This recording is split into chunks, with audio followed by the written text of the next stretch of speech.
played this game, is that correct?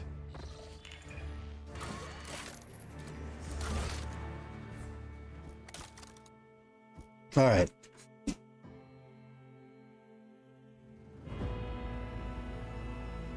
Because two people who are not in Discord voted for Rogue Trader. I did say the vote wasn't definitive. And High on Life is not a very long game. I'd like to get this one out of the way because it is long, and it will lead right into Silent Hill F. If I happen to finish this one sooner, then High on Life is a nice game to fill in the day or two before Silent Hill F, if it's not out yet. Do you see the logic there?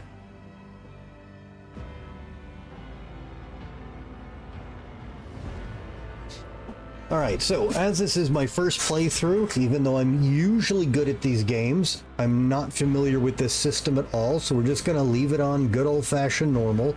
We're not going to mess with any of the sliders or nothing. We are obviously making a custom character. That's what we've been agonizing about.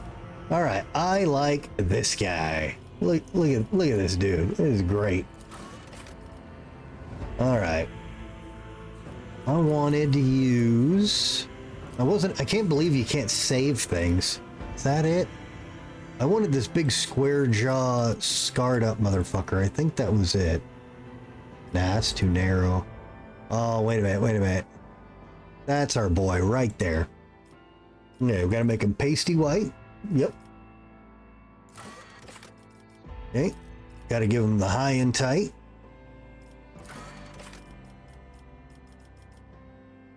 Okay. Well, first of all, I can change his body type to be skinny or fat. Those are in the game. Second,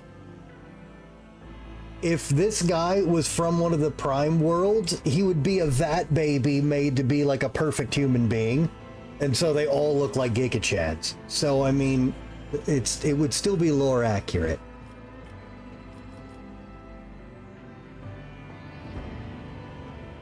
No. The longest I have ever taken to make a character was in Baldur's Gate 3. That's the first time I've ever cared about how the character really looked. And I want to say that took me like 50 minutes. And trying to learn how I wanted to build the character is what I've been researching for the last couple days, and why I have like an hour and 45 minutes of playtime when I've never played the game. I tried to do all that off stream. That's why I also kind of know what options I want.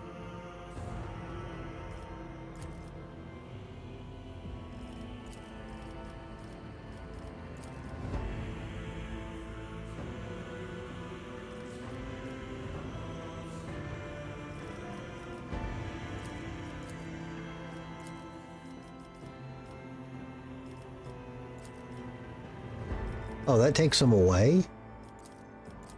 Oh, I see. Actually, you know what? Yeah, that's his left hand. Yeah, that's fine. Oh, no, I can't stand doing that shit. No, you don't have to worry about that with me. If I ever spend a decent amount of time making a character, it's gonna be because it's a deep RPG and I don't know what I'm doing. Which is what I've been doing in this game off stream. I promise I have not played it. Black tattoo is fine. Oh, hang on. I want the... Hey, wait. No. I forgot. We gotta have the Imperial Eagle of the Emperor. And I don't want any of that goofy shit. Alright, augmentations. We gotta have...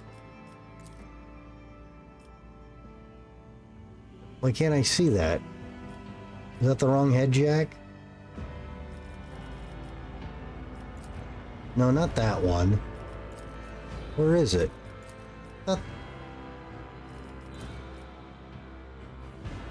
There we go. We gotta have one of the implants. And then we gotta have the one... Oh, I forgot. You gotta... Yeah, there we go. Oh, okay. Yeah, we gotta have the one on the front. And then I want the, like, cyberpunk temple jack. Where is it?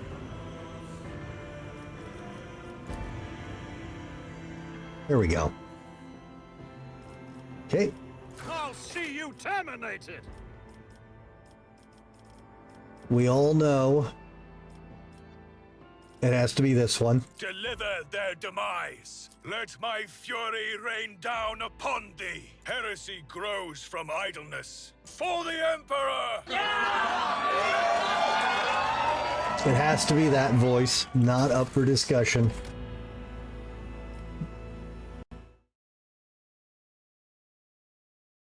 Did it switch over okay? It did. Okay, so I'm not sure who's all here.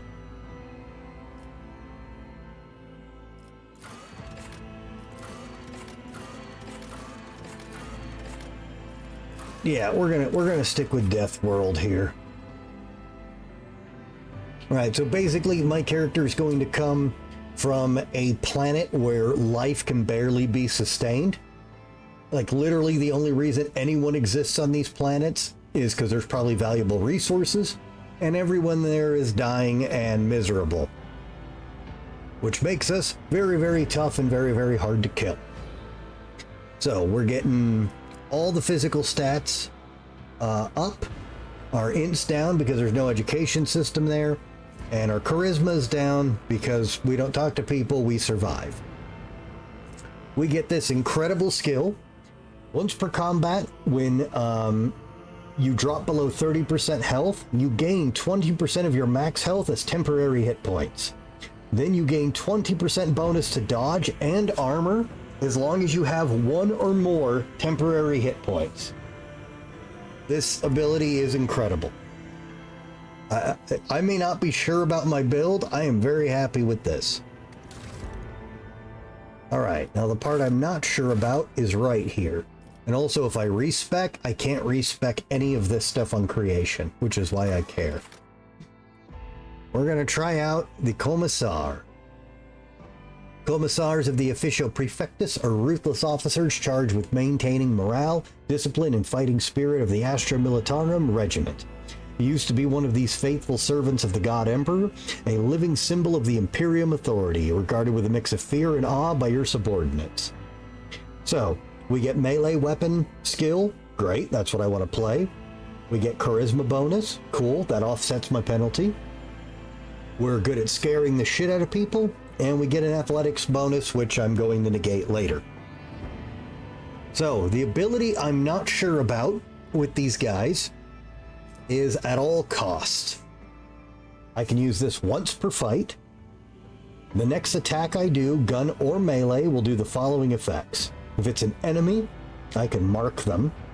And if someone kills the marked person, they're going to get an extra turn, 2 action points, and 4 movement points.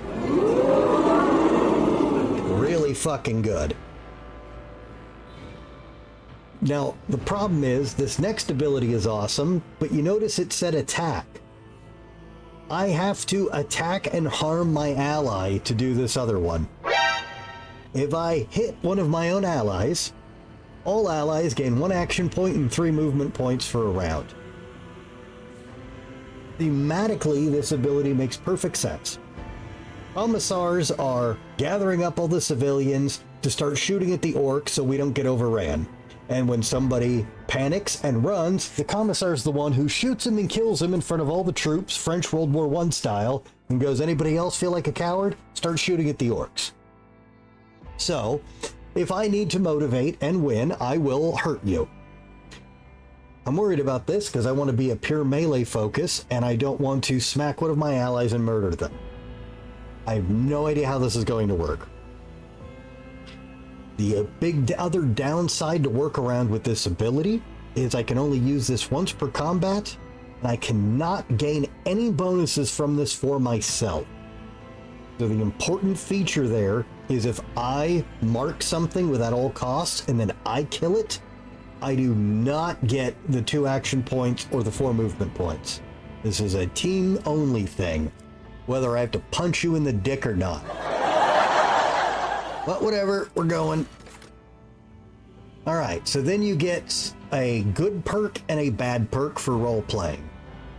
I want to do illustrious glory. Your name has become a synonym for loyalty and valor, and your visage has adorned many Imperial Guard propaganda posters.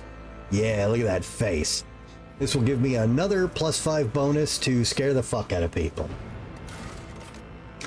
But now I have to talk about something bad that happened to me.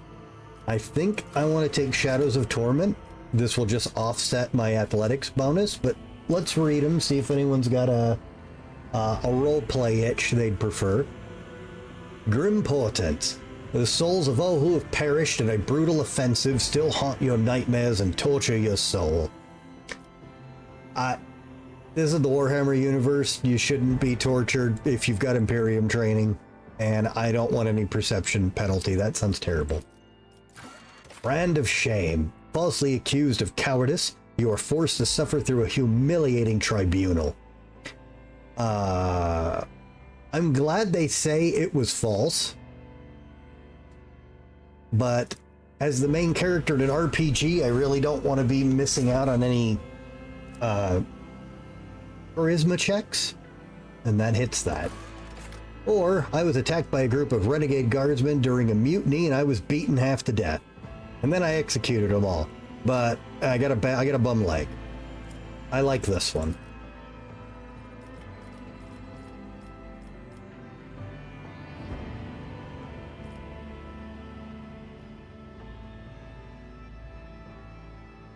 Okay, nobody seems to have any input.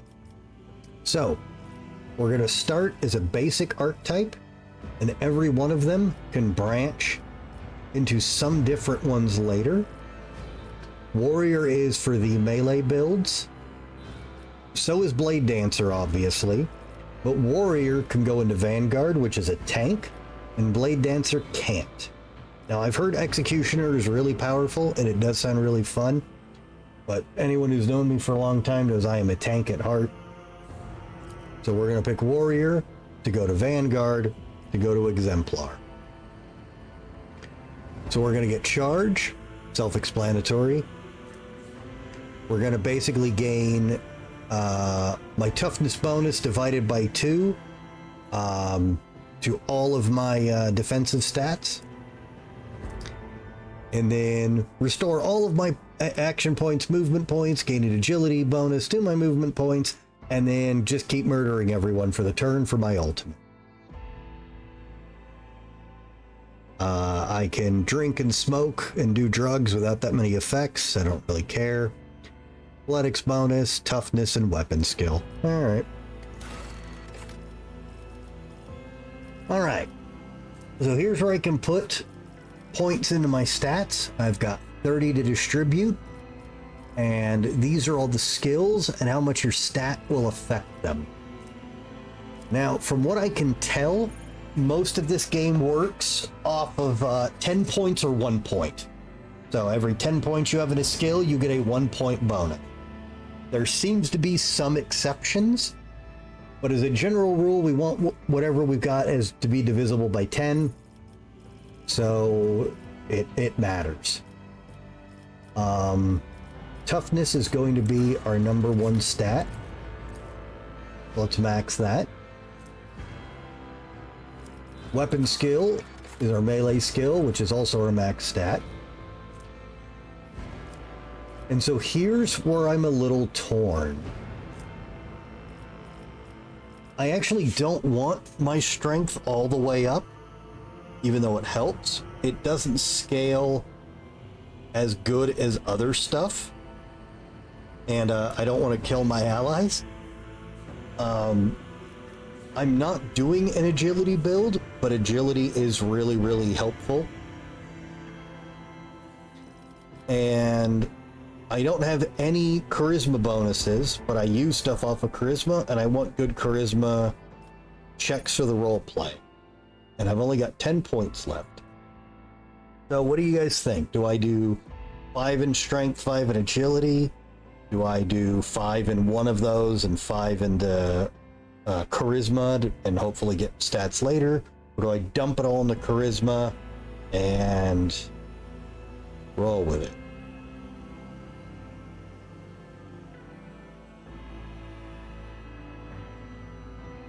Most of the skills base off int, and I'm from a non-educated planet, so I will not be the skill monkey of the group.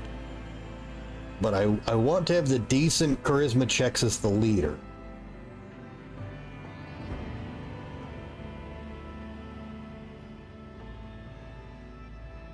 Yeah, see, this is what I've been, between this and if the commissar ability will work well with what I'm doing, this is where I've been agonizing and trying to research.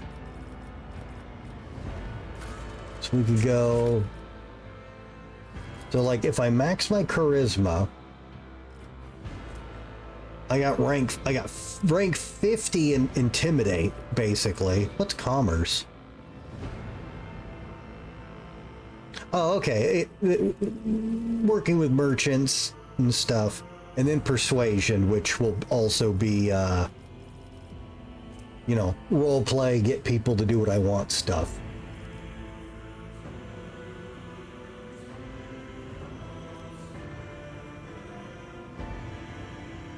Let's see, for each point of strength bonus. Yeah, see, each point. So see, that scale's really bad.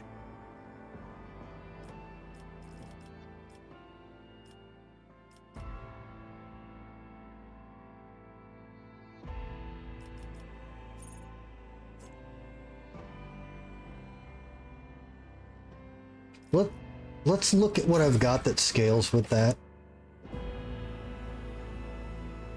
Oh, we gotta figure out what to name our ship. Charybdis? No. Atonement of the Abyss. Wow. That's a metal fucking name.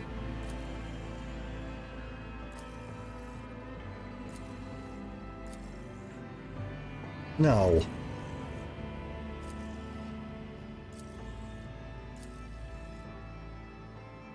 Arcanum Redemptionis.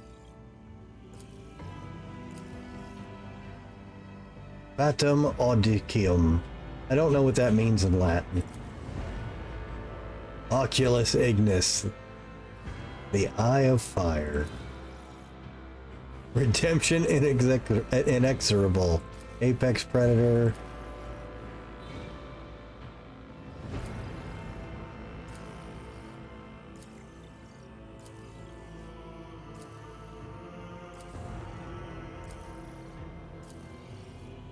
Malefactor's Repentance.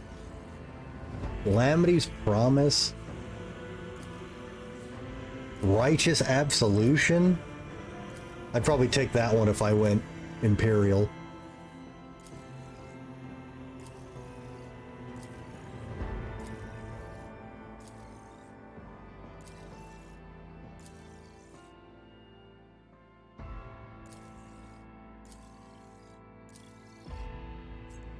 You know what? I'll be the Eye of Fire. I am Sword Class Frigate.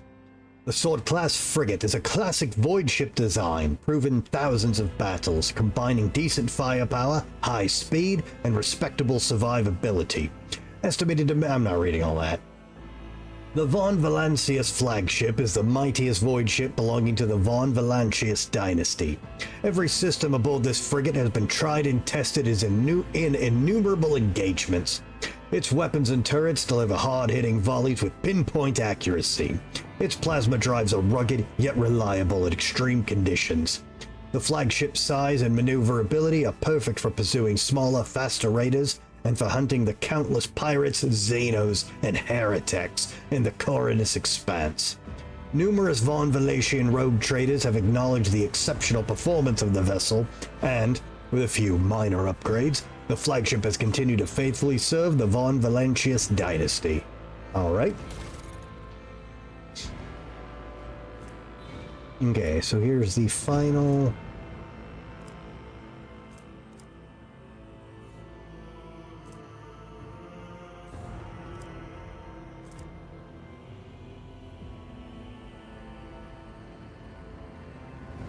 Alright, now what's my name? Not Ignatius. Cornelius? I'd have to take the old man to use the Cornelius name. Constantinos. Abner. Sigmund. Macarius.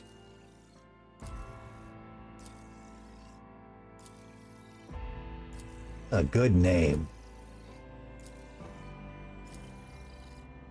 Oh, I'm supposed to... Shit, hang on. I'm supposed to tell...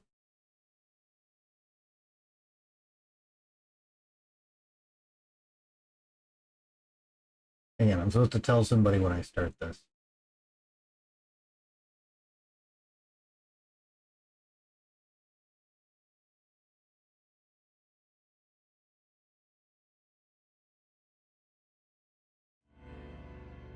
I can, but I don't have any 40k character names, and the name I like to use for sci-fi shooting stuff doesn't really fit Warhammer 40k. Now, because I'm streaming, I should probably just name him Beld, but Wilbur. Wow, that's really close to Phineas, which is my dwarf name. Yeah, I like Warhammer 40k, but I'm not the biggest lore guy in it. I prefer Warhammer Fantasy, to no one's surprise. So I'm not too dialed into this universe. Holt's a good name. Are you a Holt? You kind of look like a Holt.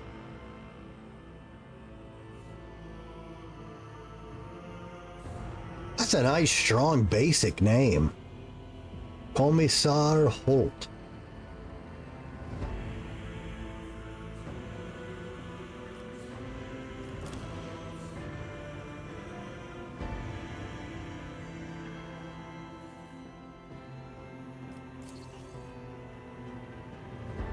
I kind of dig that.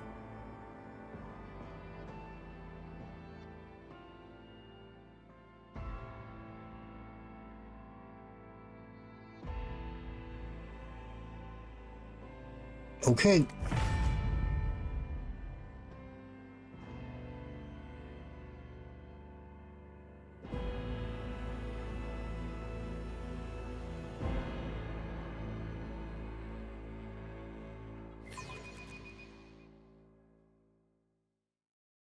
Oh, where's the any key?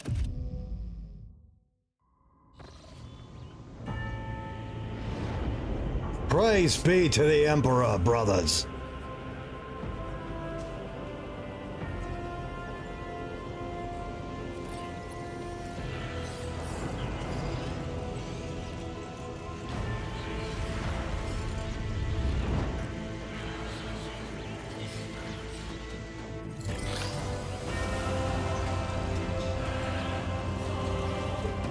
Ugh.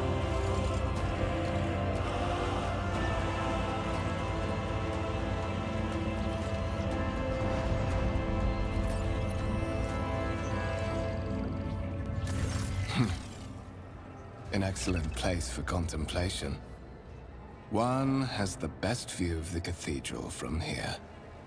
Mesmerizing, wouldn't you say?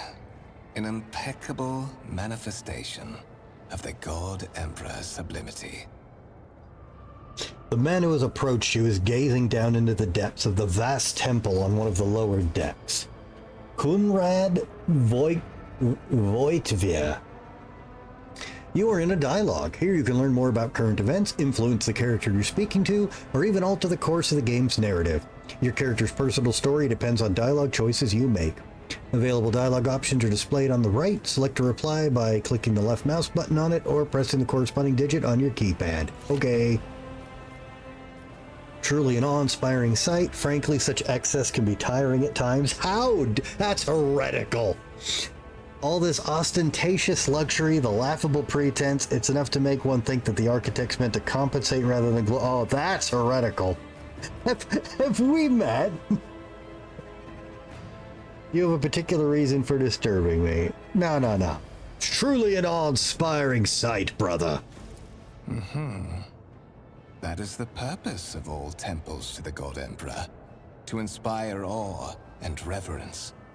For it is the duty of his servants to persevere in their tireless service until they are presented with the chance to give their very life for the master of humanity. He sighs and turns to you. He nodded in satisfaction as my words have confirmed some thought he had. Allow me to introduce myself. Conrad Voigtveer, Master of Whispers, in the employ of Her Ladyship Rogue Trader Theodora von Valencias. At your service. I haven't had the pleasure of speaking with you in person before. Voigtveer bows his head and focuses his attention on you. Hyperlinks. You can hover your cursor over highlighted words to learn more about them. The tooltips can appear to help you better understand the world, the game, and its mechanics.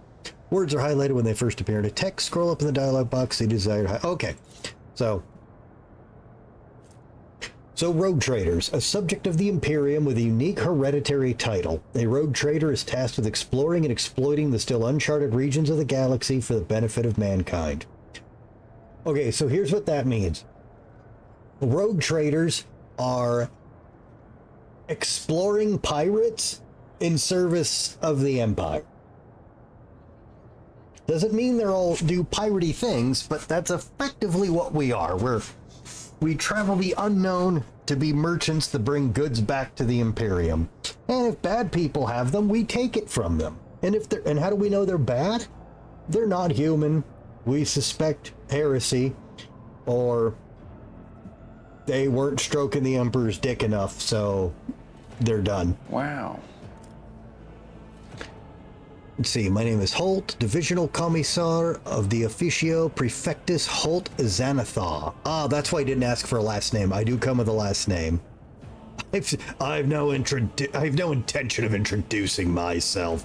You could be a fucking asshole.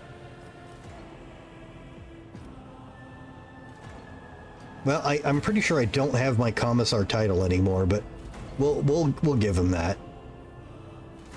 My regards, Commissar. Yes, Finding sir. you was a difficult task given your parents' fate and your upbringing in the Schola Progenium. Truly, our meeting is an act of providence, is it not? Voigtveer smiles faintly, but you are not sure it's directed at you. Alright, a division of the Ecclesiarchy responsible for the upbringing, education, and training of orphans, of those officers and nobles who died in service of the Imperium. Alright, so my parents got ganked, and I got brought in there to get the training my parents couldn't give me. I will be frank with you. You may forget your past titles, no matter who gave them to you, or what their origins are. From the moment you and the other candidate were brought aboard this void ship, your fate changed. You now serve Lord Captain Theodora von Valencias, and carry the burden of an heir of this house. Henceforth, you share your dynastic name with Her Ladyship. Bear it with honor. Okay, I get rolled in. Alright, Lord Captain, a strange title. Why am I aboard this vessel? Why have I been brought here? You have a curious title, Master of Whispers. What are your... Tell me about the one whose ship I have found myself. You say I'm one of the rogue trader's heirs, so there's another candidate? There is. And you will meet him soon enough. Voigtveer shrugs slightly. Lord Captain, a strange title for Lady Theodora. Such are the traditions of the Imperium. Lord Captain is the title that was established in the annals of the Lex Imperialis, at the time when the first rogue traders entered the God Emperor's service. And therefore, it is sacrosanct. Yep. Alright, so the Imperium is the galaxy-spanning, interstellar, human-only empire ruled by the living god known as the Emperor of Mankind, who is now currently a corpse vegetable welded to a throne. Wow. And I don't know what this is. The Lex Imperial... Oh, the Codex of Imperial Laws. Not exciting. Alright, tell me about the one whose ship I have found myself. I would rather not discuss the Lord Captain behind her back. Especially not on board a ship. No one knows better than I that whispers are wont to attract particularly close attention. He laughs and shakes his head. Suffice it to say that her ladyship is the bearer of the sacred warrant of trade and a woman of immense power and entitlement. However privileged your position may be, I ask that you do not incur her anger by being disrespectful or obtuse. Lady Theodora despises both qualities. I didn't ask you to talk shit about her. I said tell me about her.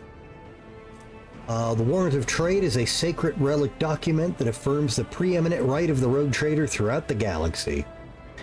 Alright, so why am I here?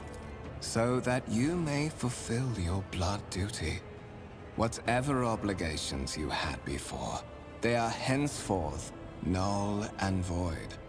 By order of the Lord Captain, you have been requisitioned to serve the rogue trader, indeed blessed by the God Emperor. Alright. I see that you are shocked. Yes, you understood correctly. Lady Theodora's authority indeed supersedes that of those whom you obeyed before. The Lord Captain's power is so great that she is capable of performing unthinkable feats, such as changing the fate of a servant of the Imperium. Your fate. Wow. Oh wait, I have a better button for that. Oh, good for you! Alright, let's poke the bear. That's a curious title, Master of Whispers. What are your responsibilities? To put it plainly, I am the head of the network of spies and informers who serve the interests of House von Valencius. I uncover weak links both among Lady Theodora's retinue and in the ranks of her rivals. I eliminate our vulnerabilities and exploit those of others. Hey, Boogles. Boogles, we're rogue trading right now. Come here, baby. Itty. I assume you had a goal in mind when you decided to seek me out? Let's address it. But of course, I have come to invite you to a meeting with Lady Theodora.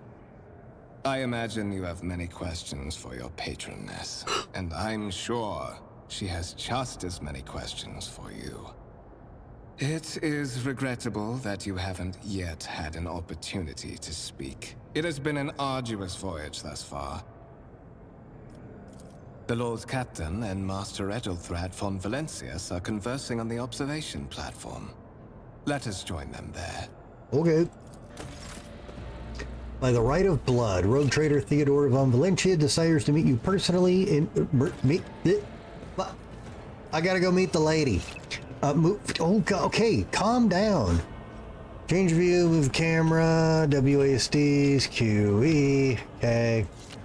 I didn't get to read the other one. Alright, For the Emperor! Alright, I have 22 hit points. Let's go. Wait, We are bound by the blood of martyrs. Was like a jump?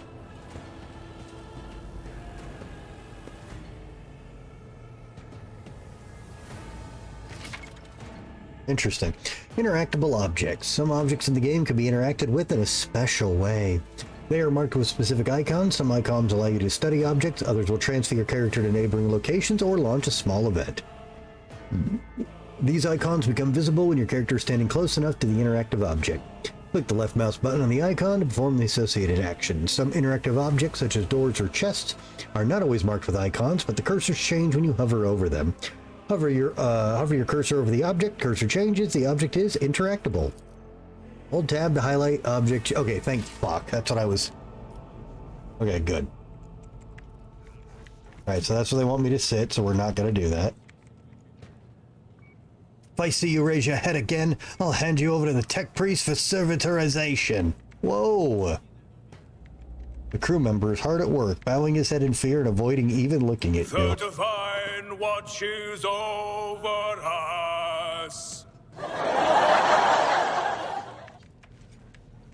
Praise be to the machine god. Greetings, my lord.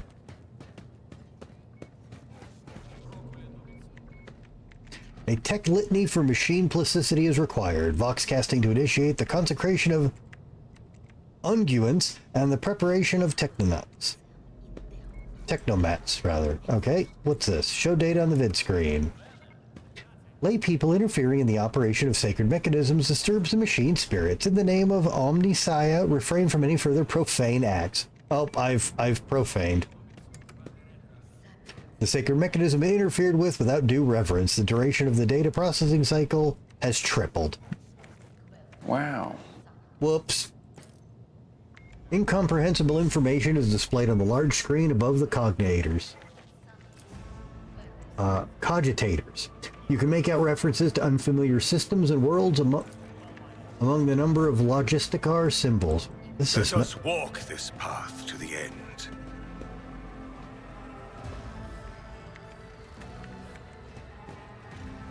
I heard the Seneschal gave the senior officers another public dressing down recently. I don't know what it was for this time, but Wessarian would latch on to any slip-up as an excuse to give someone an earful. Okay. The warp jump was surprisingly not eventful. The one a couple cycles ago, now that was tough. The delirium took hold of so many and the witch was up to her old tricks again. Have you heard? Apparently the lower decks got a big influx of new blood after the last on-world resupply. There's some pestilence spreading through the crew, and that's why we have to make up for the shortfall. Last time there was blue leprosy that coaled our ranks. These things happen. I can't read that. Why is this staying up too long? Let the faith guide my path to glory. What? Game? Fuck me. A massive conference table, obviously crafted from real wood, a resource of incredible value, aboard a void ship. Void ships are like, flying cities. You know, some people are born in them, live their whole lives and die in them and never even see a planet. So completely self-contained. Know your duty. How long do we have to wait for an audience? How many days has it been already? Oh, shut up. May his will strengthen my heart. May my humble deeds benefit that of humanity. I kindle it altar with a copy of the 2348th volume of the Lex Imperialis, the Codex of the Sacred Laws of the Imperium. Okay. You can't look at the giant book? Alright, enough of this shit. Look at that strut. One of the Von Valencia's trophy rooms. Perhaps you would like to take a look around after your audience with the Lord Captain. Can I drive the tank?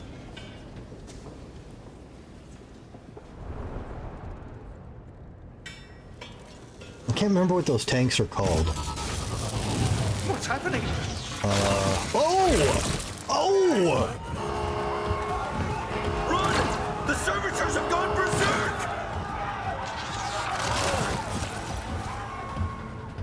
Well?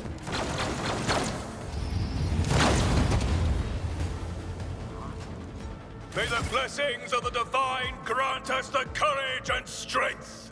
Oh my god. You have been ambushed and the battle begins. To survive in the grim darkness of the far future, you will have to face enemies of all kinds and fight for your life. These hints and tutorials will familiarize you with the combat system of Warhammer 40k Rogue Trader. Click the button at the top of the screen to start the battle. Alright. Pew! Good shot. Jackass. Oh. Oh! Oh!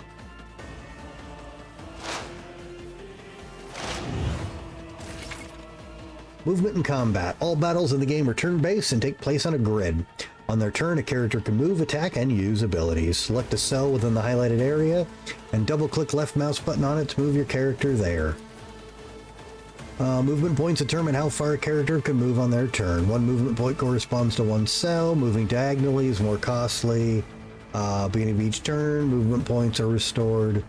The maximum value. Note that once a character starts moving, the action cannot be cancelled. Okay. So what do I got? Okay, at all costs.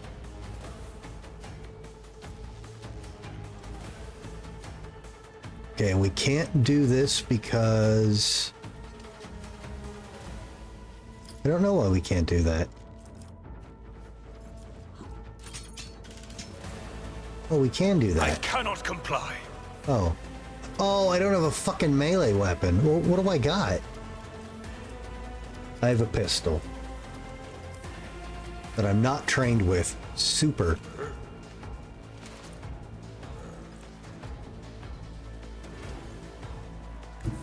I am the chosen weapon that will crush the heathens.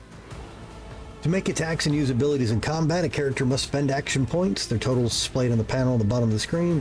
Every attack or ability has a certain AP cost. The number of squares, the certain character AP is short of maximum value. To attack, left mouse button on single shot icon on the weapons panel. Hover over the enemy. Tooltip will show you your chances of hitting. Do that to fire. The amount of damage a character deals depends on parameters of the weapon. Effectiveness of the shot depends on the distance. Yeah. Certain abilities of the game are considered attack actions and can only be used once per turn unless affected by specific talents or abilities another character may have. Excuse me. If a character performs an attack action, they will not be able to attack again and will lose their remaining movement points until the start of the next turn. Okay, well. 75% chance to do... Oh, these things are tough. Actions will speak louder than words. When you're ready to end your turn, press space. Can I shoot I can't allow myself to do this. This gun sucks. Okay, well, I guess I'm done. 0? Die! There we go. Blark.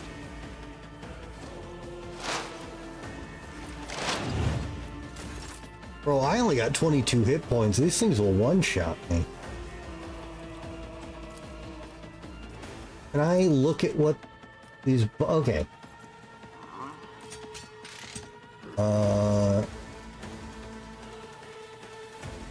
Okay, so deflection is flat damage reduction, so he absorbs 3 damage.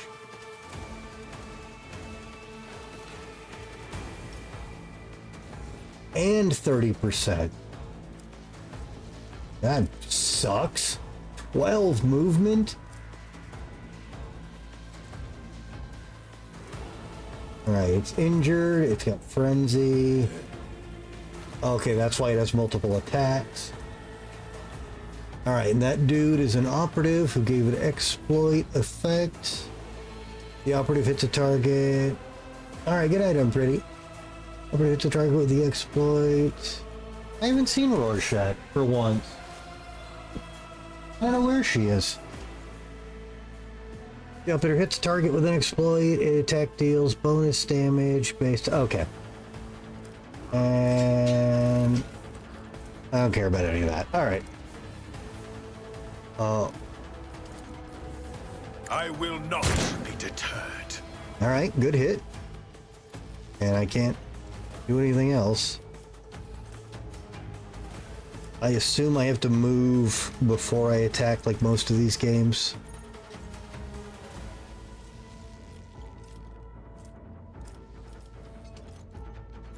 Sure looks like it. Okay.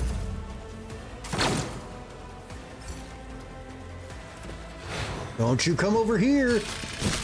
Oh no. Oh no. Oh good, did frenzy wear off? Is he out of attacks? Sure wish I had a melee weapon.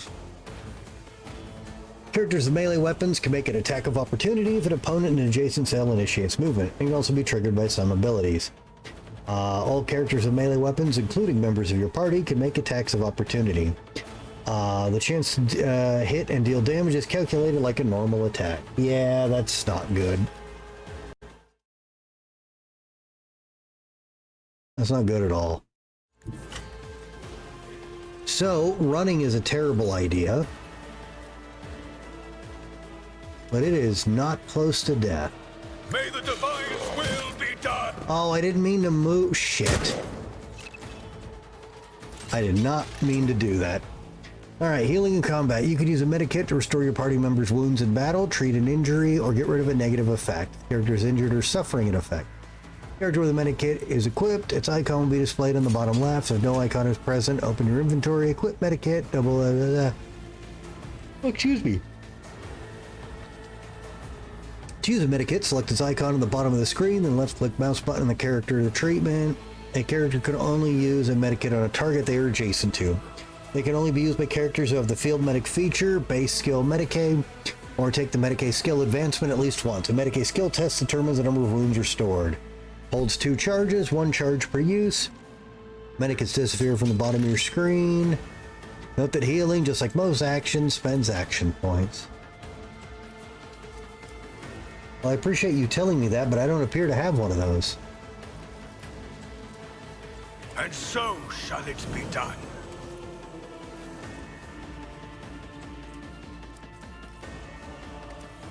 Wait, so... I won't suffer this.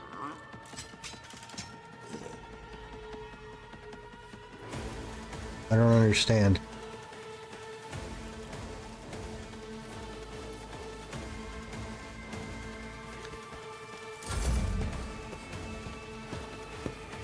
Oh good, it's programmed not to kill me in the tutorial. That's good. For the glory of the Imperium! What suspiciously poor timing for such an accident. Servitors malfunction on the officer's deck at exactly the same moment when the rogue trader and her heirs are gathered here. I have blocked all passages between the upper and lower sectors of the residential decks. If this is a deliberate attack, it should stop the culprits from advancing their plan. Without taking his eyes off of the bodies on the floor, Voitvir removes the Voxcaster from his belt and speaks a few quick orders into the device, then he turns to you. Voxcaster is a piece of technology used to communicate over short distances or record sound. Characters with melee weapons block adjacent enemies' ability to perform attacks with ranged weapons. Pistols and shotguns are an exception to this rule. They can be fired point blank. Oh, I like that rule. Okay.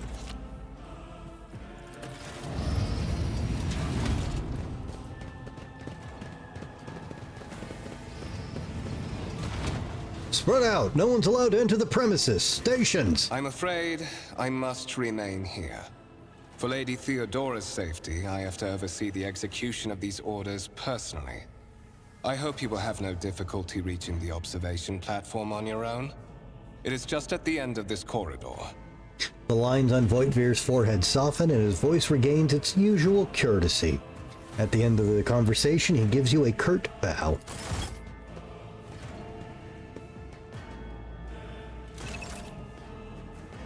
You can press M to open the map. I'm there. Very helpful. Fresh injury. An injury received from a trap or sudden large amount of damage. If not removed with a medikit, it will turn into an old injury. Too many injuries reduce the character's resolve and cause traumas. I don't want that.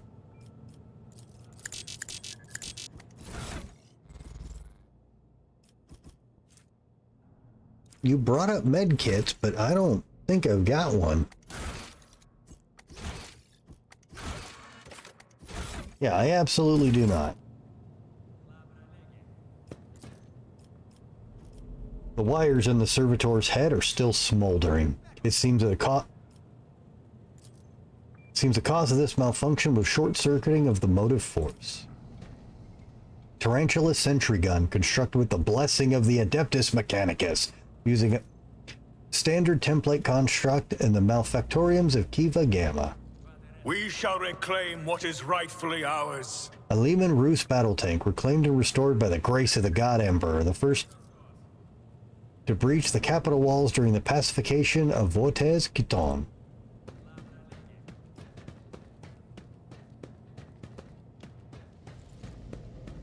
Oh, what's this? These windows look into the next room, not outside the void ship. You cannot make out anything through the cloudy glass, only the weak light filtering through from that side. The Divine watches over us. A violet alloy, which upon closer inspection turns out to be a handcrafted object. Symbols carved into it with a primitive tool are visible on the surface. A black shard resembling obsidian. If you look closely, you can discern a strange, barely perceptible glow inside. A massive golden amalgam. When it's not the full word, I have trouble saying it. Amalgam interspersed with sparkling particles. Words are hard. The stone of the pedestal is no doubt solid, but its surface shimmers and changes hue, as if someone had captured a piece of turbulent sea within the rock. Let us walk this path to the end. A strange object that resembles sea coral. The porous surface is pitted, a sign that it has been underwater. A gray-green crystal with white veins. A low hum could be heard coming from the artifact. The crew members hard at work. Oh. Okay. They're all canned lines. Okay, good. I don't have to talk to everybody. Your lordship, do not worry. All threats have been eliminated. It is absolutely safe here. But it was in fact not absolutely safe here.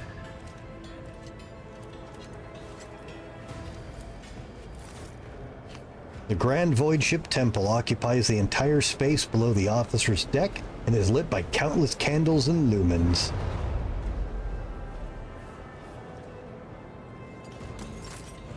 Cool. We are bound by the blood of martyrs. Hey, there's somebody with a name. No initiative, no independent thought. Only the omniscience commands and adherence to protocols. Okay.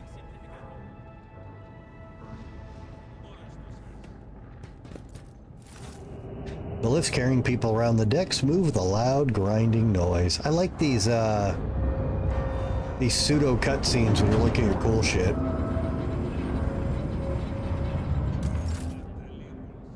Know your duty.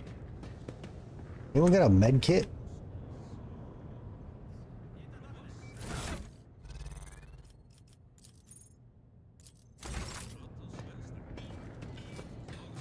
One of your guests is badly injured. Is fighting for the lady and the emperor. Bleeding out here. Badly injured.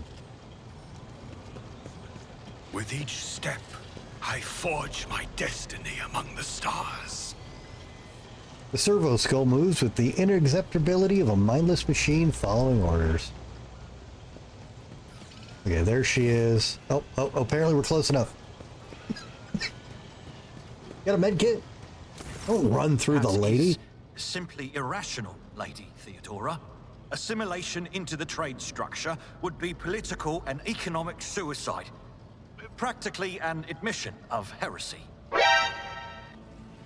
The man saying this is dressed in peculiar garb, his voice tight with tension. His face, half of which is covered by sin skin, is twisted in a grimace of displeasure and disbelief. Then suggest an alternative that will satisfy me. I have described the situation. No worse than my seneschal could have done. Make a decision. What will you do with Ion 6, Edelthrad? Look at her crazy fucking hair. The tall gray-haired woman pins him with her gaze, her cybernetic eye flashing crimson.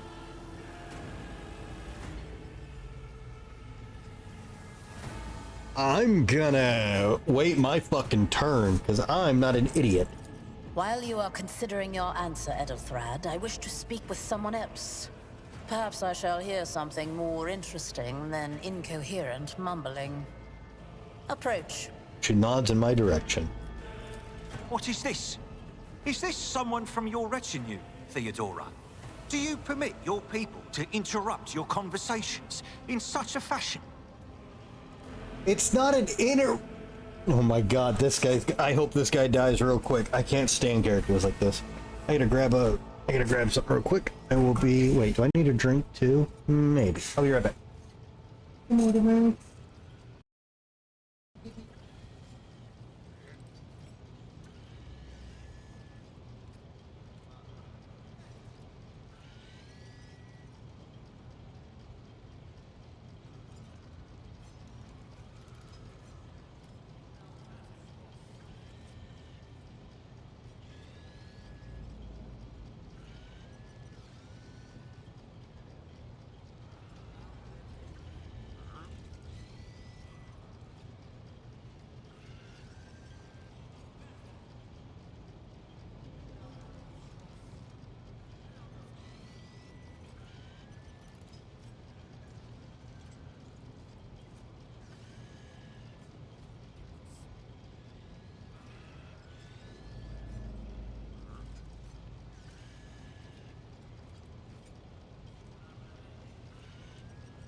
So many kitties.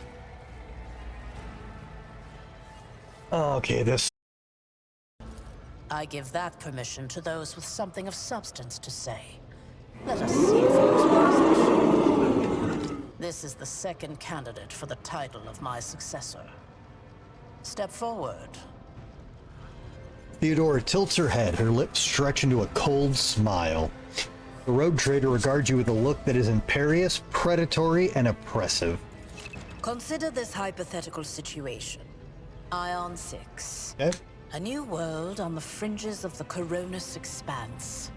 High seismic activity, regular magma eruptions, metamorphic rock deposits, prospects for large-scale mining. The world is populated by natives who worship some heretical underworld spirits that protect those who offer them sacrifices. Flights of fancy, you might say, but attempts to install ore extractors have failed for the second time. The mining crew sent to the planet's surface simply vanished overnight. My question to you is, what would you do with this poisoned treasure? Okay. Passive skill tests. Your character's skills reflect their knowledge and capabilities. Some dialogue automatically initiate passive skill tests. If such a test succeeds, new information will be revealed or hidden dialogue option will unlock. If your character is traveling with allies, the party member with the highest score and the applicable skill will be selected for a given... Now, thank fuck. You don't have to switch who you talk to people with. Okay. You can just say, I don't know. All right, we made a Xenos check. The spirits could well be native names for dangerous aliens. I would first verify if it is indeed the case, and if the population of Aeon 4th engages in Xeno worship. Or warp lore. There are ways to confirm whether what is happening on Ion 4 is witchcraft or not. Or that's 6, I'm sorry. Ion 6 is witchcraft or not. It might cost several psychers to do so, but it will give us an answer. I'm a former commissar. I will continue sending in more people, one crew after another, until someone succeeded in their service to humanity and conquest of Ion 6. We'll choke them with our dead.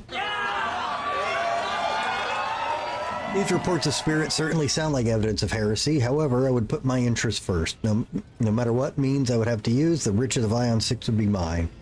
Ion 6 must be purged for the good of the Imperium. I shall exterminate the heretical beliefs and other one powers that rule the native apostates. I'm gonna blame the warp. Thorough, but presumptuous. It took me a great deal to find one psyker who could serve me well for many years. Yet you speak of several. Damn. Sanctioned psychers are rare and valuable instruments of the Golden Throne. Or do you suggest that we use heretics, who are an offense to the God Emperor's light? Oh my... It would be rather careless of you to utter such profanity in the presence of his faithful servants. Shut the fuck up! Fuck you, asshole. The Golden Throne is an arcane cybernetic artifact that encases the God Emperor's physical remains entire and preserves them using stasis fields and psi-fusion reactors. The God Emperor of mankind is the guide, the ruler, and the higher power in which humanity offers their prayers for aid and deliverance. Most would be driven mad in despair if they knew the truth.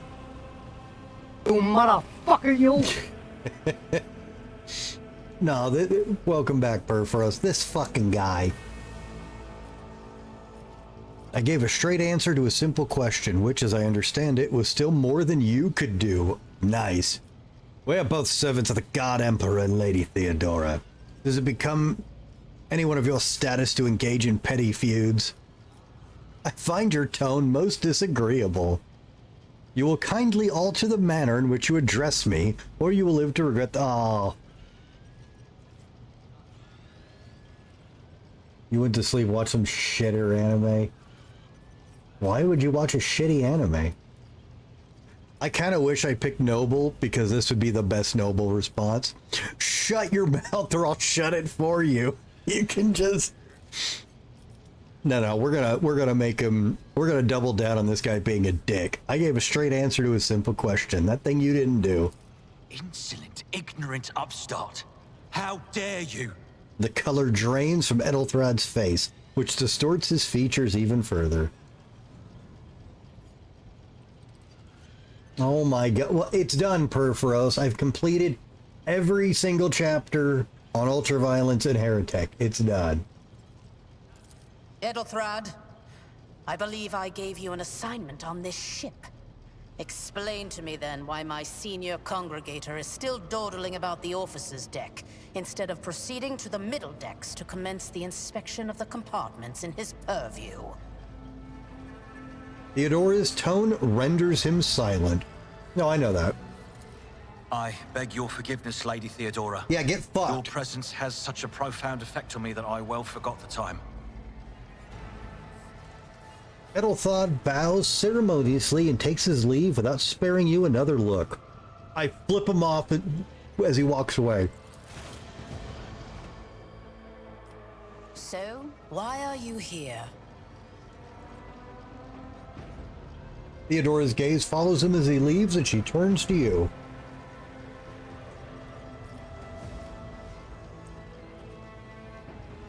There are questions which I'd answer. Was it not you who sent for me? I want to say that, but that's rude. I don't know just yet. I hope you will clarify that. Clarity. A luxury that few of us can afford. There is a reason why I did not explain all the details of the question I posed to you earlier. Beyond the borders of the Imperium, seldom is one granted an opportunity to enjoy information in abundance. This, however, is one such opportunity. She smiles wryly. My name is Theodora von Valancius Massimo of Scaris. Jesus. I am a rogue trader in the service of the God Emperor of humanity. Yeah, you are. And my rights and freedoms are vindicated by a most sacred relic. The warrant of trade, kept aboard this very vessel. Mine is the honor to venture into the darkness beyond the Imperium and carry humanity's light where powers wicked and heretical reign, and bow death and ruin to us all. No. She's entitled because she's been entitled by the God Emperor. No, she's not a Karen. She's a bad bitch. It is my decision alone to determine the fate of whatever I find past the bounds of the explored void. Every world I discover, along with all there is to find thereon, resources, people, riches, and mysteries, is mine by right. I command millions of lives, rule over numerous planets, and possess fortunes that no planetary governor or commander could dream of amassing. And you are one of those with von Valancius blood in their veins and a rightful claim to this inheritance when the hour comes.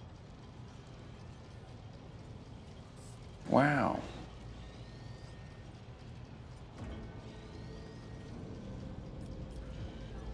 One of. Does this mean there's other heirs? Naturally. Some have yet to arrive on board, but you have had the pleasure of meeting one of them. Ethelthrad may be somewhat disconcerted by the scale of the responsibilities that may potentially fall upon his shoulders. However, I have a good feeling about him as a candidate. I'm competing against that Nancy douchebag? Wow. We got this. Not just because I'm the main character of an RPG. Bloodright alone is not enough to earn the high honor of becoming the bearer of a warrant of trade. Nonetheless, your abilities and talents may yet prove useful. If not for the role of Lord Captain, then for that of their closest ally. Alas, even those responsibilities can at times be too challenging for those who share your blood. Kunrad Voitvir served me for many years before he made his mistake. Whoa. Not for the role, Lord Captain, then for that of their closest ally. Theodora sighs and looks away pensively for a brief moment.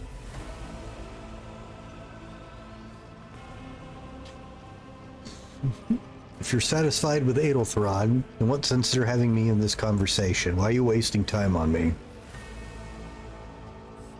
Wait, did I hear you correctly? The Master of Whispers is related to you. His kinship to me is most distant, as is yours.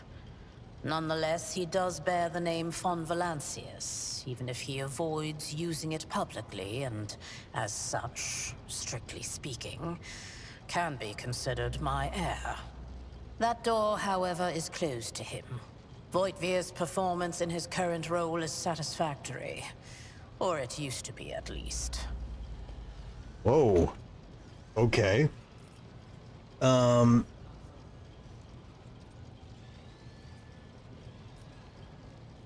Okay, so why are you here? Impatience. I am rather fond of impatient people. They are not as quick to resign themselves to circumstance and more eager to show initiative. Even if I do choose Edelthrad as my successor, I will still require loyal advisors. The skills and knowledge you acquired in your former life may prove invaluable here, in the Coronis Expanse. Once, you were a commissar of the Imperial Guard, a political officer who was not afraid to face his own death or to send his underlings to theirs. Resolve, faith, implacability. All of it gives one a unique perspective when presented with a situation where a less steadfast individual could falter. Trust me, your future holds plenty of situations where your commitment to your duty, or your house's interests, will be one of your strengths. Okay. Moreover, even changing your family name will not rid you of the fame you previously garnered. I hope it will also help you bring glory to the von Valancius dynasty, to which you now belong. Okay, and she said this because my illustrious glory made me famous in my build a character lore. That's cool. All right. All right, well, thank you for clarifying. Can I ask some questions now?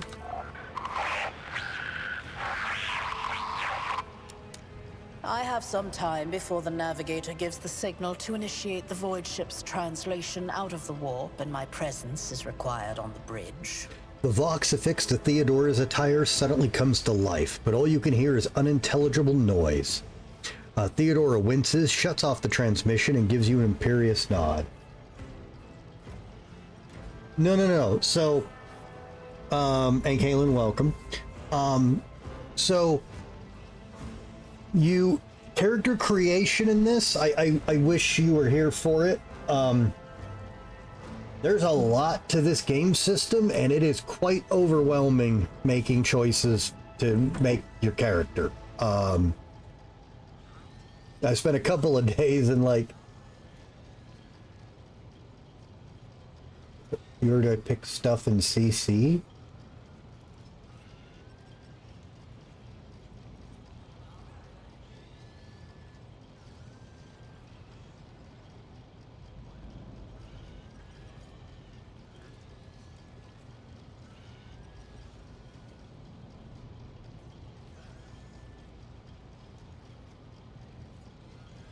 Oh, I've literally never seen it abbreviated as CC.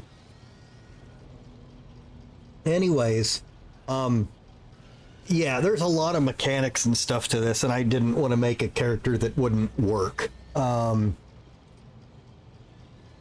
Apparently every character can work on normal difficulty, but no, so the background is, I'm from a death planet. I was a commissar there.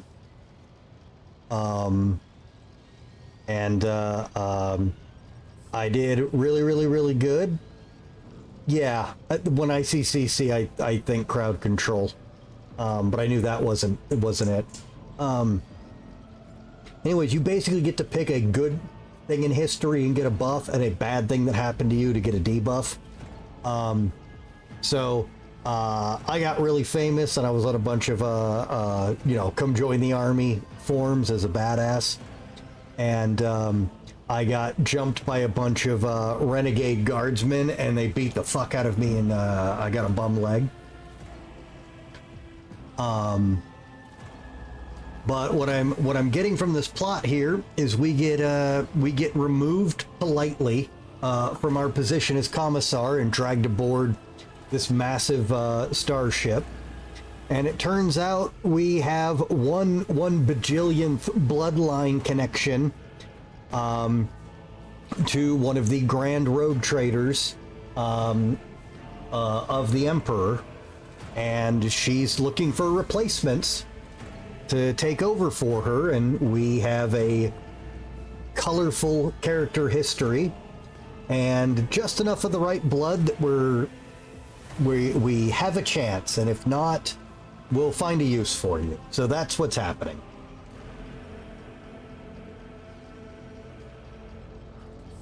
Let's see. An incident took place in the officer's deck. Some servitors went berserk and attacked the crew. Is that so? Perhaps the technomats were careless during maintenance. Or it could be the warp playing tricks on us in spite of the Gellerfield. Or perhaps there is something to all the stories about the ship being possessed after all.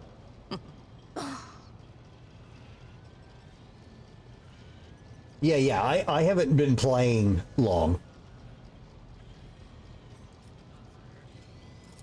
Lady Theodora, for the God Emperor's sake, surely you do not intend to start repeating idle rumors spread about by uneducated riffraff. Riffraff. Riffraff. The gray head officer gives the rogue trader a look of cautious disapproval. Enough, Abelard.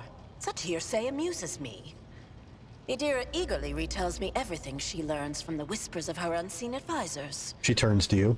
This ship is ancient. It has enough hidden nooks, malfunctioning cogitators, and unused compartments to make ignorant folks speak of specters dwelling inside the bulkheads and plotting against those who yet live. A cogitator is a type of digital computer of the Imperium of Man. Alright, wow, that's a suck-up comment. I know what this means, but I want to ask this for the lore. Sometimes I forget that people without direct access to a ship's bridge may not know the first thing about how a void ship travels between the stars. Vessels such as this one are capable of leaving real space and traversing into the warp, an otherworldly dimension of cruel and unthinkable forces. By entering it under the protection of the Gellerfield, we shorten the route to our destination, crossing distances that would require hundreds of years in a matter of weeks instead, sometimes in days or even hours. That is how humanity spread across the galaxy. Don't forget the murder. That is how we were able to build the Imperium, which spans millions of stars. Where are we headed? The Rykad system, the domain of rogue trader Winterscale, one of my peers and rivals. Besides me, 2 other rogue traders exist in the Coronis Expanse, and each of them possesses resources comparable to mine. Perhaps you will one day assist House von Valancius in surpassing both of them in affluence and splendor. I set the course for Rykad on the demand for a very specific reason. Perhaps I shall yet apprise you of the purpose for this voyage, but now is not the time. She grimaces. She gives you a stern look and shrugs. I don't think she liked being demanded of anything. I wonder who did that. All right, what are my responsibilities? Observe, learn, absorb. It will take time for you to find your bearings aboard this vessel and in your new position. Eventually, I will find a post that suits you as I did for Edelthrad. Until that time comes, consider yourself my aide. I don't want to say this. This is such a dick-sucking comment. Yeah, no, I have no more questions. In that case, I shall head to...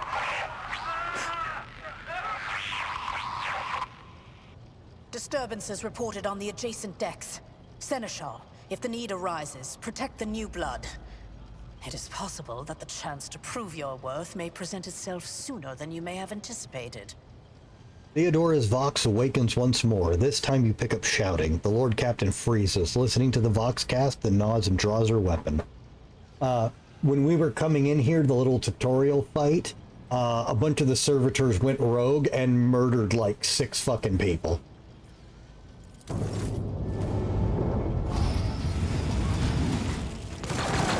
Oh! Jesus! Well, this game's not wasting time.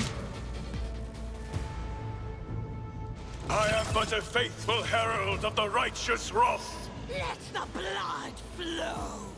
Whoa! Oh, she has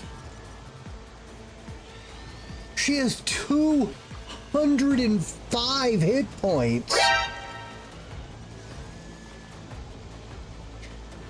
All right, you've been ambushed. The battle begins. I still need a med kit. I'm injured. All combatants act in turns, and their order is determined by the initiative roll. The order of turns is displayed on the left-hand side of the screen from the bottom to top. From the bottom to the top?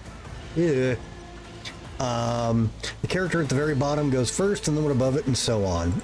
Okay, but I still have a pistol, and I'm a melee guy. Can I have a sword? Or a med kit? Because I'm still wounded. Emperor, protect me. A tactically sound approach. Reduced to dust. Oh! One fewer target. Stay vigilant. Oh! I serve the ruinous powers. Pathetic.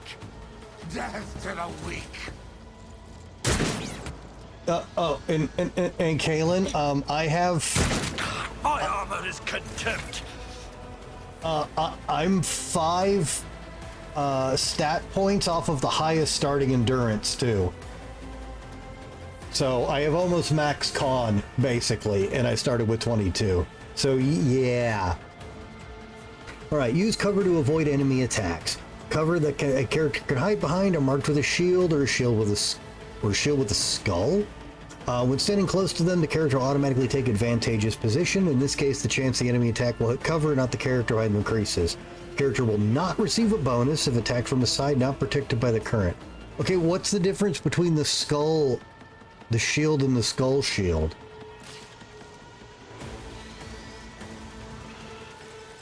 Is that like full cover versus half cover? Can you please? Oh, no, that's okay. The skull is full cover, and the half cover looks just like XCOM. Okay, what are we? This? Why do it start me with a goddamn pistol? There is nowhere good for me to be. These guys are gonna flank me. Okay. Your end is nigh. 86, 86. Let this be the warning to all who oppose us. Good time to crit. Alright, critical hit. Your character's just landed a critical hit, increases the damage equal to the character's critical damage stat. Character's critical damage is 150% of the normal damage, however certain talents, effects, and abilities can increase it. Certain weapons have their own critical stat, which is added to that, but yeah. I guess I'm good. Chaos guides me. Oh, does it? Well, thanks for saying that out loud. Now I'm gonna extra murder you. Setback. Out of my way. Whiff. Oh my I've seen worse battles than this. God! I took care of this one.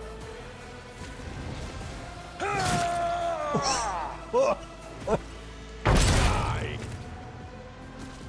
I serve serve the ruinous power. Reduced to dust. You did serve the ruinous powers. Your character received a temporary positive effect from an ally. Yeah, I believe it was called Kill Them All. Such effects enhance your character capabilities in combat in some way. To learn more about the effect you have gained, hover your cursor over the effects icon next to your character portrait. Yeah, what is this? It's Kill Them All. That's not helping me. There we go. I have plus 50 ballistic skill. Great. I'm not a gun user. Okay, well, we're safe over here.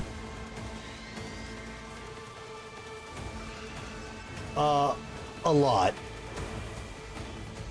I mean, okay, the face is a lot for this type of game. It's not a lot for what you're used to. Everything else, a lot.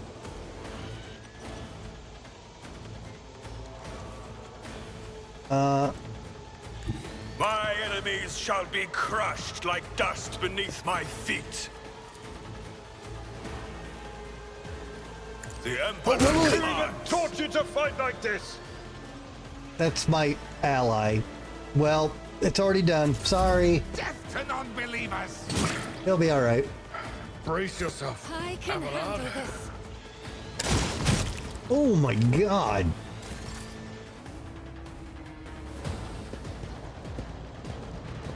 Yes.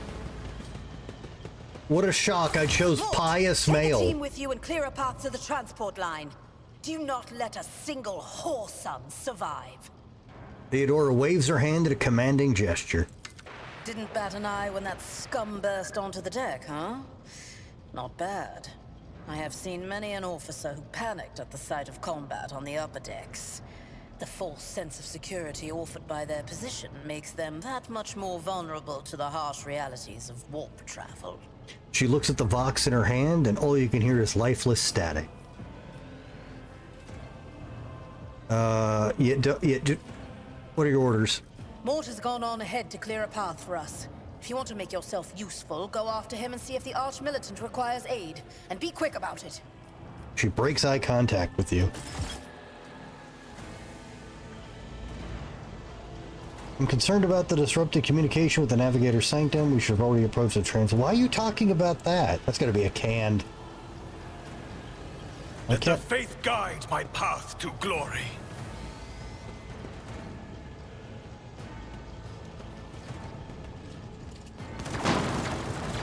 Oh, we're still very much fighting. Okay.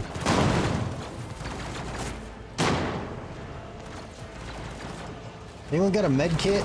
I still have a wound from the tutorial.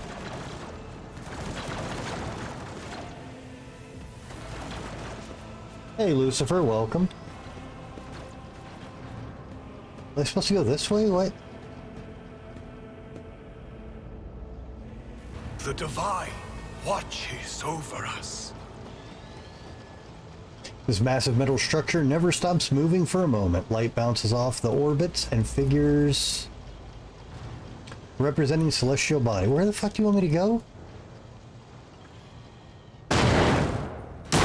Ah, here we go.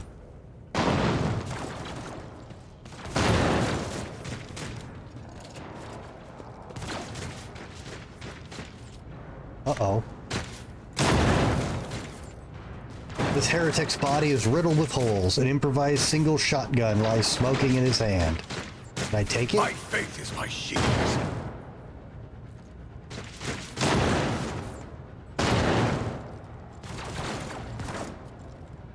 Keep firing, you wolves. No cowering, no hiding. You see the traitor, you kill the traitor. All right. We shall reclaim what is rightfully ours.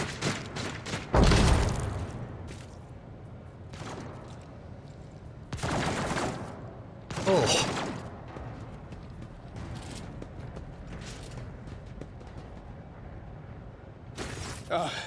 Thank Providence you are alive and well. Kunrad Voitve lets out a sigh of relief upon seeing you. Ankalin, Kunrad Voitve is the Master of Whisperers to the Captain Rogue Trader, and apparently is also a distant relative, but at some point he blew it. Always on time, eh, Coonrad? The moment we finish chasing the riffraff around the deck, you show up. Always just after the fighting's done. You could set your chrono by it. Mort, pull yourself together. Coonrad pointedly looks away from the arch-militant to you. What, did the Lord Captain send you to chivvy us along? We're all done here. I'll report right away. Mort pulls his Vox from his belt and hurriedly reports the situation.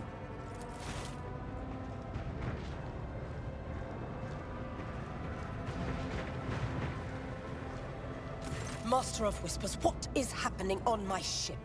The Voxnet is silent. The Vox Master is not responding. Armed assailants have stormed the officer's deck, shit. and my arch-militant just destroyed several more heretics on the way here. Is this a severe case of warp madness? Have some of my crew lost their minds and forgotten who they are and whom they serve? Report! Oh, this guy's gonna get fucking verbally eviscerated. The warp is an alternate dimension of pure energy and madness, existing as a mirror to real space, also known as the Immaterium, the Empyrean, the Ether, the Sea of Souls, warp space, or warp spaghetti. I have not yet received word from the Engineerium regarding any Geller field failures, but communications were already unstable half an hour ago, and now they have ceased altogether. Whatever the cause may be, the consequences are spreading fast. I am receiving scattered reports from the middle decks, and the only Voxcasts from the lower bays are one-way heretical gibberish. That the madmen have already reached the officer's deck suggests that this outrage was planned in advance. Perhaps this is an organized mutiny. I mean, they were shouting fucking chaos. Mutiny, who would attempted a mutiny here in the warp, a mutiny against the Emperor's anointed, execute the traitors, every last one of them. True. You must provide immediate assistance to those still on the middle decks. Perhaps then we might stop the wave from spreading. Oh, I'm torn. I like all these options. Okay, this isn't important. We can find out later. Right now, it's handling.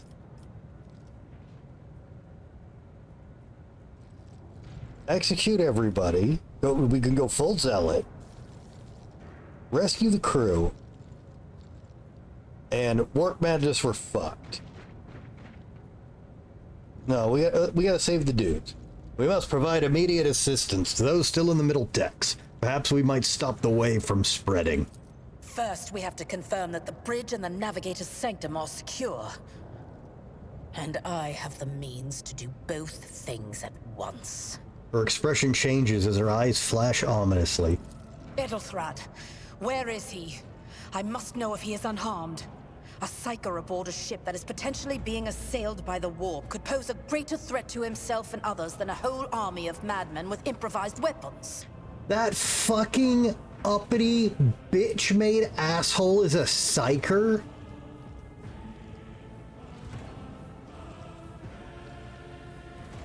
I'm in danger!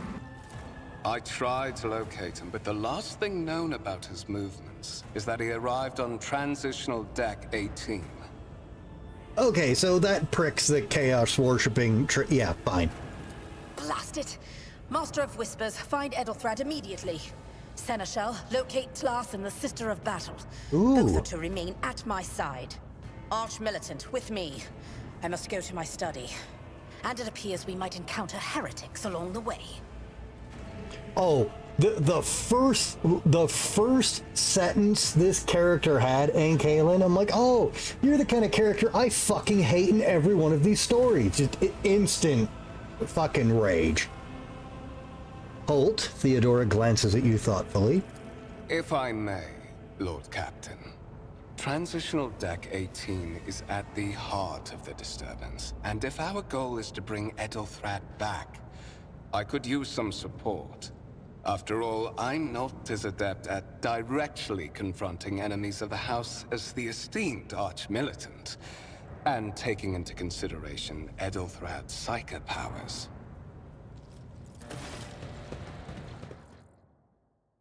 Can I have a med kit? Then it's find Edelthrad and bring him here. In whatever state you find him. Oh, good! Permission to kill him. leads to restricted compartments such as my personal chambers and the bridge. Do not let me down. I require you both. Do you understand? In whatever state, what does that mean?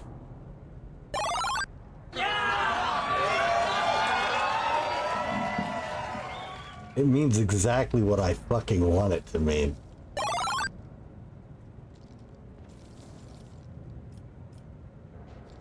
I cannot promise that I won't lose our dearest heir somewhere along the way. Oh, yeah, and Kaylin, you'll be happy to know you have got a dickhead fuck all jerk-ass response in almost every dialogue. So you could play an absolute antisocial degenerate in this, and the game will support you. Hear and obey, Lord Captain. Then move out! Mort, come. Whoa, that was a dog command. Theodora waves a hand impatiently. Hey, you got a med kit that the tutorial told me about that I don't have, but warned me this wound can become permanent if I don't address it with a med kit? Med kit? Are you ready to head to 18? It is a long walk, and you do not even have proper gear. True, I'm a melee character. I have a proposition. Since I am the more important person here, you can go in the front to shield me from potential threats.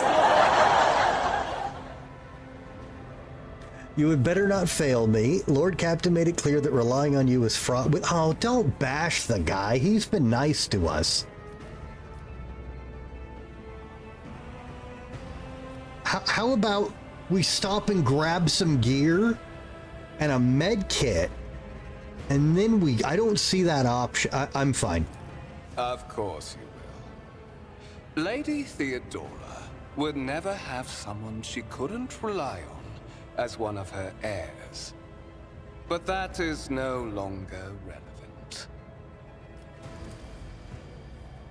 Oh fuck, it's him. Something hit you hard with a sharp crackle. You are consumed by an unbearing, gut-wrenching pain. Ah.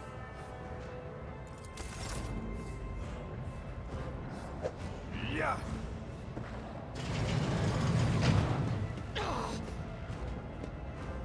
I promised you a special destiny, Holt. It's now time to fulfill it. I even stuck up for you, you fucking piece of garbage. Well, it does explain how everything went tits up immediately. It's pretty easy when your Master of Whispers is a fucking traitor.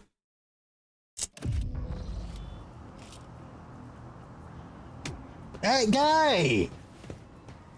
I'm a fucking commissar. Careful. Be gentle with our guest. He has an important mission to complete during our visit to the Warrant Chamber. And for that, I need him breathing. Oh, you are back with us, I see. Delightful. I love that the quest updated that I failed to find him. wait, no shit, game. Yes, I failed to find him. Do I have a where's the quest log? I don't know. Okay. Oh yeah, I'm just gonna rip into this guy. Voidveer, you two-faced scum. You're the one behind this mayhem. How perceptive of you. I'll help you with the next insight. I need you here for your blood. You have the option to share it voluntarily, or I will squeeze it out of you myself. Oh, I don't care about that. I care about the quest objective going, well, you failed to find the guy. We are in the anteroom of the Warrant Chamber. This void ship's most hallowed vault. There, beyond those gates, lies the relic that gives Theodora all of her power. The sacred Warrant of Trade. Only one obstacle remains on my path to obtaining it. The gates to the chamber are guarded by the Sentinel, an ancient device that will only open the door to a true heir of the dynasty. I expected to do this part myself, but never mind. You will offer your blood to the Sentinel. Oh, did she put you in the system as unacceptable blood?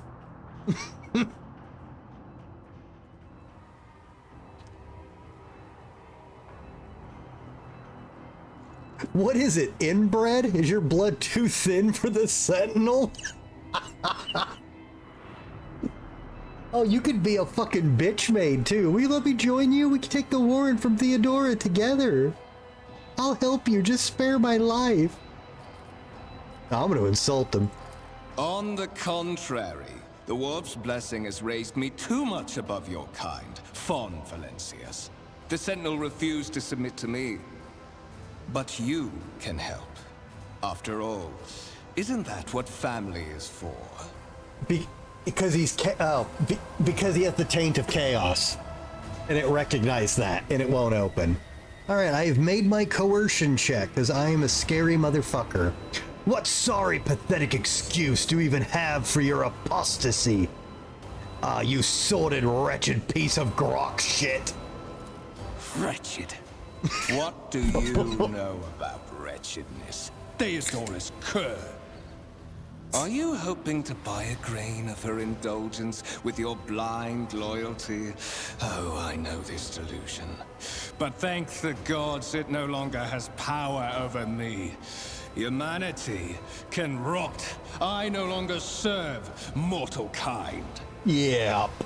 Something, either your tone or the venomous words, throws Coonrad off for a moment, and hateful fury blazes beneath the mask of a cold professional. Once my work is done, I'll make that pompous wench Fon Valencius watch as I sacrifice her entire dynasty and commit their fate to the gods. And you will be the instrument by which I will accomplish this righteous act. Voldvia hesitates for a second and then produces a strange weapon, a blade without a handle that shimmers blue in the light. The blade flashes in the dim light and drops of blood appear on your palm. For a brief moment, you feel nauseous, your head is spinning, and then quiet whispers begin to flood your mind. More and more sourceless voices echo to each other, drowning out your own thoughts, replacing them with a singular urge. Go to the gate.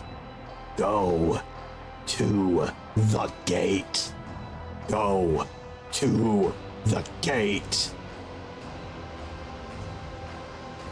See, I will do as you require, but I'll find a way to make you pay for this. No, fuck that. I fight the voice in my head. Get out. I'm not your puppet. The voice in your head giggles and mocks your desperate outcry.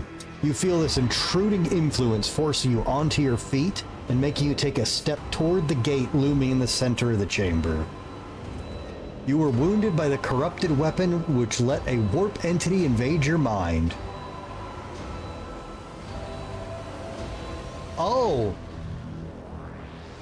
Oh, so...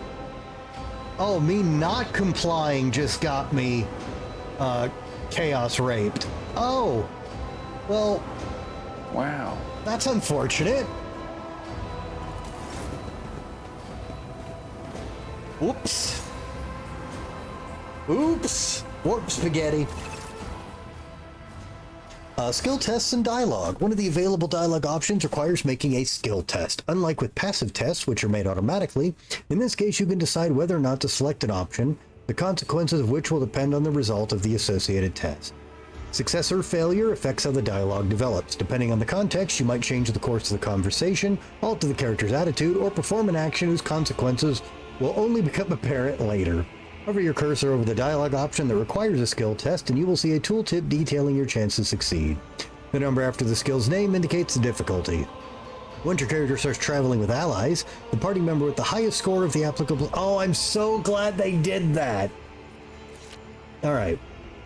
In the gateway arch, you see a I hate this word. Cogitator with a human likeness built into the front panel. As you approach, The torso twitches slightly. This is a servitor, an obedient automaton created from a lobotomized human being. The Sentinel turns its head to you, one of its eye sockets lighting up with two ember-like irises. Let's see, so tech use 100% chance, examine the device, look back, look for anything that could be used as a weapon. Yes. You look around in hopes of finding at least something that could work as a weapon. Your search is in vain. The chamber anteroom is completely empty and in perfect working condition. Nary a broken panel or protruding piece of rebar in sight. I look back.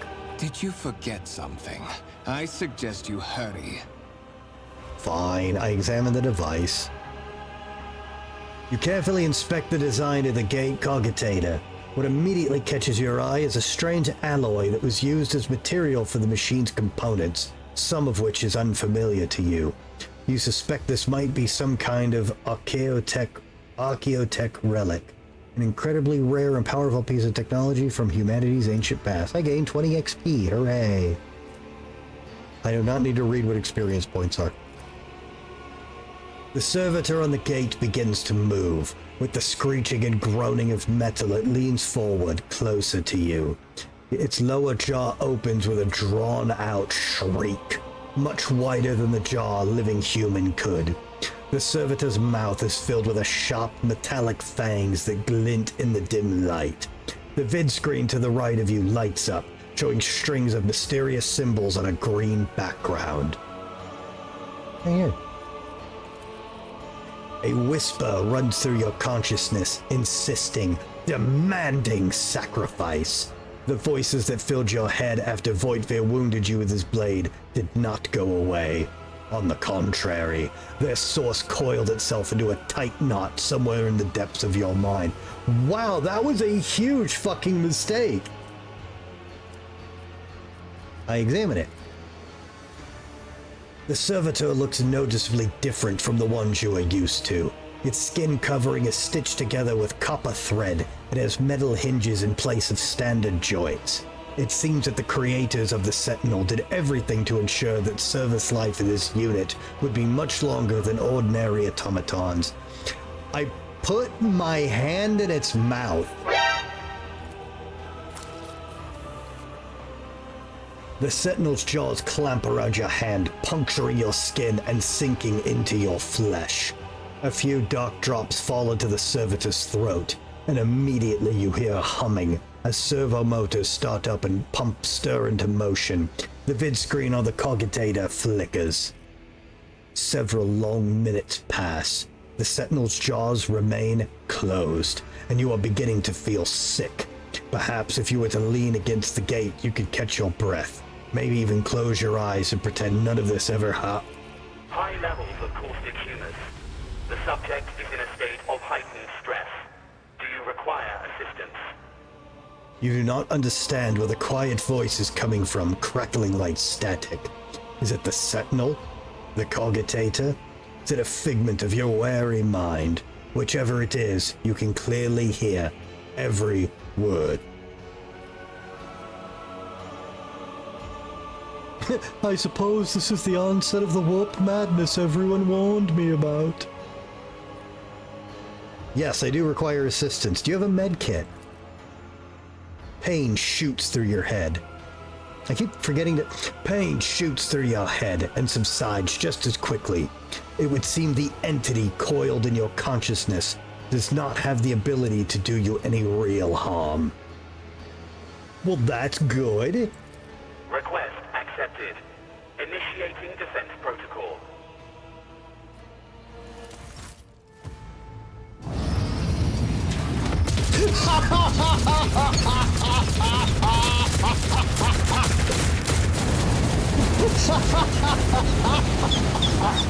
There is still another way.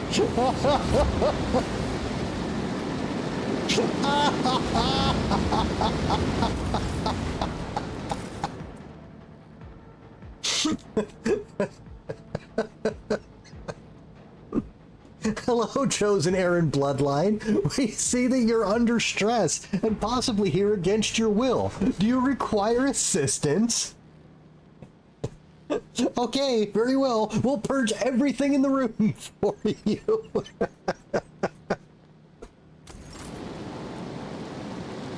Oh. Any of you guys got a med kit?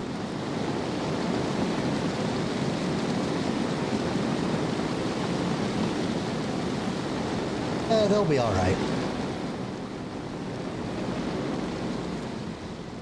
Know your duty. The enormous gates that match the importance of the thing. The enormous gates match the importance of the very thing they protect. The massive doors are made of a heavy metal and look impregnable.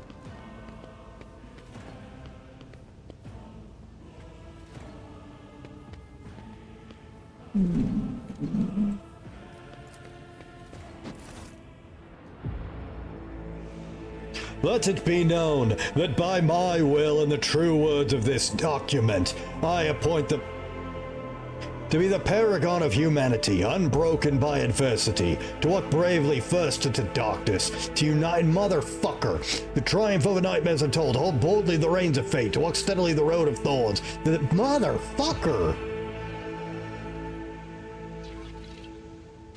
Escort the child of the house to safety. The servo skull's creaking gradually turns into comprehensible words. What madness is happening here? Who are you? Who addresses me?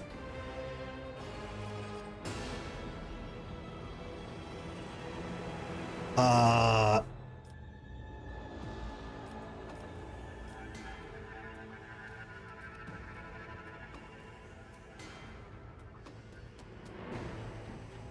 had a coin to flip? God, I'm so broke, I don't have a coin on my desk. Wow.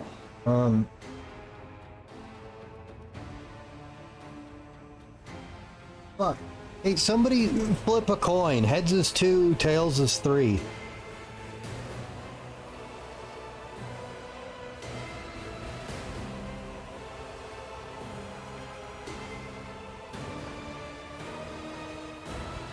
Thank you.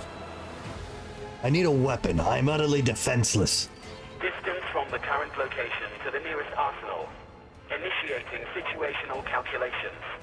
The servo skull goes silent, its relays clicking. Second after second passes, and you realize the servo skull will not answer you. Oh. I need to contact someone, preferably Theodora. Voxcast frequencies disrupted. Initiating setup. Establishing connection. Voxmaster, restore communication with the navigator sanctum. I am trying to contact the bridge.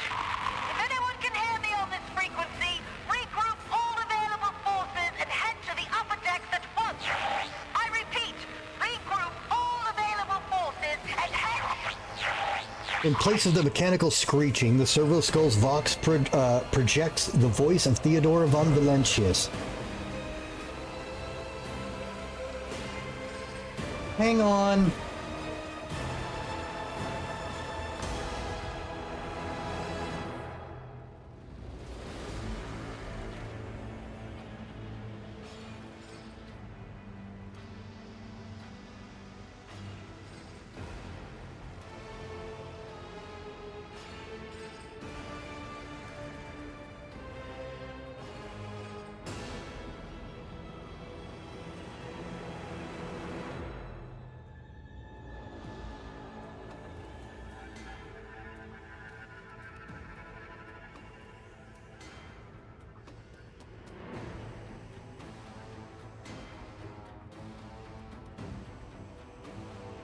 Fucking cats.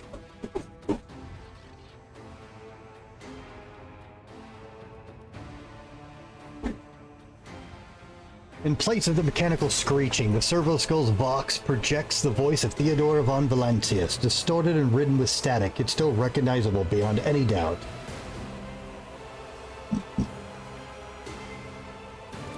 Communication protocols breached. Signal latency assessment unavailable. Unable to establish two-way connection. What madness is happening here? Who are you? Who addresses me? Temporary obnubilation following acute stress. Mobile unit of the Warren Sentinel standing by.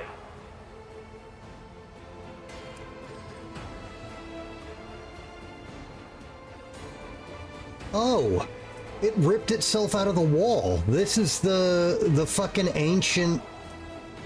Okay. Wait, you're the Warrant Sentinel?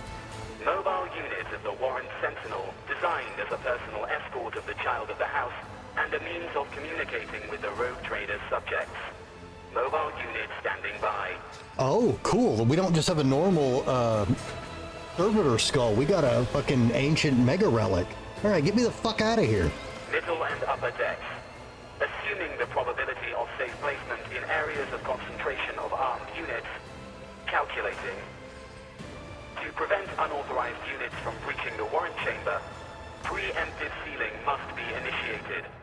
The mobile unit will start executing the received order immediately after the safety of the warrant is secured. The servo skull twitches and makes a few clicks.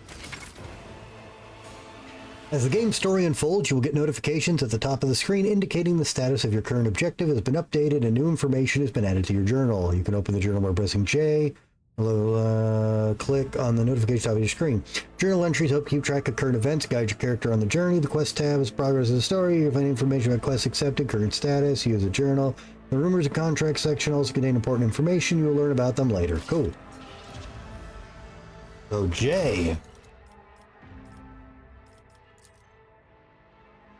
While the Lord Captain and our officers are busy crushing the revolt, someone needs to find Adelthrod, the dynasty heir particularly favored by Lady Theodora.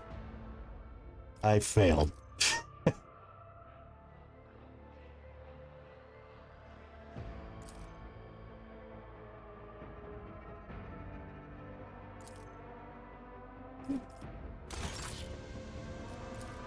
Can I read this again? Let it be known by my will and the true words of this document, I appoint the person to be the best.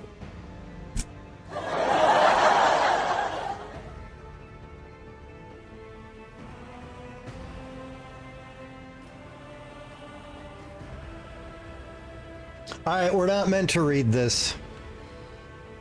We are bound by the blood of martyrs. And I'm certainly not meant to read it out loud with an Emperor voice, so I seal the warrant chamber.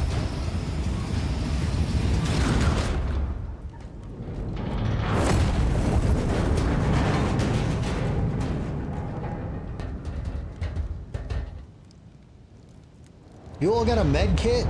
Oh, fuck. Run, fools, or fall! Oh, oh, oh, oh. Get me one of them babies. Oh my god!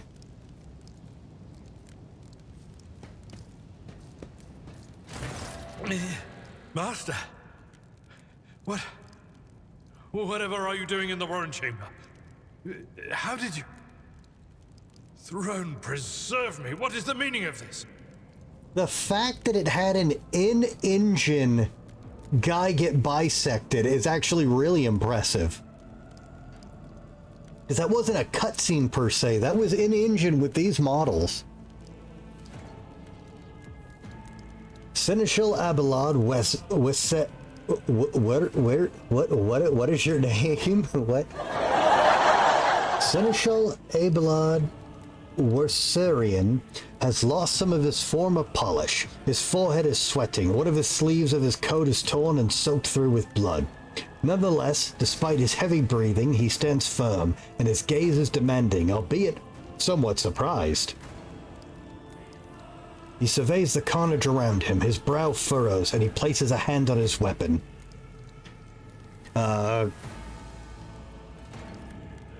Conrad Voitvir is a traitor. When we parted ways on the officer's deck, he stunned me and brought me here.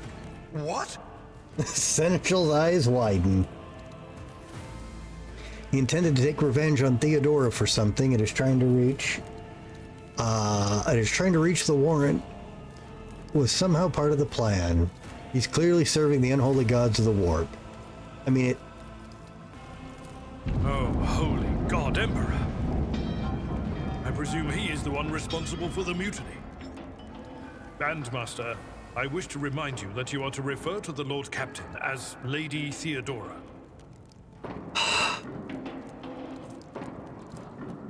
Yeah.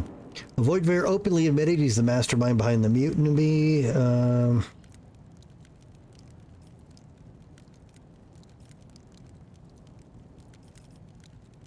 Yeah, just... Saint's blood! And it is small wonder that the heretics are so well organized. I thought his order to seal the passages between decks was his attempt to stop the attackers from spreading to other levels. But now I see the real reason. It was to stop the enforcers from intervening. At least you are alive, and now safe, Master. Alas, I doubt we can afford to look for a compartment to sit out this disaster.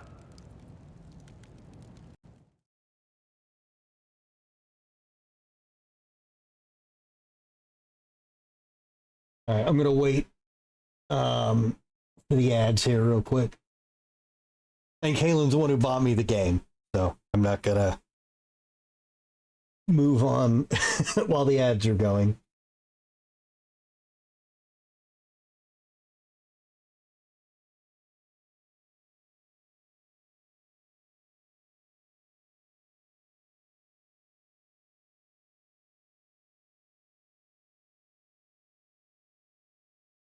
Okay.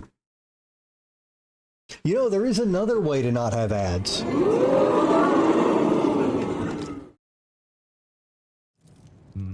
You're in a bad way. I can treat your wounds. Thank you. I have a Medicaid kit. Good. And for the love of the throne, now is not a good time to be walking around the decks without means of self-defense. Here. Oh, thank God, a fucking melee weapon.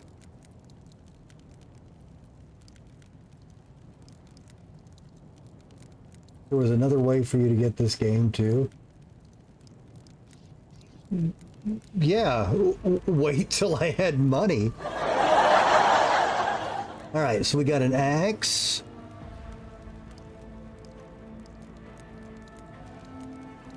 Oh, it can just straight up cause the bleed. Okay, I saw a lot of abilities that went off of bleeding for melee. Looks like it's just straight built into stuff. Alright, so we've got a strike, we've got a quasi-cleave, and a sweep. 5% of melee weapon recargo? What does that mean? You must not have the features Adeptus Astartes. You cannot use Drakari, you cannot use Eldari. I don't know, what does this mean? 5% of melee weapon recargo. That's... what? Okay, whatever.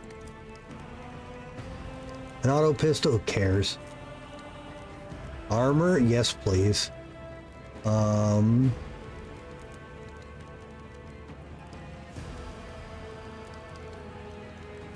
Oh, that's nice to see. The character wearing this armor will dodge 23% of average enemy attacks in the chapter.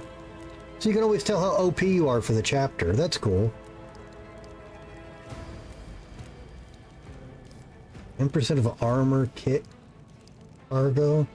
Oh, I guess that's a weird way to write it, but yeah, that might be it. Yeah, I bet that's it. Good call. This armor reduces incoming damage, average enemy attacks in the chapter by 15%. Oh, so there's even level scaling, because it says 20. Okay, okay. And... yeah, I don't know how to use this. I have dumbs. I'm from a bad planet. I'm from a place without education. While fighting, your character can lose some of their wounds. Your character has suffered an injury after being attacked by Kunrad. This happens when a character receives damage that exceeds 50% of their maximum wounds within one round. The percentage of wounds your character must lose for this to happen may vary depending on difficulty of the game, blah, blah, blah. Injuries reduce characters' result. When a character initially has an injury, it's considered fresh during the first 3 rounds.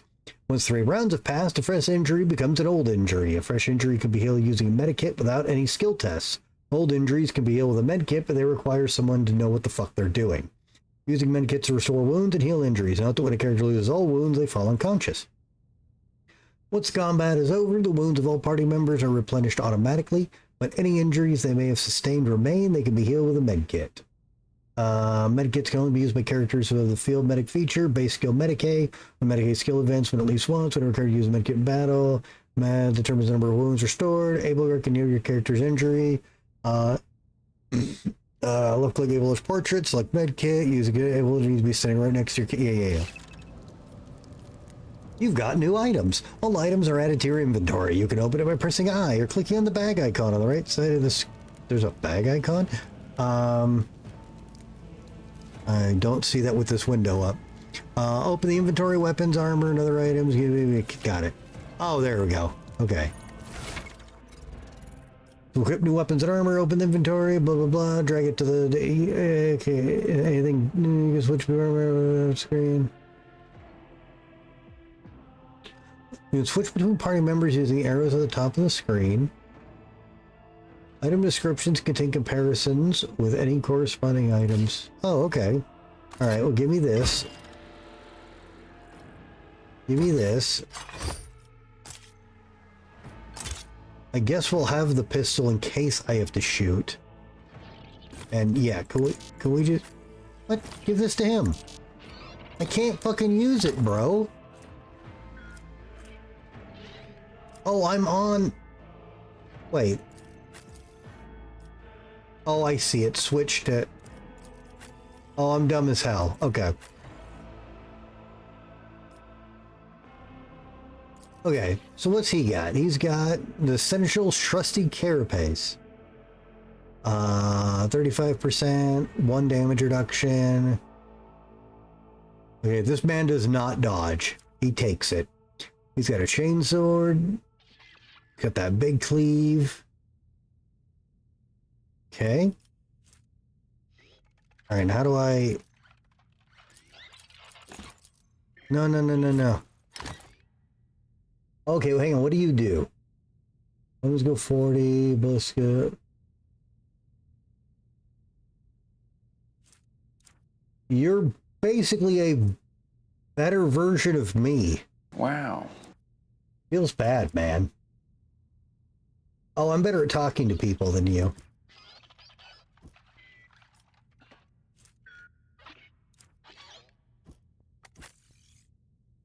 Okay.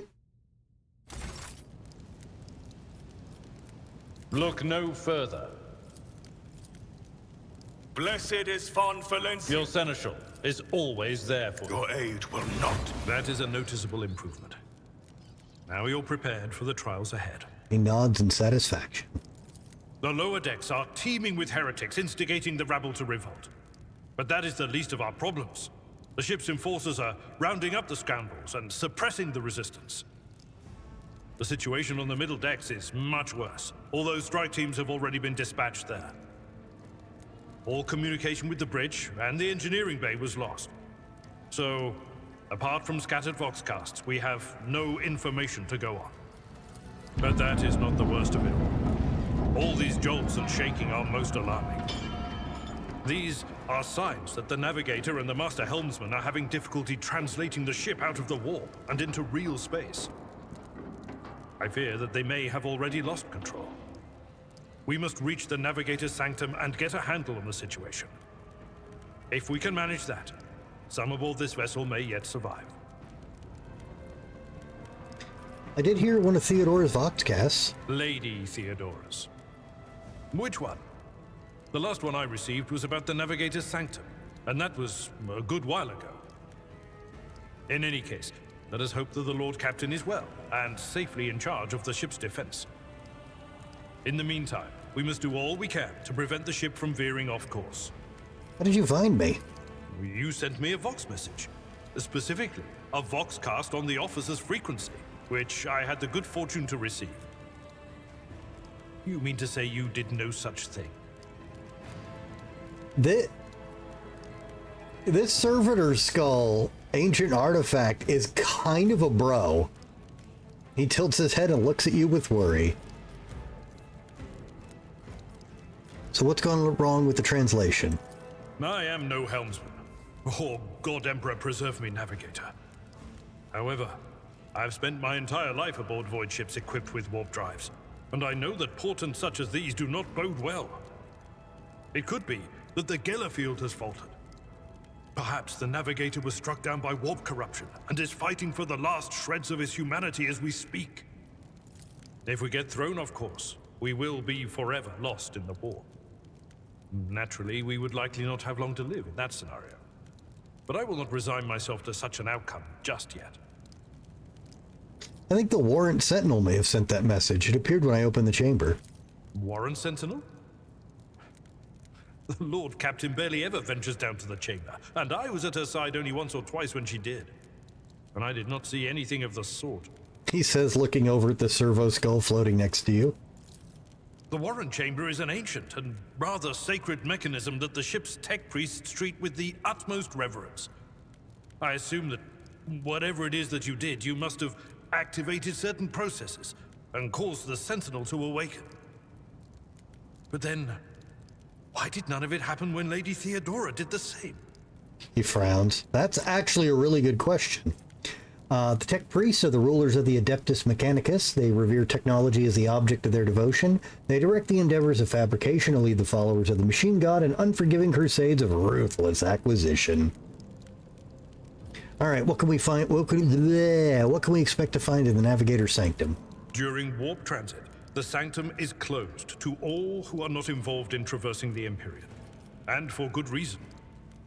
For the Navigator to open their third eye and perceive the way, the Sanctum must be bathed in the energies of the Immaterium. Only a Navigator can withstand such an ordeal. For the rest of us, any contact with the warp is fraught with perils such as loss of sanity, spontaneous mutations, and death. Abelard does not bat an eye as he lists all of the horrors you are about to face.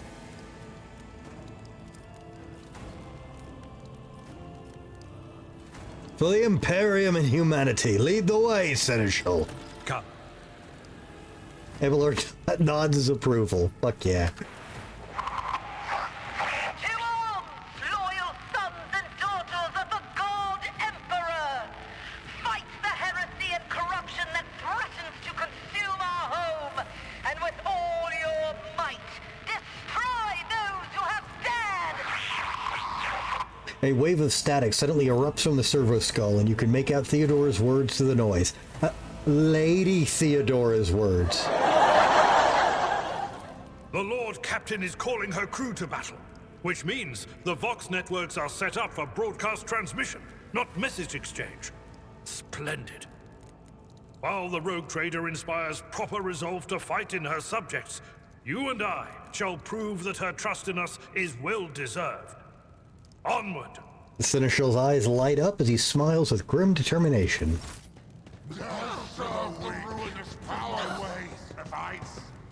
My soul is ablaze with righteous fury.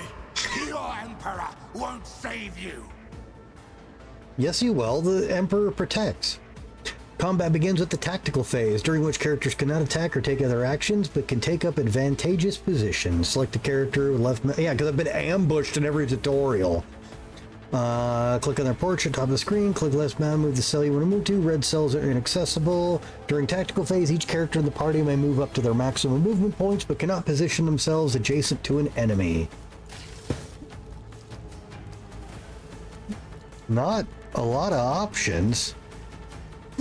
Well, actually, you know what? You're a melee character too. Let's just get stuck in, eh? There we go. There's my tactical position. Your new companion is a warrior. Hey, me too. Abelard specializes in melee combat and drawing enemy attacks. Hey, me too. Charge is a unique warrior ability that only works when using a melee weapon and is not considered an attack action. Use charge to close the distance between you and the enemy. Left click the icon, charge in. Abelard will attack them and will still be able to use the attack action afterwards if he had not used it once this turn. Note that charge can only be used if the character is 2 or more cells away. This character is using a melee weapon. They require your character to be adjacent. Unlike single shots, melee attacks it automatically with no need to roll. I don't have dice rolls to attack.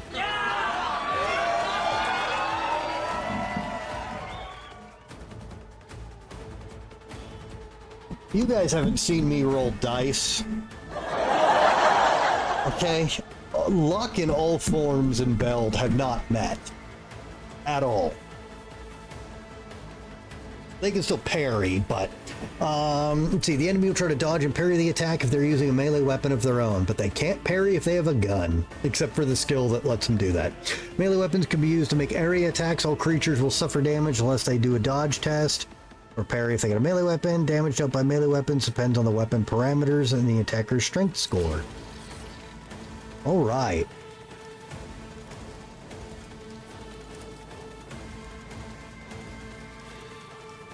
That's not the Seneschal's job. I'll charge into them. You charge into this guy. One fewer target. Damn. All right, what's he got? Cleave. Indeed. Oh.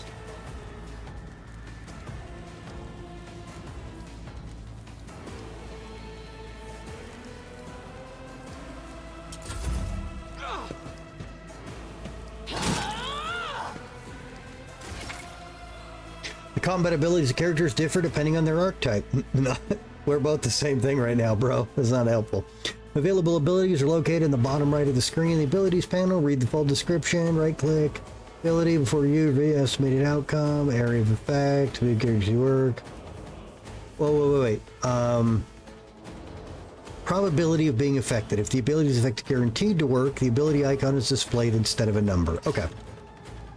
Alright, well, I want to do some charging too. Actions will speak louder than words. Another step towards our ultimate victory. Alright, strike, swing, and sweep. Oh, I see. Sweep does the bleeding. It's not a default thing. Okay.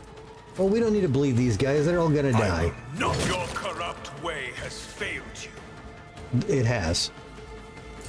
Chaos guides me. Pain and duty go hand in hand. To the weak. Friendly fire. Be careful. Companions can get hurt by your burst attacks or area attacks.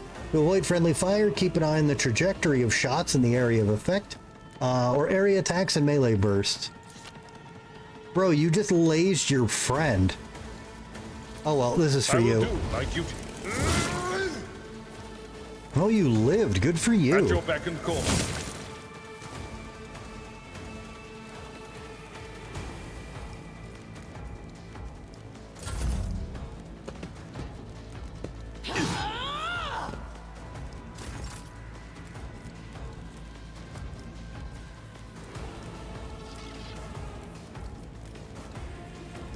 I didn't understand. This is beyond me.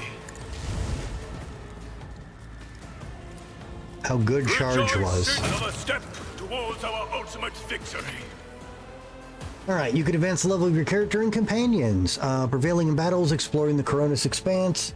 Completing quests earns you XP. Once you've accumulated enough, you can level. Click the arrow symbol, open up.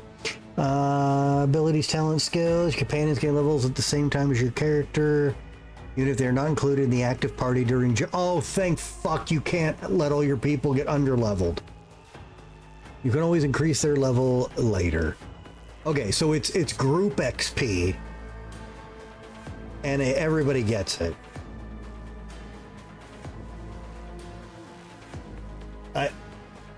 Congrats.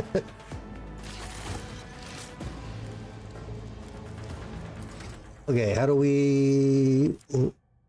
One rank available. Okay, at this archetype rank, it's possible to increase character skills. Higher the skill, easier it is to pass checks. Okay, what do I...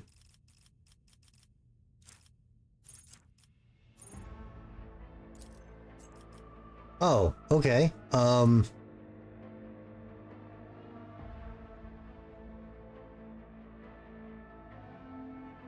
Okay.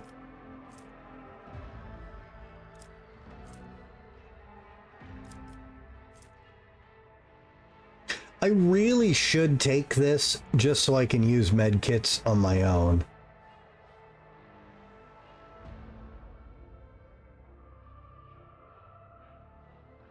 Because that's what it said, right? It... Hang on. Can I get... Yeah, that's fine. I need to read medkit again. Hang on. I want to make sure I'm not wasting... You can, but I can't because I'm stupid and don't have the skill.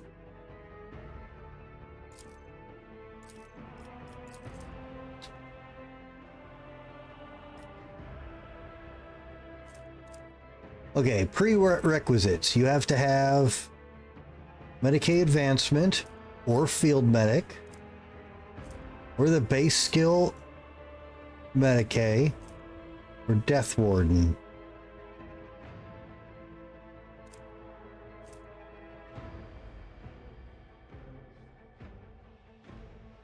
Character gains, mostly Medicaid. Oh, but that's not what I'm getting.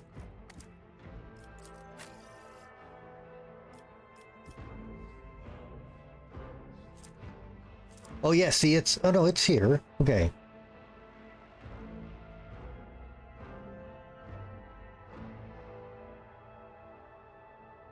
Okay, well here, let's what?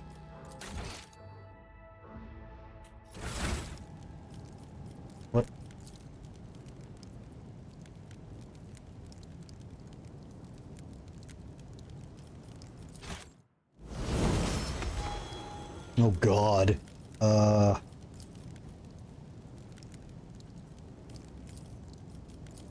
Oh, that's cool. Oh, I can drag and make my own. Neat. Okay. Okay, Heresy so...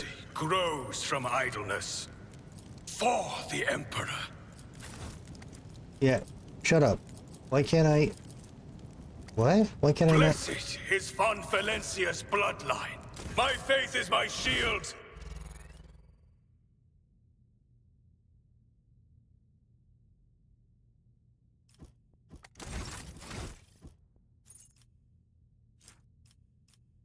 What the fuck is this? Oh, you can become a heretic in this? Neat. Yeah, I'm not doing that. Okay. Okay, so if I take this...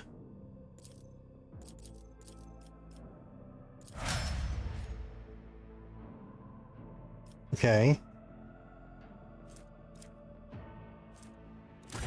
Okay, so can I use a med kit now? What do you mean, meh? No meh.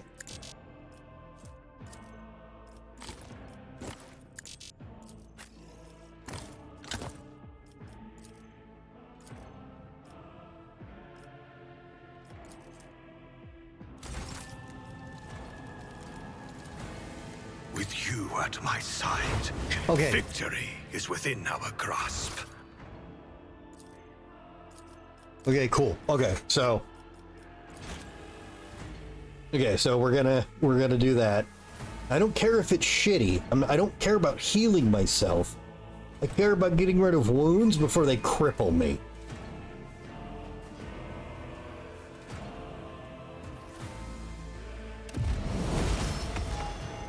Now let me confirm I wasn't just screwing something up. I can't allow myself to do this. Yeah, okay. So this is absolutely what we need to do.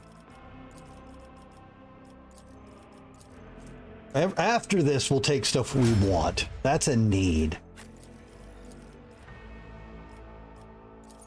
All right, what are... Oh, actually, what are you good at? What are we doing with you?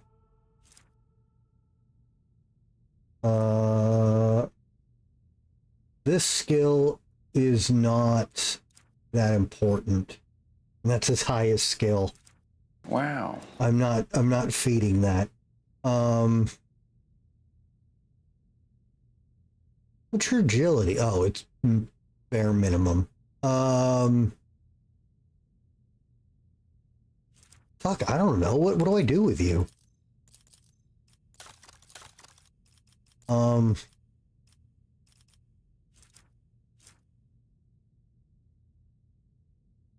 Why is your Medicaid skill? Hang on. Wait, your Metascape skill is shit. How come you can use a kit and I can't?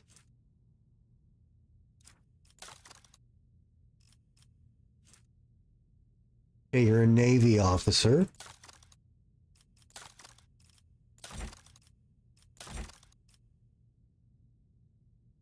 I don't know what to do with this guy.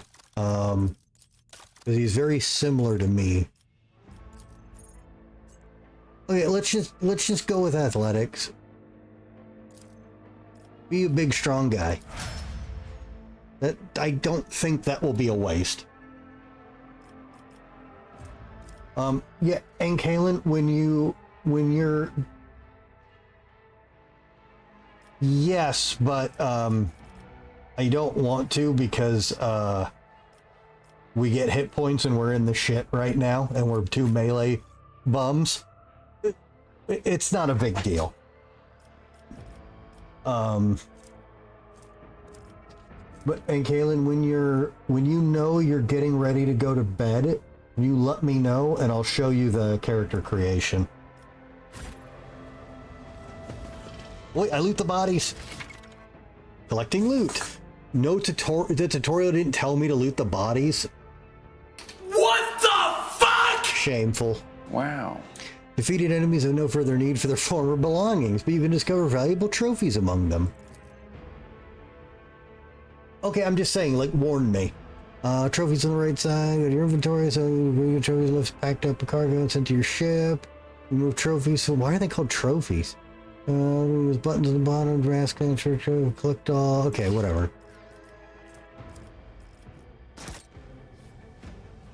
Oh, it AoE loots. Oh, thank fuck.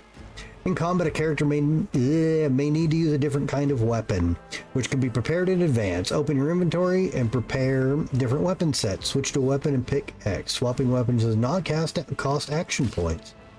Okay. No suffering will make me forget his sacred words. Okay, so I did. Burn the heretic, kill the mutant, purge the unclean. Okay, so I actually did that right. Okay. Let the faith guide my path to glory. Wait, do I have to have both of you selected? Oh, there we go. Okay, I do. Why did it leave that on the screen?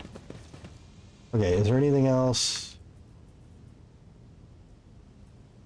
Okay, let's go.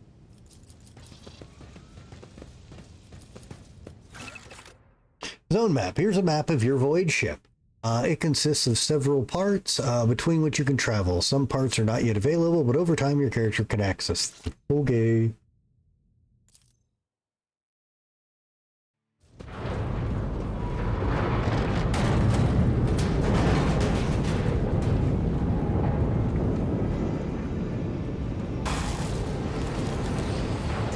I hear it here on the threshold of the blinded guide. Doom comes from the heavens. Master, watch your head. Idira, would it be too much to ask that you phrase your soothsayings plainly for once? That was too close. Abelard grumbles as he dusts himself off and grips his weapon again.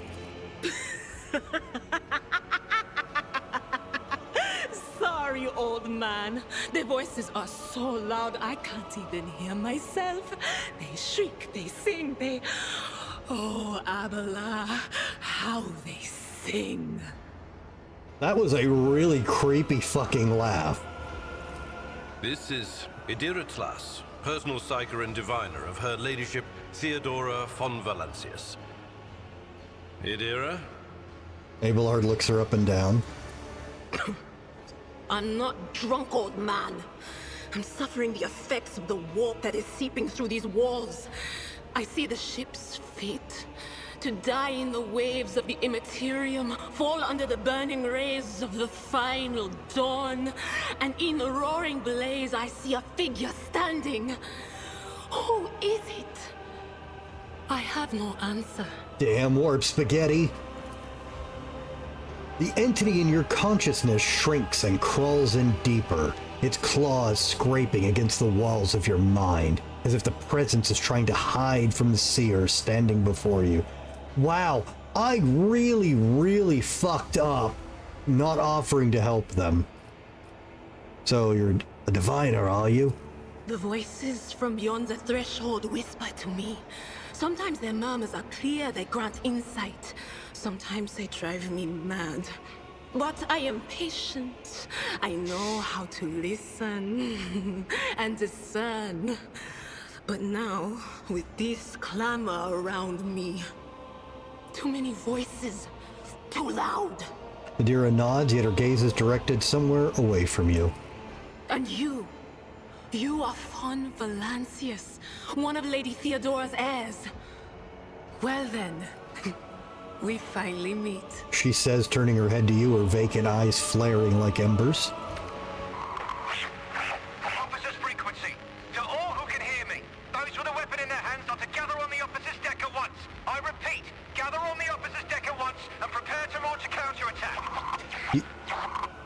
You hear a few clicks from the relays of the servo skull, which has followed you all the way here, and Theodora's scrambled words give way to a voice vaguely familiar to you. That's Edelthrat. Oh, Emperor's Providence. The other heir lives as well.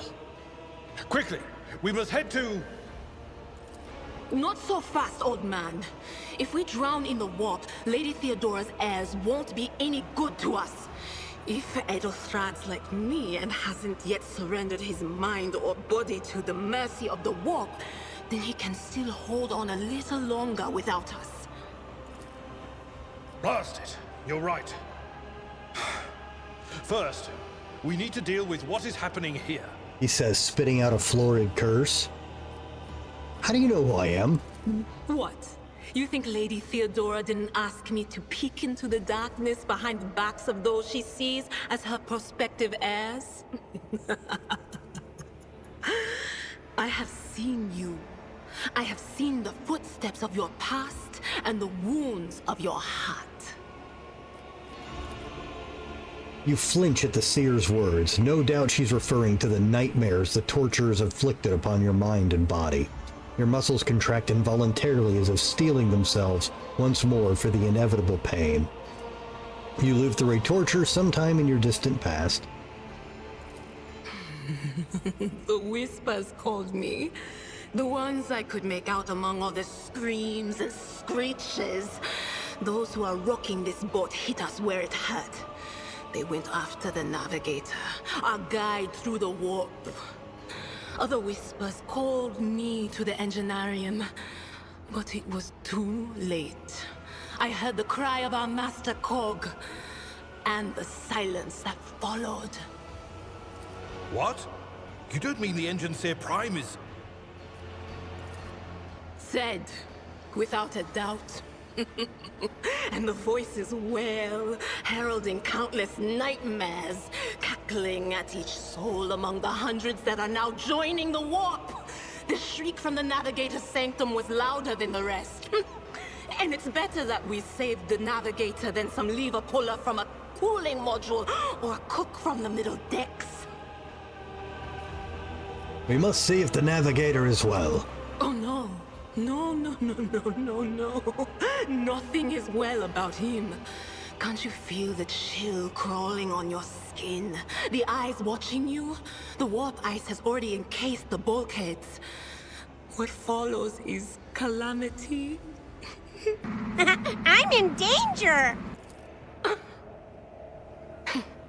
But we're not just going to stand here and take it, are we? The state of things in here suggests there's a navigator around. Maybe one who's crippled or at death's door, but still kicking. And since our skin hasn't peeled off our faces just yet, his third eye must be closed. At worst, it's a little roughed up. So what are we moping around for? Let's go protect that noble mutant while we're still alive. Adira freezes, then she slaps her cheeks, rubs her face, and looks at you. The supernatural glow from her eyes and the smirk is gone from her eyes, and a smirk spreads across her lips. Adira, join the party. Oh, good, a psyker. Which now consists of several characters. Select one character, click on their portrait. Select multiple, drag a box. The entire party initial command the character once. Oh, backspace to collect. Okay, cool. Did you want something? should I divine our next step? Okay, what are you? Okay, obviously you're all willpower. High perception. High awareness. Shockingly low warp lore. Oh yeah, you're actually... You're regular intelligence. Okay, you are not trained. You are a sorcerer, not a wizard. Got it. The armored body glove. Psychic staff. It can melee and do a lightning arc. Power level affects the damage of this power. It gives 5 willpower. And you've got a las pistol. Wow, okay. And because it's a laser weapon, it has a massive dodge reduction. I like that. Okay, you can't equip. Oh, I need to re-equip. I forgot. There we go. Okay. Okay.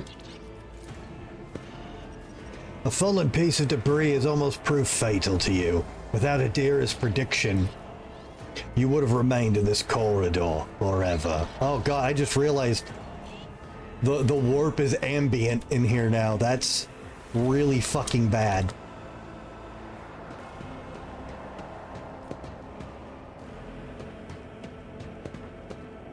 Oh.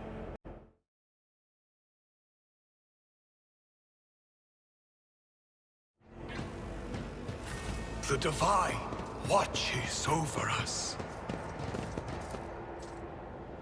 This door does not budge. Clouds of viscous flesh have entangled the metal, sealing the door shut. Ew.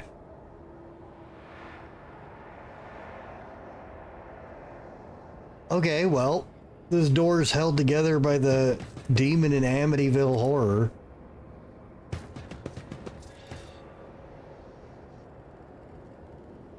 Who said that?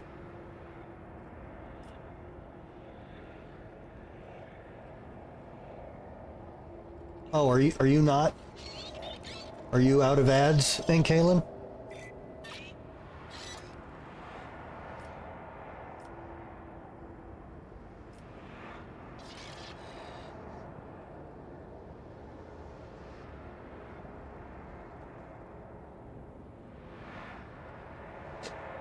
Oh, it says I'm in an ad break. Okay. Yeah, every time I click on it, it just oozes warp blood. Oh, and there's, if I keep clicking on it, eyes pop out of the wall. I should probably stop doing this.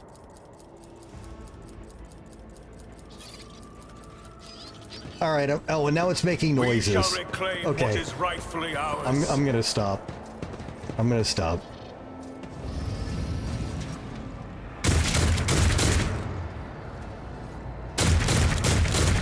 Yeah, good luck getting through that.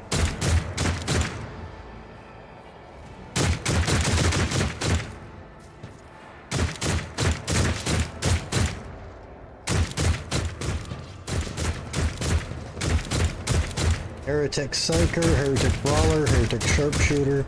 Our foes shall be crushed beneath our unyielding might. All of you will bleed! Okay, let's go right there. Go right there. I don't really know what to do with you yet, so let's put you behind cover. Okay. Out of my way! I am your doom!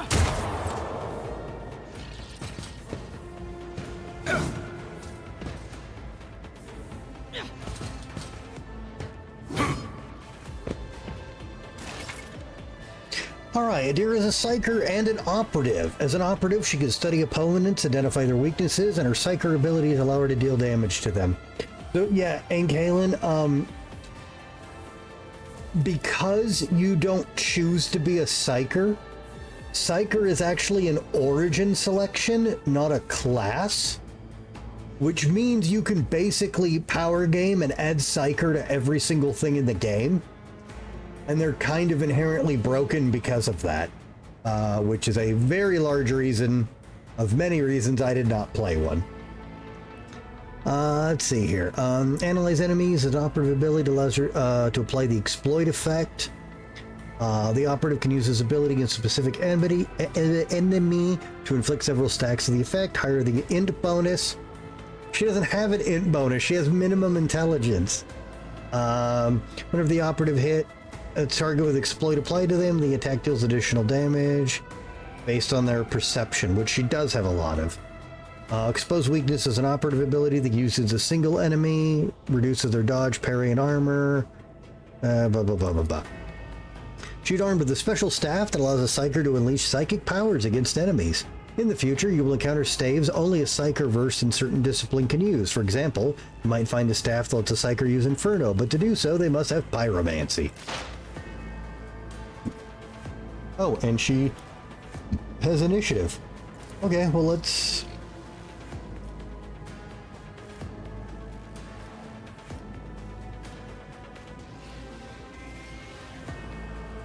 But of course, what an unfortunate turn of fate. The air is filled with a putrid smell. It sure is.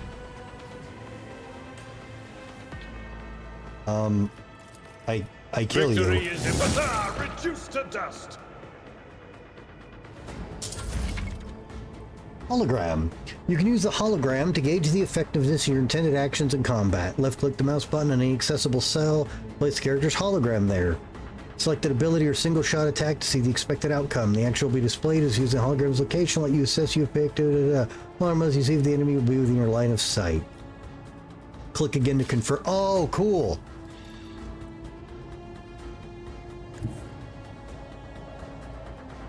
So if I were to do this... Oh, that's nice. I'm never going to remember... I'm going to be 40 hours into this game before I remember to do this regularly. The Emperor commands. Your corrupt way has failed you. It has.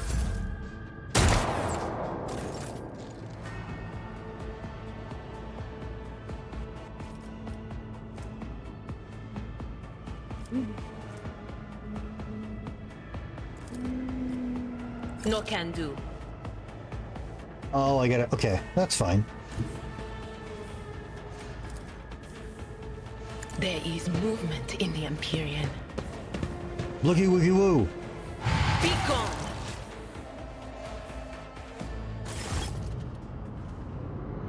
Vespiadas.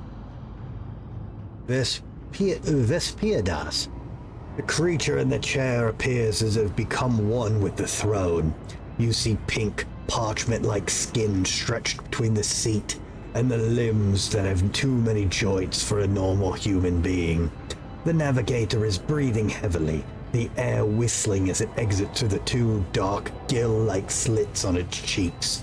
The creature's eyes are shut, and two ordinary eyes as well as the third one that sits in the center of its forehead. I believe Master Vespidas still lives. Vespidas? Well, the servants are dead, but the chamber, thank the Emperor, is still sealed from the warp. Well, we have a chance of leaving this place alive. Abelard flinches at the sight of the stretched skin and the dark marks on the creature's face.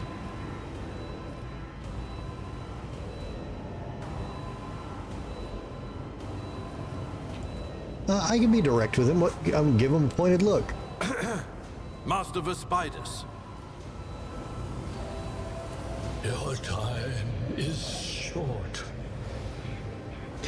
The navigator stirs, barely able to lift his head and half open his normal eyes. A dark drop rolls from under the closed lid of the third eye and down his face, leaving behind a black trail. The voice is coming from the Vox grill at the base of the bizarre chair. It is unclear how the navigator is able to produce human speech. No, we are not getting him out of that chair. Are you stupid? Are you alright? Fall to your knees, mortals, and behold the final dawn. Suddenly, the navigator's body starts thrashing in place. It lurches forward, then falls back onto the seat, then thrusts forward again as its bones crack and its skin tears open. However, the fusion between the body and the chair appears to be stronger than these wild impetuouses. The mutant remains seated, but leans as far forward as he can, his layered raiment slowly turning crimson. The gill slits burst open, forming two hideous screaming mouth-like pits. Ah! It came from beyond! His body is not his! Idira's scream is echoed by a silent cry in your head. The unseen creature triumphs at the sight of the Navigator, succumbing to the paroxysms of corruption. Its march thunders under the burden of hopes. Unseal your hearts, and I will flood your souls with myriads of words and meanings, each one a portent of salvation within me. The Navigator continues to convulse violently in his seat, shrieking and cackling, but then his fit stops abruptly. His face is drenched in black and crimson. The dark ooze from under his third eyelid has turned from a trickle into a stream, mixed with the blood coming out of his nose, and there's a purplish swelling around the eye. Run. Flee from this place while I still have the strength. I can contain the intrusion, but not for long. We must begin the translation. Leave the warp. But it can't be done without the Master Helmsman's help. The words come out of the Vox as a labored rattle.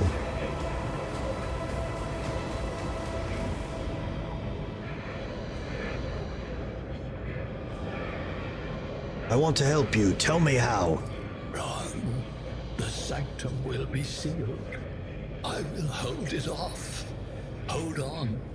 And wait for the signal from the Master Helmsman. Then I will commence the translation. So, run. Run. I normally would not ask this, but I don't think they're timing of the essence yet, so I'm going to risk this to see if we get a name. The Edge. Kneel before the ascent of a new champion. When the rite is complete, this shell will burst, and thousands of Moors will accept the sacrifice offered to the edge of daybreak by the bringer of twilight, the one marked by the will of the gods. I don't know any of those references. If anyone knows any of those references, please tell me. The Navigator starts thrashing about once more, his gilled mouth bursting with crazed laughter. Each word rings through your head like the tolling of a bell, as if countless voices have joined in, screaming into your ears. For a moment, you lose your bearings. This unholy chorus must be trying to confound you with sounds not meant of this world. Wow, this was such a horrible decision I made.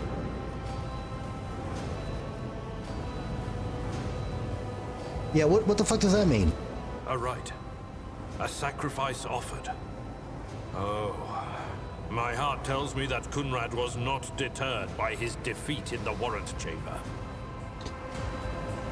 Oh, you fucker. What? Kunrad betrayed Lady Theodora? Oh, but how is that? How? He was as loyal as a dog. And I didn't hear a thing, I swear. She says, clutching her head.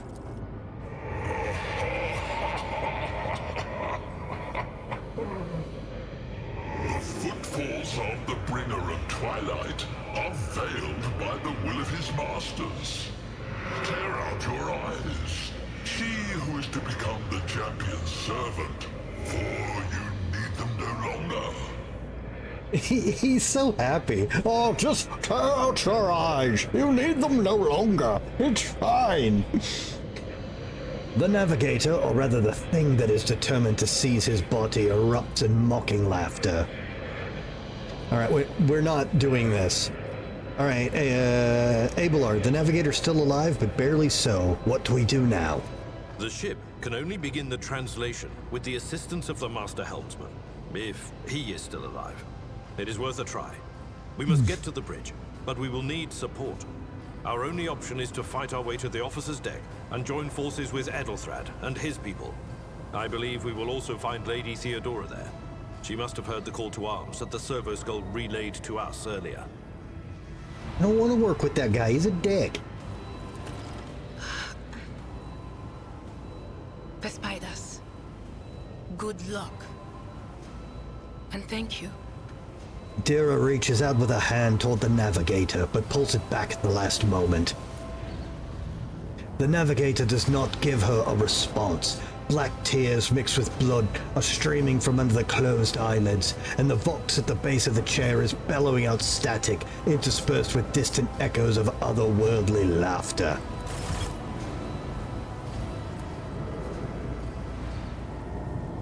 The Navigator appears dead. Only the slight Let us walk this path to the end. movement of his chest and the twitching of his eyelids lets you know he is still clinging to life. We get a good look at him. You. Okay. Oh, loot the bodies? Shit. I collect it all. Cause Heresy grows from idleness. is there anything else in here to... Oh.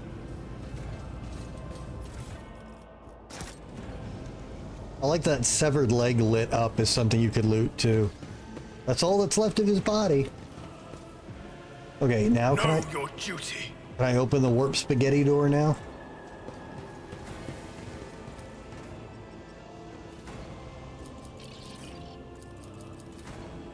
No, but I don't see the blood anymore.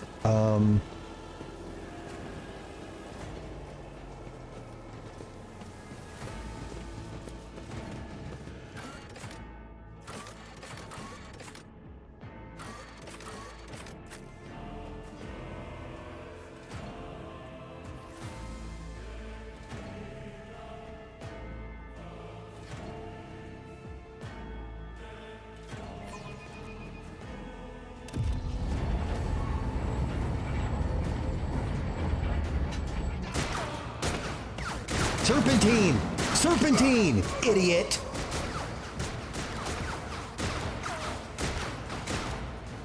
He didn't serpentine. The ship's as good as ours. It's all over for you.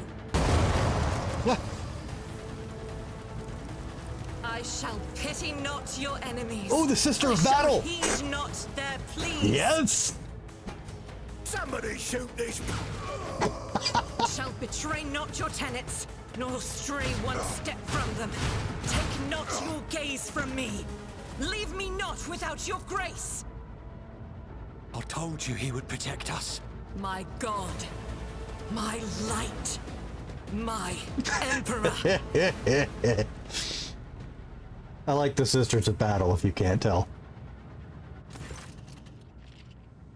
The white-haired warrior turns to face you, her dark eyes blazing. The weapon quivers in her hand, and for a brief moment, it seems she's not going to stop and will continue eliminating every target she sees, starting with you. Look at her portrait! That is a perfect mix of glee and insanity. Look at that smirk. Sister Argenta! Sister Argenta, it is a relief to see you. We require all the forces we can muster. The Seneschal's voice seems to bring the warrior out of her battle trance. Your face, it is unfamiliar. Who are you? The young woman called Argenta lowers her weapon and scans your small party with an intense gaze. Then she sets a sight on you. Oh shit. Yeah, let me move that.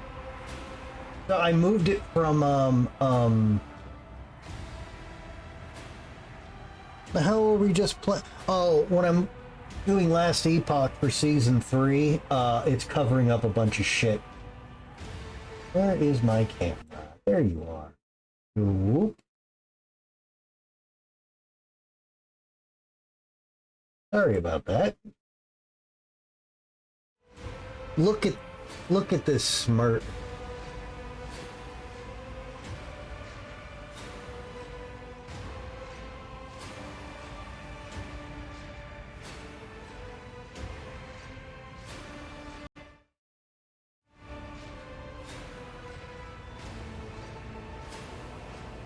Oh, chat's in the way too. God, everything is in a bad spot.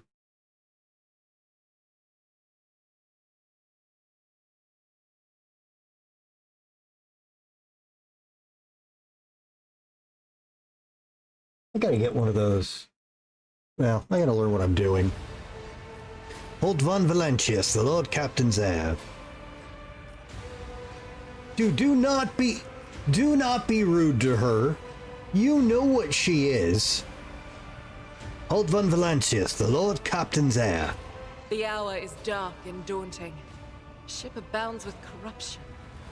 The faces of friends are twisted by sneers of heresy. The eyes of comrades ignite with the archenemy's hunger. I will do what I must to halt the advance of the dark forces. But in these dire moments, little can be trusted. So I must know, why are you here? Argenta gives you another stern appraisal. You catch something strange in the depths of her eyes, some internal struggle or a wordless question. In the end, however, she nods.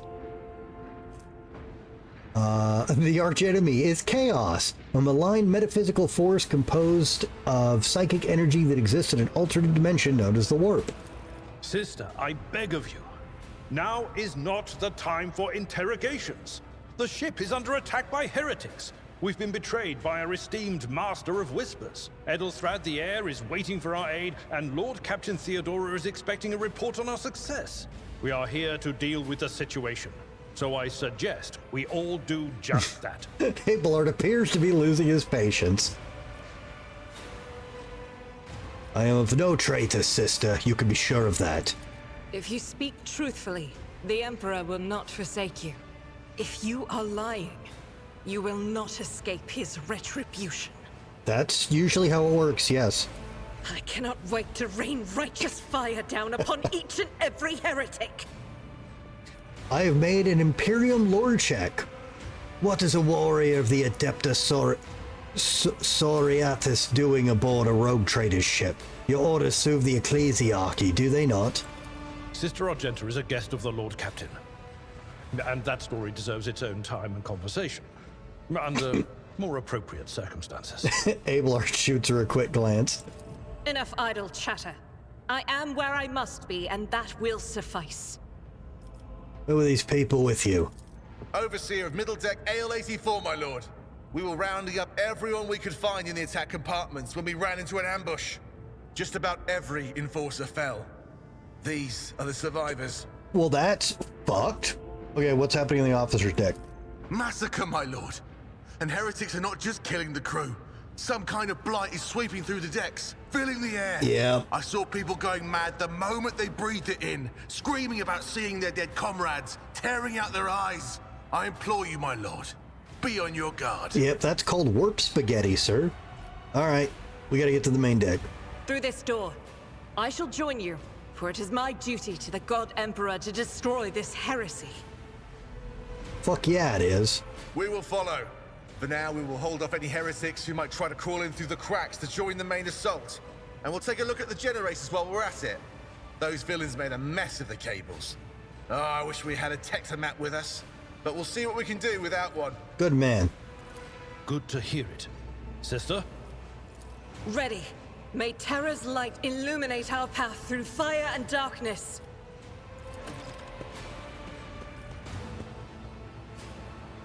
Crew needs more powerful weapons for the coming battle. Maybe something... Thanks, I wasn't reading Sins that. hidden in the heart turn all to decay. There's a... How do I... There was something I clicked on where you could see her portrait like full screen. How did I do that?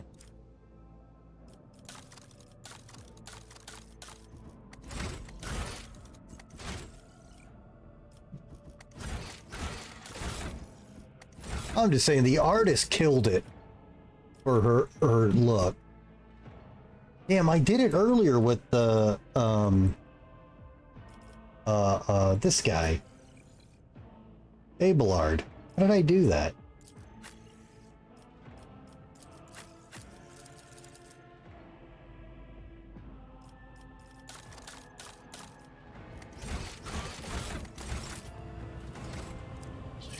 Fuck. When the faithful are idle, heresy grows. All right, what do you do? You... Okay, you're a perceptive dodge whore. Okay, good. Demolitions expert. And because of your high agility. Overall, pretty generic stats. A mesh chest plate. The unfading valor. This... Oh. Yeah, she has a named weapon here. This Godwin pattern bolter was given to Sister Argenta on the day she took her vows to join the Order of the Martyred Lady. Unfortunately, despite its illustrious name, the gleam of its metal has dulled after years of travel and encounters with horrors untold. The sacred prayers engraved on the barrel have been worn smooth in places. With every shot it fires, another spark goes out in the halo of sanctity that surrounds this noble weapon. Look, that just means it's done a whole lot of purging, okay? And then she has an auto pistol. Okay, and how do I... No. I gotta learn how to use these damn menus. Okay, what are you? Okay, you're an Imperium. And you're a soldier. So you got run and gun. Okay. Alright, you shoot things, make dead. I'm good, yes. My faith is my shield. This door is closed, but the lock looks intact. It can probably be opened with the right tool. We are bound by the blood of martyrs. Oh, go through there. Yes, your lordship? Long live the Lord Captain! We've lost so many, but it's fine. We'll hold out. Not a single pest will slip through, rest assured. I hope the heretics don't send reinforcements of their own. Goods? I want goods. What do we got? Crate of trank injectors. Maglev and bullets. Salvage Omni processor. Shipment of glow sticks. Wait, do we use ammo? No, nobody's got ammo. Huh. Wonder if that's like special damage ammo or something. Let the faith guide my path to glory. The explosion blasted a hole through the door, large enough for a person to get through. I'm a person! Wait, but it won't let me through. Where is everybody? Oh, they're all stacked up. Okay, are these like... The generators hum softly. When you draw closer, your skin begins to tingle from discharge. Oh wait, am I supposed to use... We shall reclaim what is rightfully ours. Am I supposed to use her demolition skill to open this? Is that what I'm supposed to be doing? I woke up with a feeling of wonder, as if a field of flowers was blossoming nearby. A child was saved from death. 1,000 heretics were burning alive, begging and sobbing and howling. Can you calm the fuck down? I'm restless. Okay. Is that the not... light of terror shines for us. Okay, maybe I click on it with her. Will I get a skill prompt? No? Uh-oh. Okay, what am I... Okay, Blessed is von Valencia's bloodline.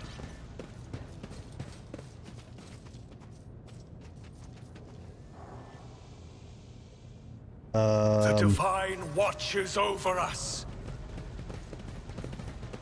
So, Game Widow... Did you not tell me something?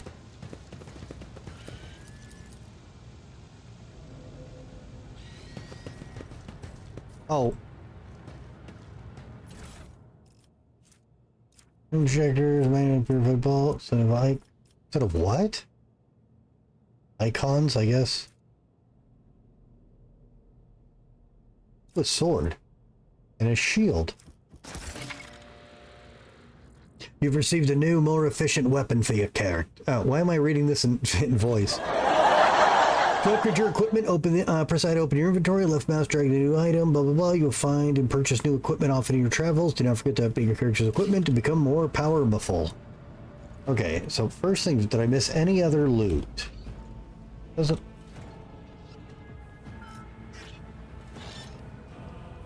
Shit, I was hoping there was a shape charge in there. Okay, so what do we...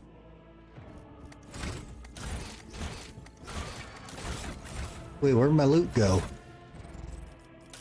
Oh, here we go. So what does the shield give me? Allows you to block attacks. The first use of shield attack in turn costs 1 AP less. I didn't really see myself using a shield, but I didn't really want to use an axe either, but no reason not to use that. Okay. Okay, crappy swords.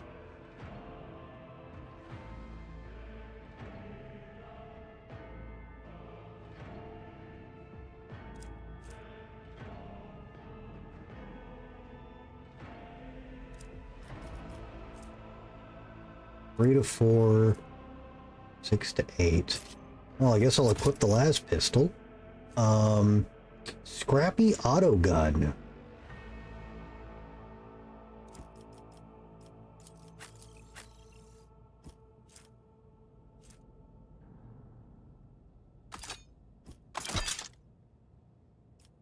When the wizard has to shoot, it better be messy. Seems good. What else they got? Psychic set is exactly the same one she has. So that's just loot. These are what I have. Okay, sword Mazoa pattern. 7 to 11.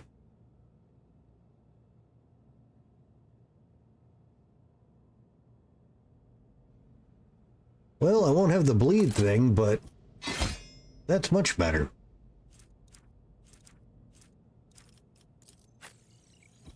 Oh, you don't have a gun at all. Here, you can have this auto pistol. You should have this blaze pistol.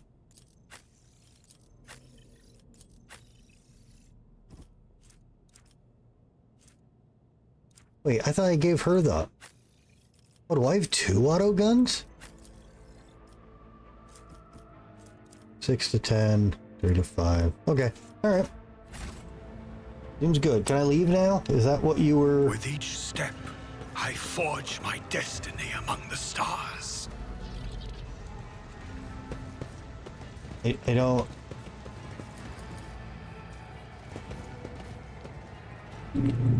Oh, now we can open the door?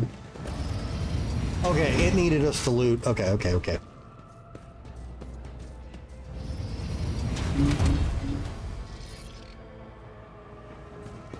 With fire and vigor, our Emperor, imbue us! The Masters demand your death! Okay, you have killed everybody in here. Can I read this? No. Okay, and she's fast as... I'm guessing agility affects initiative, because she is way faster than everybody else. Alright, you're a gunner. So we want you in cover. Alright. I don't give a fuck. He doesn't give a fuck. And, Do you see that? I do. Alright, Argenta's a warrior of the Adeptus Sororitas and a soldier. She's an expert with burst range weapons. Deal damage in an area. Oh, so you can, like, spray an area? Oh, cool. Okay. Another Argenta's strength is her mobility in combat. Run and gun is unique soldier ability. She gets extra movement, reduces the cost of the next attack by an action point. They get -10 penalty to ballistics. It allows the soldier to perform an additional attack with a ranged weapon. Handy tool if you want to make more than one attack in a turn. Revel in Slaughter is an ability that can be used once for each 3 enemies a soldier kills in a single battle. Each activation of this ability increases their ballistic skill, crit chance, crit damage. This effect lasts until X of combat and keeps stacking. Certain weapons let you make burst attacks, so performing a melee burst attack. If the first strike hits, all of them hit. Oh, that's like riffs. If the first strike is dodged or parried, all subsequent strikes are dodged or parried. Wow, it really is like riffs. When performing a ranged burst attack, the character fires several successive shots at different trajectories. Most of these shots are concentrated in the center of the attack cone. The more enemies in the area, the more of them will be damaged. Shots fired after the first one are less accurate, have a higher chance of deviating a central line. Burst shots are particularly effective against clusters of enemies. Be careful, burst shots can hit at... Yeah.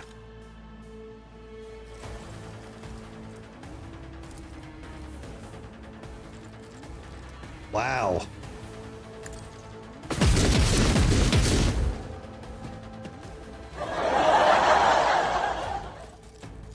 I did say you had very average stats. Chaos guides me.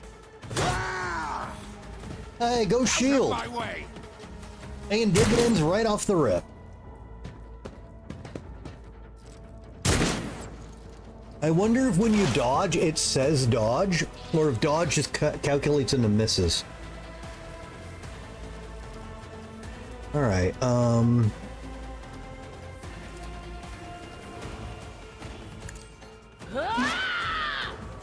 Okay.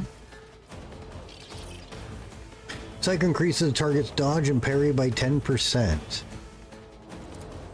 Let's give that to myself.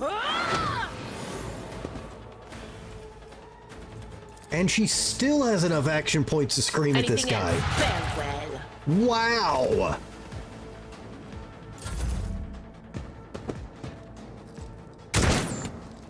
Fuck you. Oh, come here. Yeah. How'd that work out for you?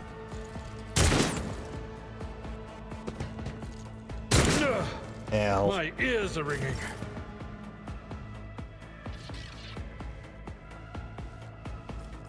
Okay, now if I charge...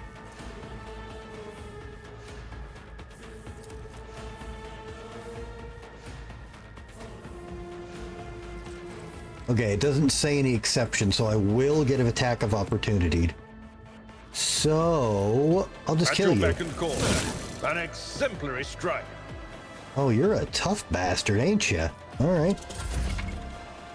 Types of cover. Full and partial cover. Why didn't you explain this earlier?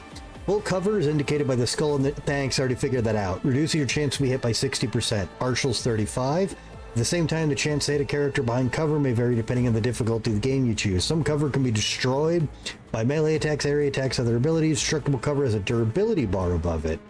Single shot can penetrate through any cover.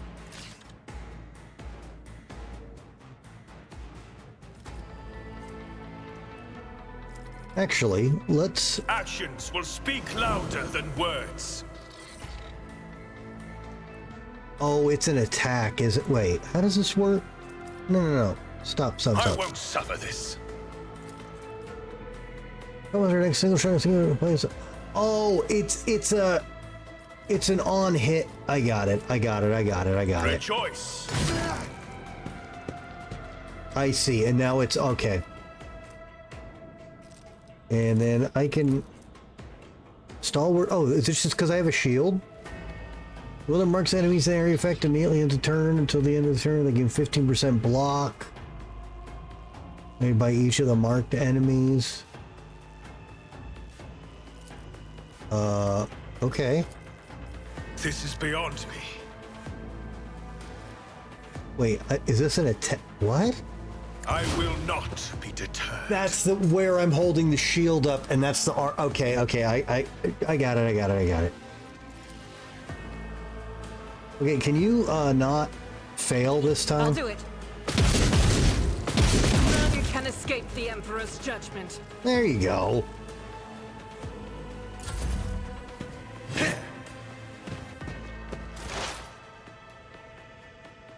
All right. On it. Enjoy your stacks. So if I'm understanding this right, if I kill him with her, I should get a bunch of movement, another turn, and more action points. I hope you're on our side. Are you back up? You are not. Wow. They could have been back up.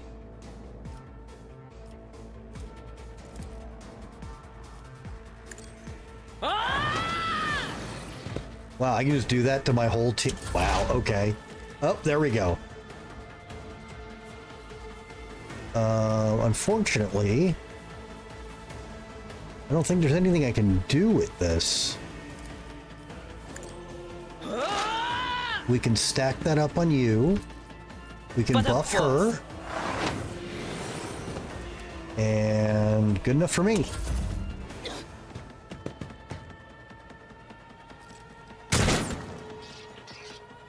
I serve the ruinous powers!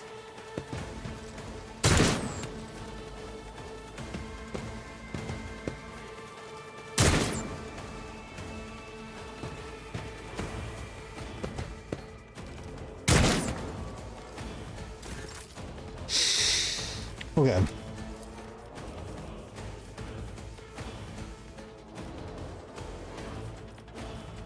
I mean, the target's too far. How? What?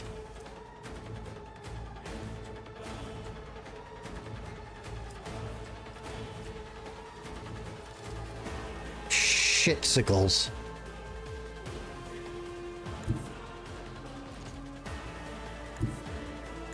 My place is at the fore.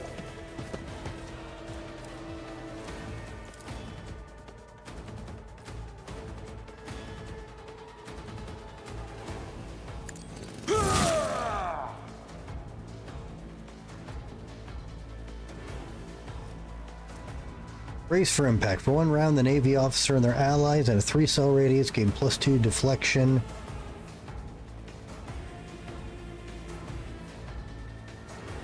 They also cannot be forcefully moved. Yeah, it will be done. Just in case. Alright, can I charge? Sure shit. Let this be the warning to all who oppose us.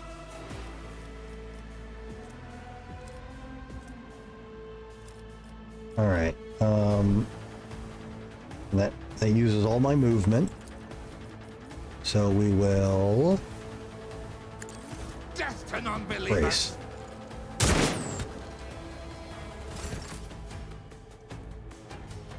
Alright, let's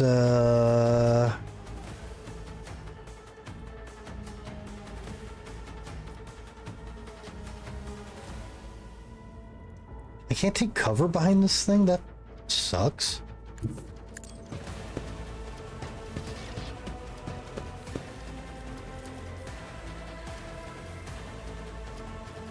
Doubt is for the weak.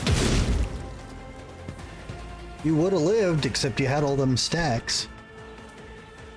Furious Recital grants momentum equal to 6. This ability grants additional 3 momentum for each enemy that is either in a 5-cell radius around the sister or was hit by her this turn. The sister battle hits a demon or chaos cultist, the amount doubles. Is that what this is? Is this my momentum? It is. I guess I don't understand how to read that. Run and gun. We'll save.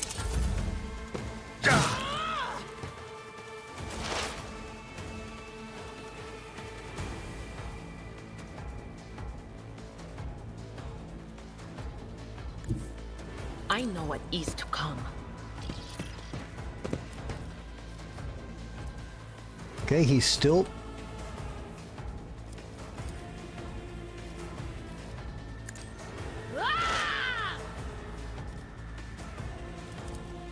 Can you do this to yourself? Will do.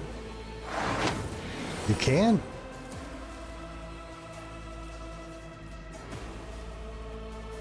I'm not so sure.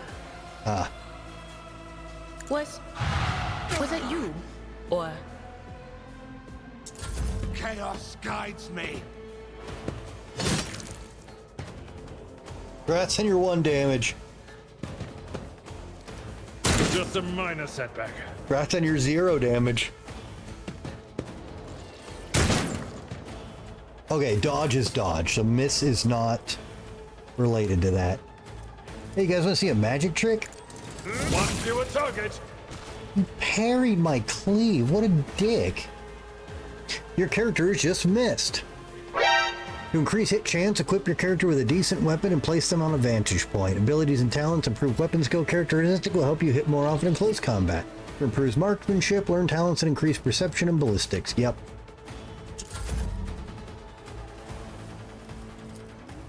I can't allow myself to do this. Fine. I am the chosen weapon that will crush the heathens. The Emperor comes. Heathen crushed. And can't get them both. All right, shield So block. it shall be done. Wow, they hate him. I'm more than that. Worse. Kitty. Hi, little kitty. All right, let's try run and gun. I'll do it.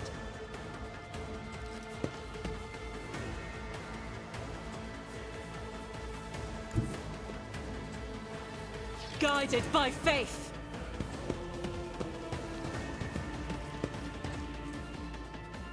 Next second. Okay. Okay.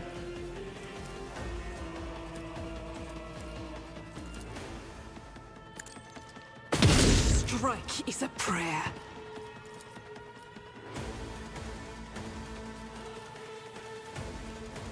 Faith without deed, none can escape the Emperor's judgment.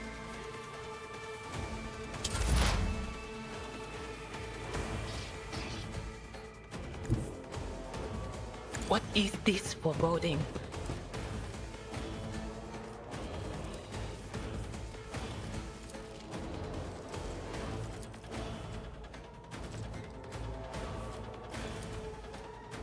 Anything else?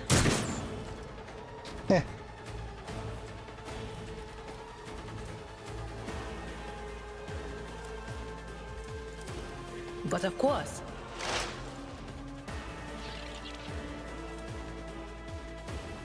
How long does this last?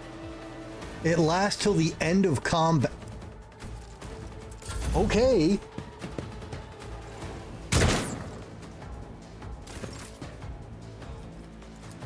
I'd rather not. I'm not interested. That's not the Seneschal's job. Fine.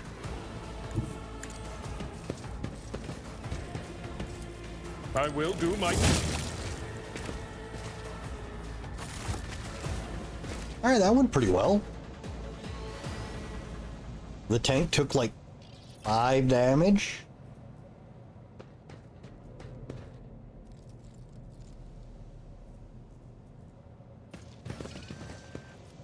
The Emperor protects. I loot the leg. I am at your service. No. For the Emperor.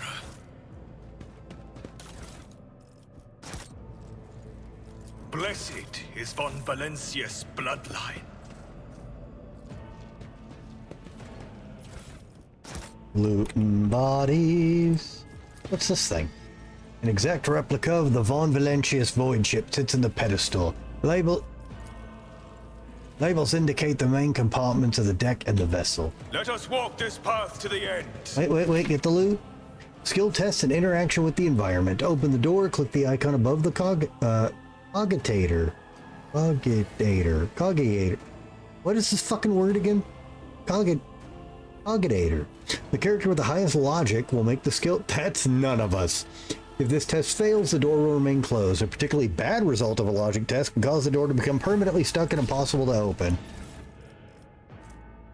Belly churn wheels. Machine spirit vaultlet. And a set of... I'm just gonna loot everything. We are bound by the blood of martyrs. All right, this guy had a machine right set and a multi-key. Provides an additional opportunity to open a lock. Oh, okay. Cogitator. Potatoes. Cogitator? Not cogit. Okay. Rolls of synth leather. Possessed demon engine heart. And golden tokay. I take the booze. Okay. We shall reclaim what is rightfully ours. Titles and authors are printed in gold on the spines of the book. The library contains works on the Imperium theology, law codices, biographical sketches, chronicles of the greatest military conflicts on the Coronis Expanse and of the Calyx sector. Why do those go away so fucking fast? Oh, I didn't even...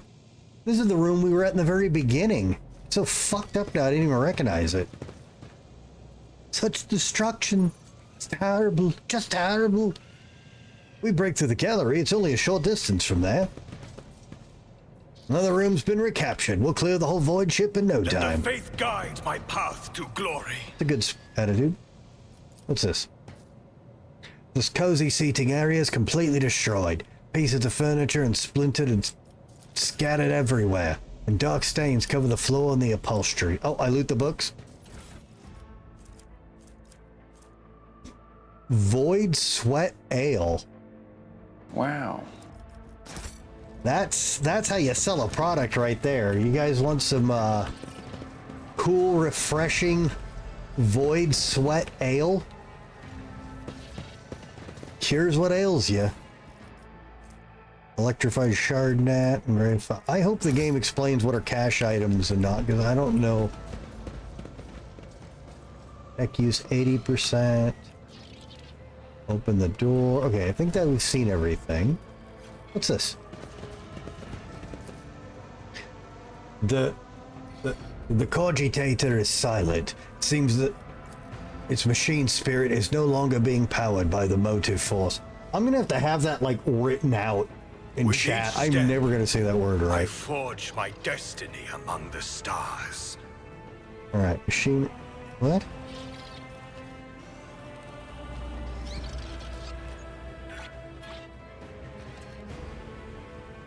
Why can't my fucking bard get inspiration between long rests? Because that's not how inspiration works. Also, as someone who played a bard in Baldur's Gate 3 also, you're very useful and very, what do I do in this fight? There's no background of boob enjoyer.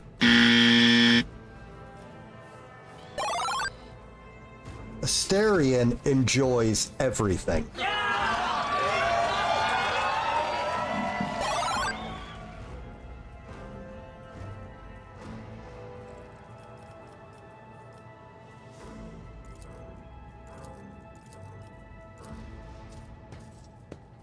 Nothing's impossible for this old officer.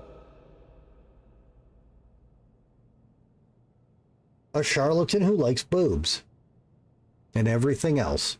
The D100 system. Your character is about to make logic skill tests and dialogue during exploration. You will often make various skill tests, and the result might determine how successful your character's efforts are, make a hidden dialogue appear, or whatever. This test is done by rolling a D100. It's called percentile dice. Each skill test has a difficulty of up to 100, including negative values. To succeed, you must roll a value equal to or less than the sum of both of those. Okay, so this is actually out of the fantasy RPG. For example, if you're attempting a test with a difficulty of neg 10, neg 10, your character's logic score is 40. 40 minus 10 is 30. Therefore, to succeed at this test, you must roll 30 or less. Any result above 30 is a failure. Note the difficulty is calculated from greater to lowest values. The greater the difficulty value, the easier it is to pass the test. It's easier to succeed on 40 than it is on 10. Oh my god! Lower numbers, worse negative numbers, can't do math. Second edition, too difficult. The higher a character's skill score, the easier it is for them to test. Skill scores depend on the character's respective characteristic scores, skill advancements, and level ups, and any bonuses the character's equipment might have to offer. To succeed on various tests during gameplay, develop skill. Yeah. Access granted. The divine watches over us. Calm down, Skippy. Plastic crystal cores, anointed. Okay, I'm just gonna take it all.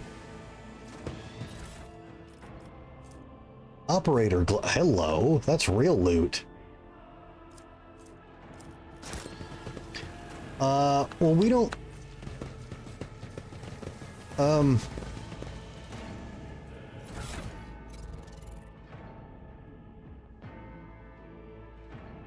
What tech use? 30. 30.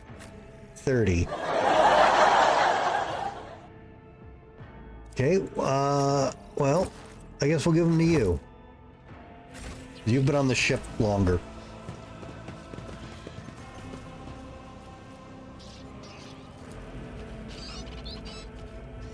Oh, here's where you can use demolition to... Wait, where do I get melted? Do I just... Where do I have melted charges? That's a med kit.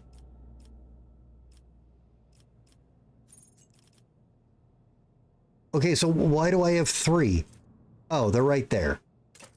She needs these... That is not the Emperor's will. Shit, sorry. Okay, so we can... Oh, can Abelard just open this bitch? An expected result. With his new tech gloves? Okay, cool. Let us walk this path to the end. Store the power supply. That sounds useful.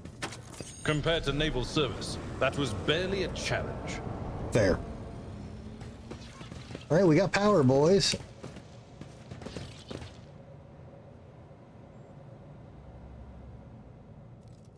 Did that do anything for us?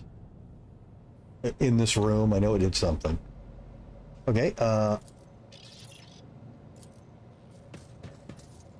Experience. Nothing matters more. Know your duty. Okay, An expected result. Wait, what? A shotgun? That's what we should give the mage. Oh, fuck off. What's this? Lilu Moteki.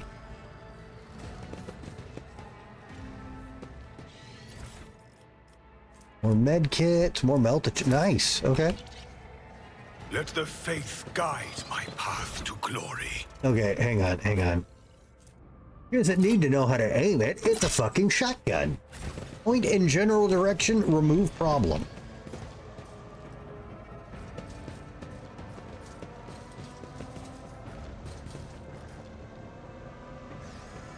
Oh, we have to blow the door. Okay.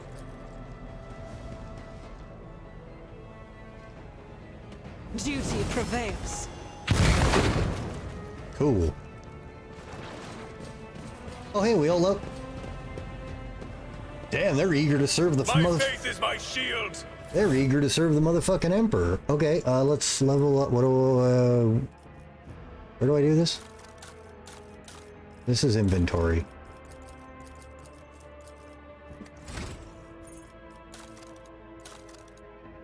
There we go. Okay, I can get Endure. Till the warrior's next turn, I gain +2 deflection and 10 temporary hit points. And this is because... Oh, the hit points are off the character level, and the deflection is off of my toughness stat. Okay. Well, I am...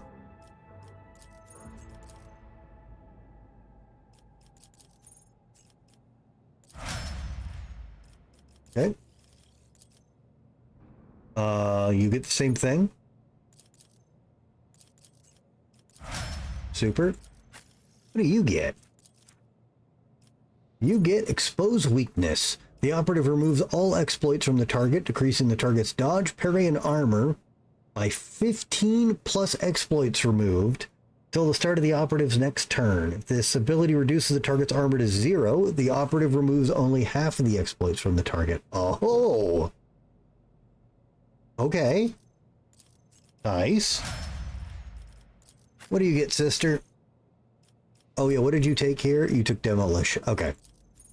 Revel in Slaughter. The soldier immediately removes the winded effect. What's that? Till the end of combat, the soldier gets plus 10 gun skill, 15% crit damage, 5% crit chance. The ability becomes available after you've killed 3 enemies. The kill counter is not reset between rounds. What is winded?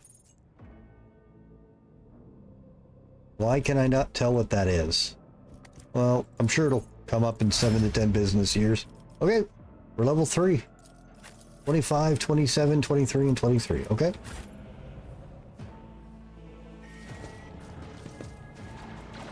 Yep, guys. With each step, I forge my destiny among the stars. Oh, I remember being here before. This ocular implant was a worthwhile investment.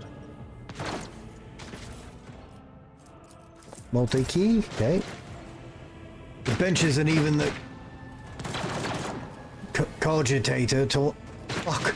Drawn from its proper place, a stacked in a rough semblance of a barricade. Okay, that's where all the boys went. Okay.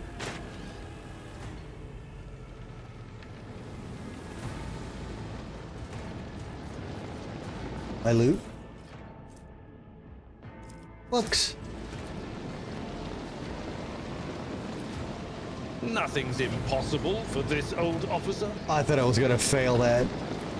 2%'s a lot. A fallen steel has blocked the path to the lifts. You will have to look for another way around.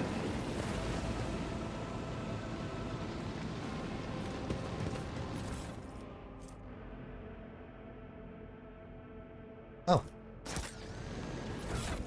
I would normally give it to the bigger tank, but I'm the main character. I don't like that I don't have my cool hat now, though. By the blood of martyrs. Can I turn that The off? Emperor protects. He does. Can I... Lame. Can't see my pimp hat. Alright.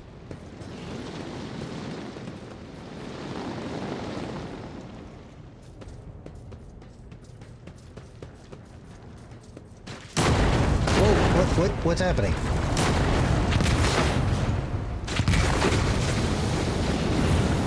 Oh, for fuck's sake.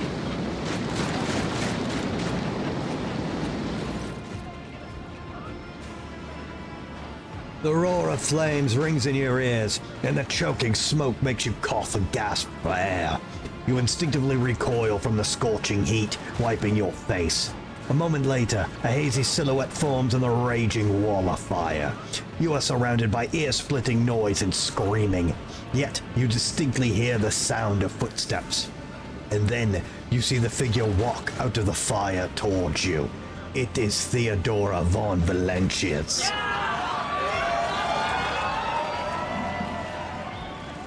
Are you lost, my heir? No, it isn't.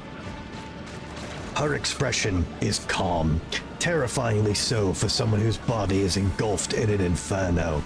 One of her hands is resting on the hilt of a power sword. The other is raised in an inviting gesture. An apparition. A sorceress. Apparition. Trickery of the warp. Argenta goes as still as a statue and slowly raises her weapon. Sister, you will lower your weapon. Threatening the Lord Captain is outrageous. Despite his commanding tone, Abelard does not sound too confident. He is staring at the rogue traitor, and you notice a muscle in his cheek twitching. Yeah, this is impossible. I doubt you are aware of the limits of what is possible. For your worldview is but an iota of what a rogue traitor knows and sees. But I can tell that you would like me to share that knowledge with you. That power over reality. I can lead you out of these flames, show you a path, rid you of pain, and give you a weapon so that you may defeat your enemies. Decide. Theodora watches you without blinking. Her snake-like gaze almost makes you forget about the fire searing you, leaving burns on your skin. Your mouth begins to salivate. Each word Theodora speaks is like music to your ears. The entity that now dwells in the deepest recesses of your mind is pleading, begging, demanding that you give her an immediate answer. And that answer can be nothing other than acceptance. Oh, this was the worst. Okay. Do not listen to this abomination. If there is naught but his light in your heart, if you are resolute in your faith, then step into the flames. The Emperor protects. His faithful will not be deterred by either darkness or deceitful promises. Nor will the fire burn those who carry the torch of faith in their soul. I don't think we're inheriting quickly. And I don't know anything about, but I don't think that's what's going to happen. To the void with you. We need to follow Lady Theodora before we suffocate in this furnace. You cannot be listened to when the warp is everywhere.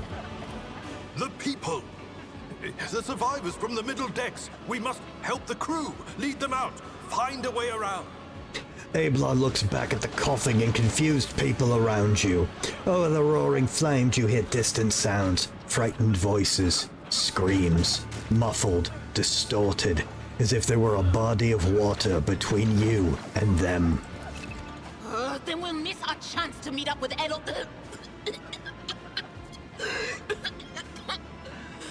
What are we waiting for? Idera breaks off and starts coughing violently. Her knees buckle, and she looks as if she's about to fall. Sometimes your character will have to make tough decisions based on their values, interests, and goals. Such decisions affect their convictions. This can develop in 3 directions: dogmatic, iconoclast, and heretical. Each includes 5 ranks. The higher the rank, the more zealously the character follows their convictions, and the more noticeably the world around them reacts to their reactions and decisions. Promotion through the ranks of each of these 3 directions opens up access to new dialogue lines, events, unique abilities, and also changes the attitude of others towards your character. Also, some items can only be equipped by characters with certain convictions. When one of the conviction branches reaches rank 3, Votary, it becomes the character's main focus. When that happens, the other 2 conviction branches cannot be raised above the rank Adherent. Your character's allies have convictions of their own as well.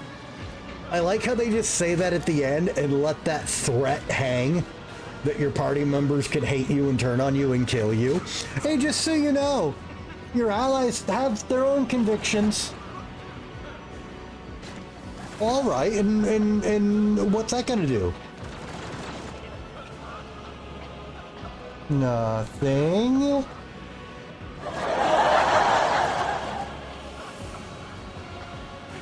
Alright, so dogmatic, walk through the fire. The Emperor will guide the righteous on that path. Heretical, accept the offer of help. Take my pain away and give me power. I'm a weak, spineless wuss boy. Iconoclast, get the people off the bridge. I will not leave my people in harm's way. This is basically good and evil and neutral, right? I took the Holy Emperor voice. We have to do this. The Emperor will guide the righteous on that path. Thousands of needles pierce your consciousness, but are powerless to stop you. Yeah, fuck you. I gave him 15 dogs. You take a step forward, and the illusion breaks. A wave of excruciating pain crashes over you, and Theodora's voice fades into the firestorm. You hear the voices of your companions calling you from behind, and the screams of the weak dying in the inescapable blaze.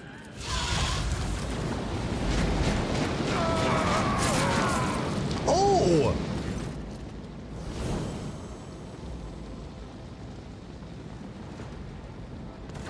They should have believed more in the Emperor. Wow. The Emperor protects. We say it all the time for a reason. The blinding inferno, the harrowing pyre, the all-consuming storm releases you as you step out, barely able to stay on your feet. The blood is pounding in your ears, drowning out the world around you. Your eyes, caked in soot and burnt eyelashes, refuse to open. Free from the flames, you take 2 more steps before collapsing to your knees. The rush of blood in your temples and the horrible pain all over your scorched body cloud your mind, before suddenly retreating, as if driven away by some mighty will.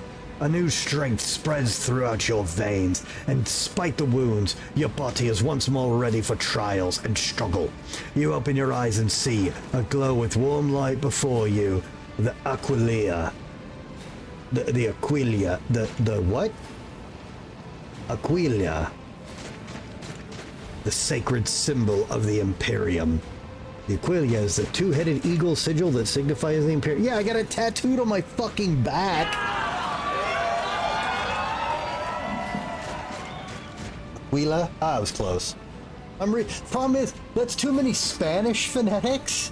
And I live with a Spanish speaker. So I see that and I'm trying to, Aquila. Like,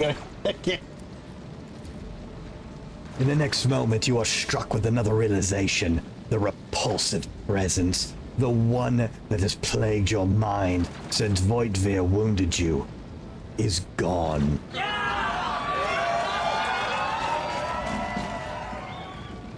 The fire seems to have burned the entity away without a trace. Okay. I was so worried that stupid little decision I made that early on was gonna have some fucking void parasite in my brain for the entire fucking game, waiting to fuck me over. Master, can you hear me? Oh, you're alive. Which is more than I was expecting after what you just did. Well, ads are coming. Let me know when you're free. I'm gonna hit the head real quick while we're waiting on the ads, guys. I will be right back.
Sorry, Tom got out.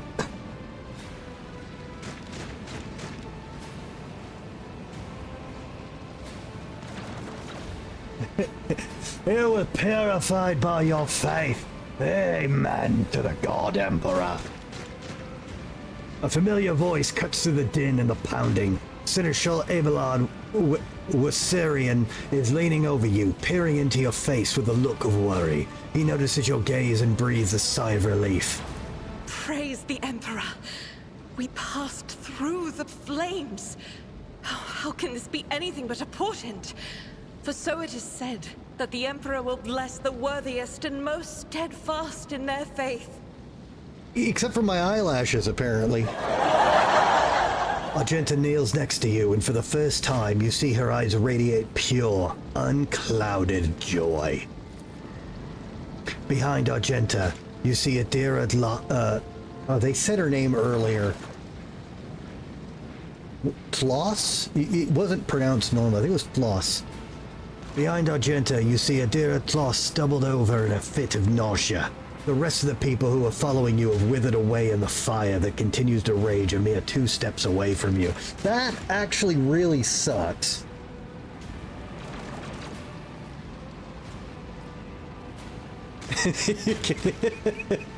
Did you see that? The Aquila.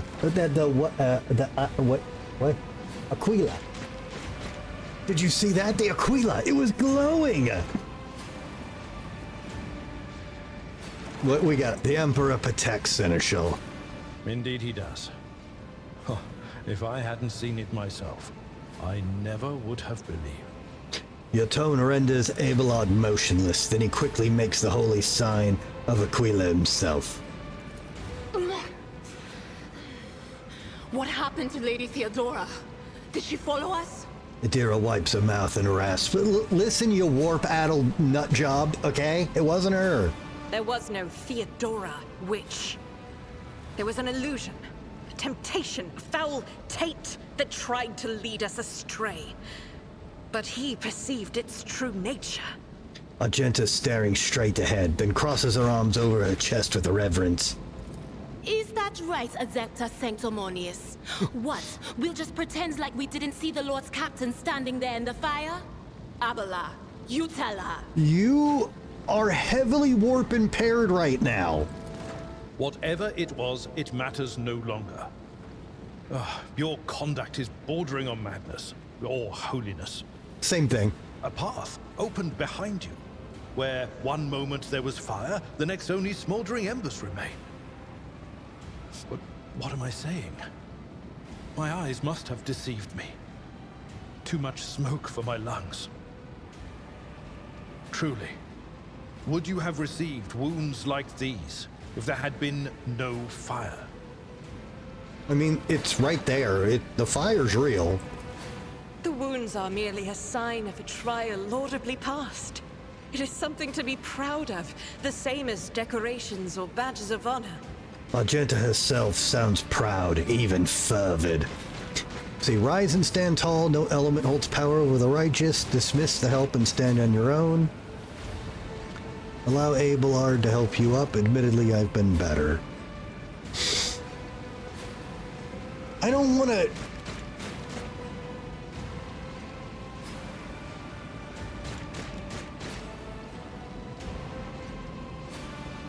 No, fuck it, we're all in. No element holds power over the righteous.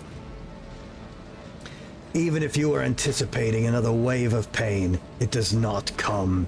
Your muscles feel strong, your limbs obey you without fail, and yet, deep inside, somewhere next to your heart and stomach, you feel a certain tension akin to that of a taut string. You are at your limit. Be it adrenaline or the strength of your faith, it will not carry you much farther. Did my eyes deceive me? I could swear that I just witnessed you step out of a pillar of fire with the rest following in your wake. Decision consequences. You steeled your soul with the faith in the God Emperor and walked through the flames on the officer's deck just in time to rendezvous with Edelthrod. Edelthrod von Valantia stares at you without trying to hide his astonishment and trepidation. Yeah, who's big dick now, you little bitch? Fuck you. I'm the God Emperor's chosen, and you're still an asshole.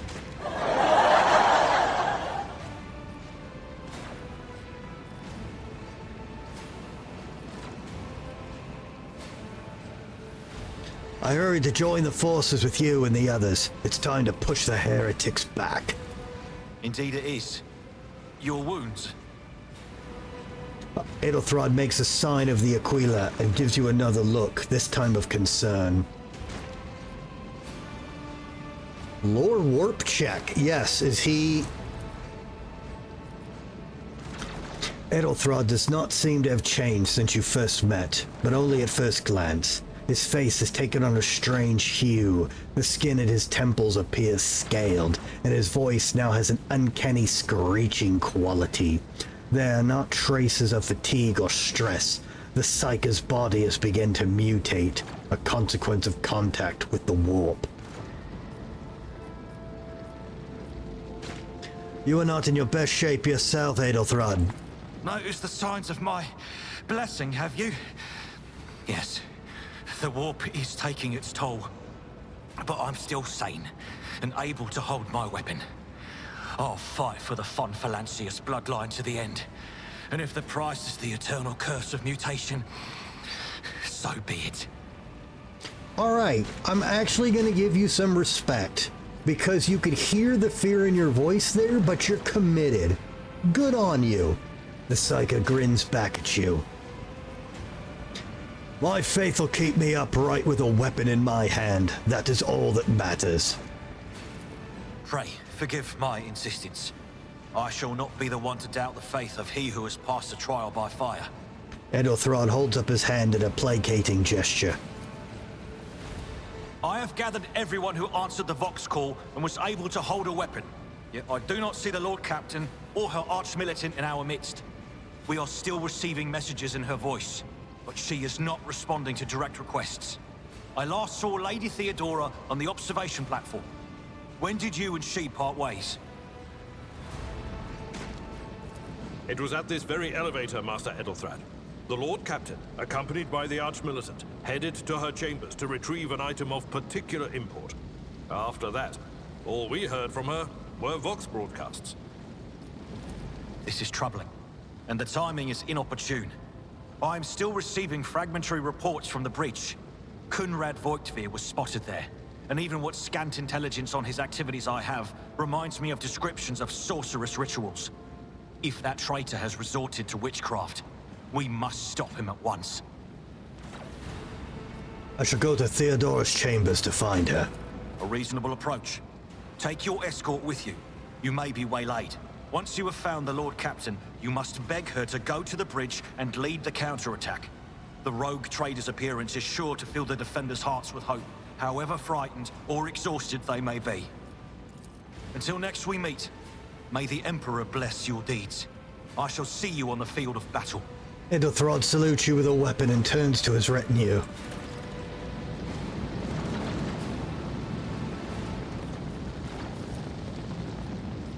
The generators hum soft. Oh, we've already read that, and it's not important. Okay, target. Heresy grows from idleness. Oh fuck, I'm Blessed wounded. is Von Valancius' bloodline. Okay, it actually wounded me. Shit. We are the spearhead of the Imperium. Let's patch you up. Your aims will not be forgotten. Yeah. The Emperor protects. You're really allowed to say that now. Okay,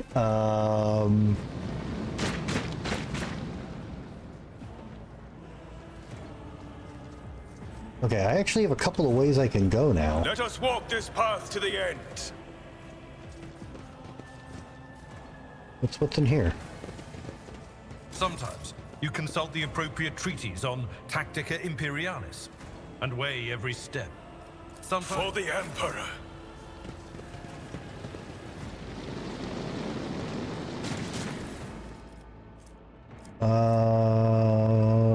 Probably probably shouldn't be carrying that while everything's burning, but, you know, whatever, it's mine now. Wasn't nailed down. The Divine watches over us.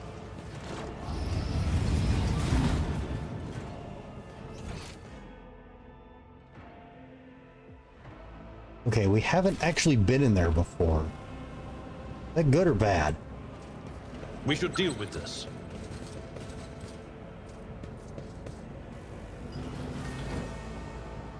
Thanks. Adamite hilt guards. Okay. I need to look closer. Know your duty. Wish I knew what any of this shit is.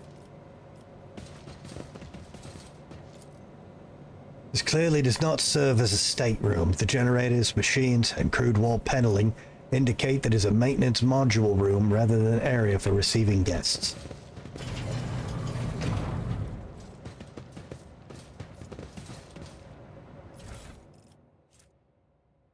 Grants 3 logic. Well, even though he's not built for it, he's built better than the rest of us. Hey, tech boy. Enjoy your logic.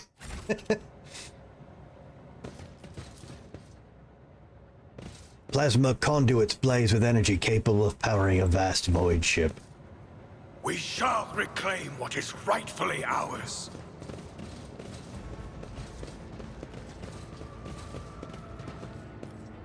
Okay, so that is where I'm supposed to go. So we gotta go. So we gotta not go there. Just never go where the RPG wants you to.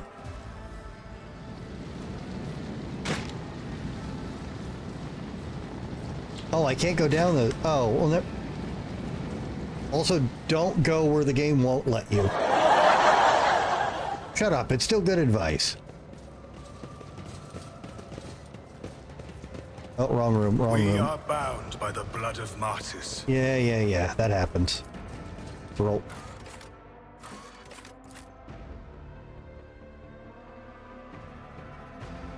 Please report any bugs you find by hovering the cursor over the broken character, creature, item, or spell interface and pressing Alt. This game has a built-in coordinate item bug report?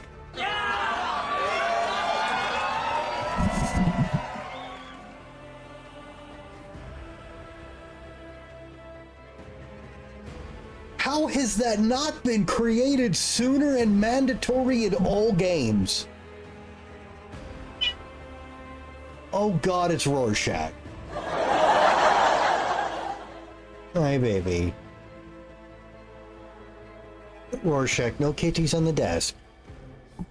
Oh, god, don't hit the microphone, please.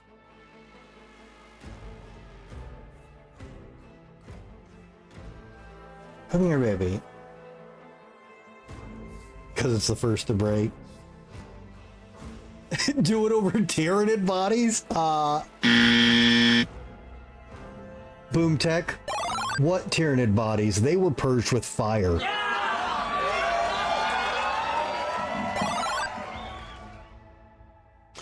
It's going good. It's been a long stream. Holy shit, I've been streaming for 10.5 hours. For fuck's sake. No, we did some more Last Epoch for season 3, and so people could get their drops. We finished Heretic Chapter 5, and so now we're starting this. How are you doing tonight, man?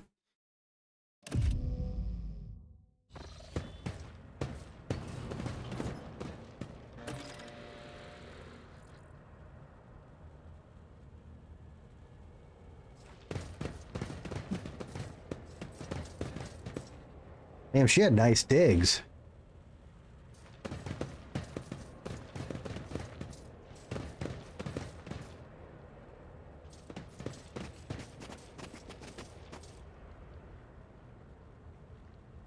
You got talked into playing Ascension? Like the card game? Finished an archipelago with friends?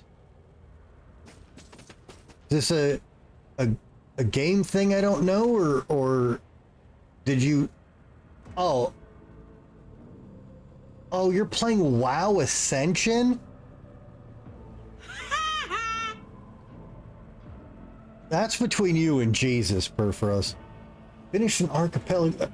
I don't think you made an island. I don't know what game you're referring to. It is not, no. With each step, I forge my destiny. But you have to play games.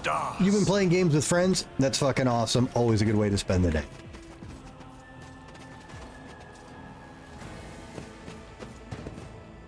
Oh, okay. Oh shit. Oh no, is that the badass with the flamethrower? Or the flame cannon, I guess? Uh-oh.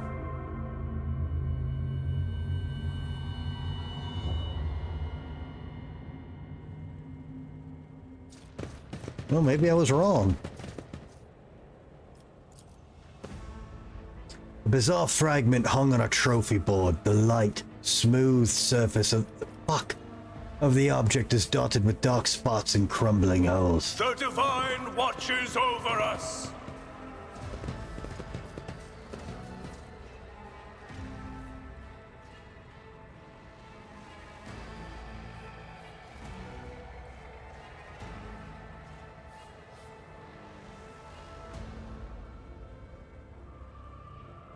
Pick items you find in chests in Zelda. Pick up some Metroid and tools of MS Paint.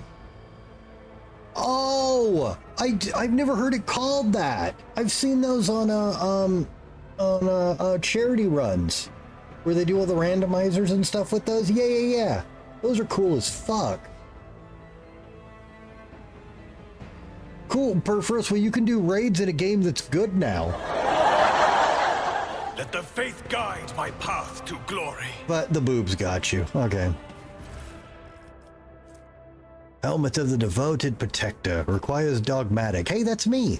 The helmet grants its wearer immunity to enemy critical hits for the first... Oh my god. Yes, please. Hang on. We're switching. We're switching.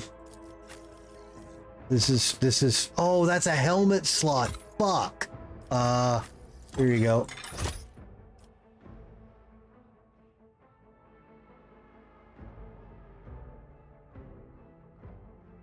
I literally made the joke in front of her husband, and he no balls turned around and said, "Do it." So I'm entitled to now.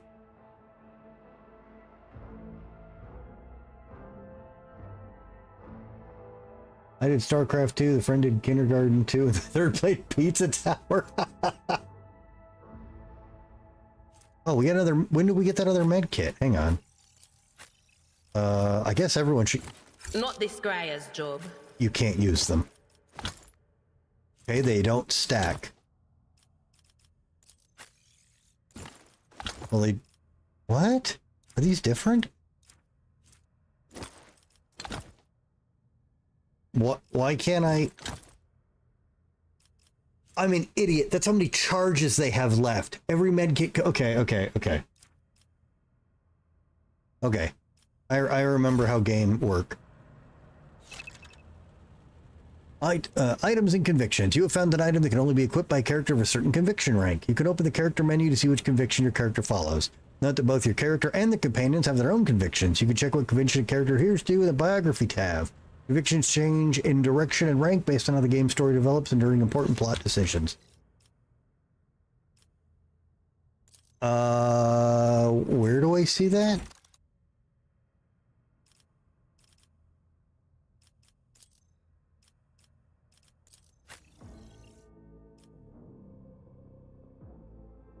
Oh, interesting. He's got 1 dogmatic and 2 neutral.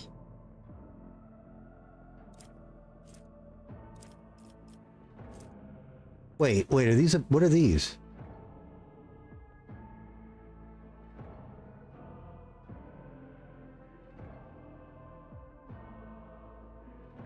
Rogue Trader and 2 random allies start combat with temporary wounds equal to their own resolve. Oh.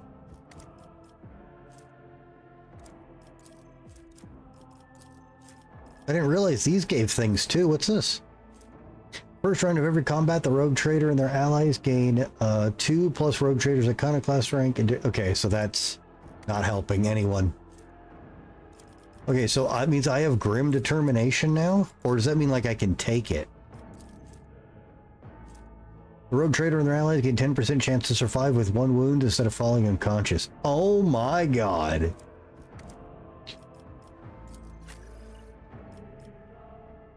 And she's heretical, but she's a psyker, like...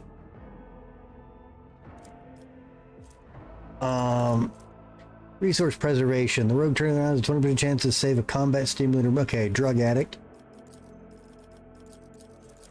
And for the first round of combat, everyone in the rogue trader's party gains 25% chance to gain 1 AP after killing an enemy. However, triggering this effect immediately manifests psychic phenomenon. What is that? What is psychic phenomena? Each time a psyker uses their psychic powers, the veil between real space and the warp degrades, which can trigger psychic phenomena. Oh, I didn't realize. Okay. Psychic phenomena are more disconcerting than dangerous, intruding into the thoughts of people around the psyker and causing omens and visions. Psychic phenomena reduces the momentum of the party, distracting them from combat, lowering their morale, or causing bad luck. Psykers can be sanctioned or unsanctioned. Chances that sanctioned psykers will cause psychic phenomena are halved, while unsanctioned psykers have increased chances and +1 of their psi rating. Is she sanctioned? Okay, hold on. I didn't realize what a fucking threat she was. Hold on. How do I know if you're... How do I know if you're sanctioned? Oh, for fuck's sake.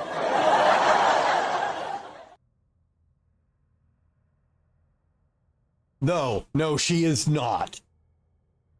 She is not at fucking all. Okay, and I don't really need to look at her biography, right? Yep.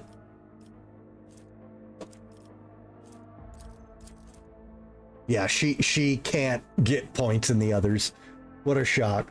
Any momentum expenditure by the rogue trader and their allies, including heroic acts. Oh wow, that's so good. Okay. Yeah, she's... Well, here's where you can see the big artwork for her. Okay. Alright. Let's see how bad everything just got. Nope, first we gotta look at the organ. The Apollo organ seems to have been sitting idle for many years. How dare. Hang on, let's loot her safe first. Be respectful. Rogue Trader's Cloak grants 5 fellowship for each enemy. Oh my god, okay. That is the stat I need to work on raising, and I need it for an ability that works when I'm surrounded by enemies.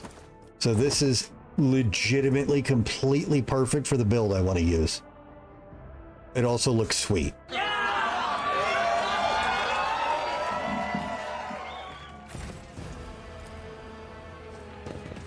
The murder scene looks like... Theodora von Valentia's body is sprawled on the large, blood-drenched desk. The arch-militant's corpse, still clutching a weapon, is slumped against one of the bulkheads. Emperor, accept thy faithful souls. The Sister of Battle surveys the scene, her gaze lingering on the arch-militant's body. Lord Captain, I didn't hear a thing. Not a whisper, not a breath. It was so loud. Why didn't I foresee this?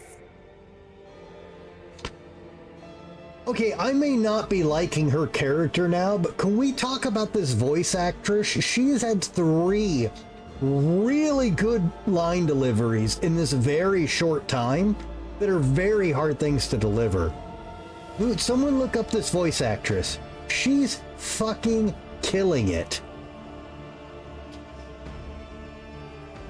Adira's heart-rending scream shakes the walls. She collapses to her knees, her body shuddering as she weeps. Yeah, she's good.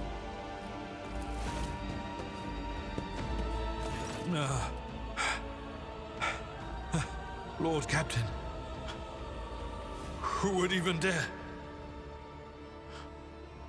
Unless that rat, Voidsphere. Abelard, stunned, takes a few steps forward and leans heavily on the edge of his desk.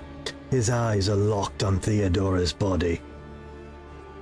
Zuri Washington? I don't recognize that name. I feel I need to remember it though, because she's fucking great.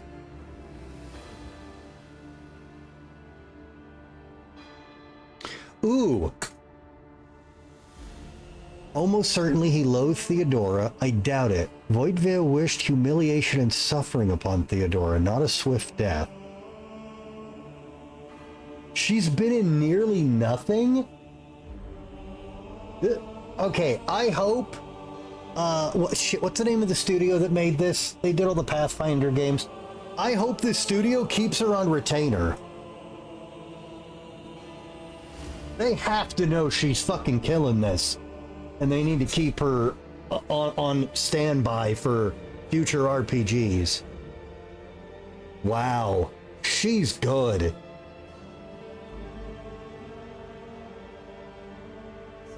Did he wish you... I mean, he...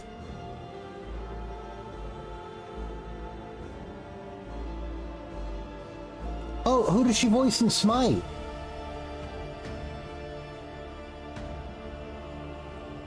I played that back in the early beta a lot. It was a lot of fun.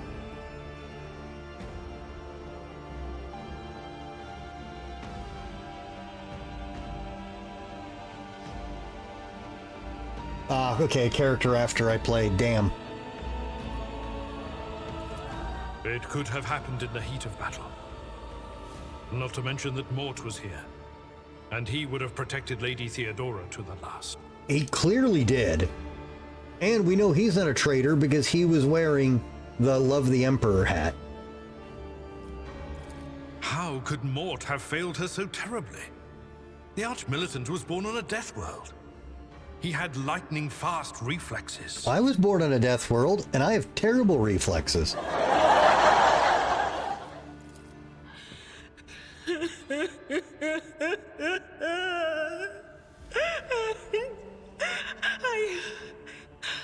I can look at things in my own way. If you find if you're blue and that you might don't bear know the imprint it, of the killer, just give it to me. But none of and it. I'll try to see what secrets it holds. Sorry, Hank. But you interrupted the best voice actress. Hey, yo, what the fuck? Hank, you've gotten put on the Ritz like 8 times.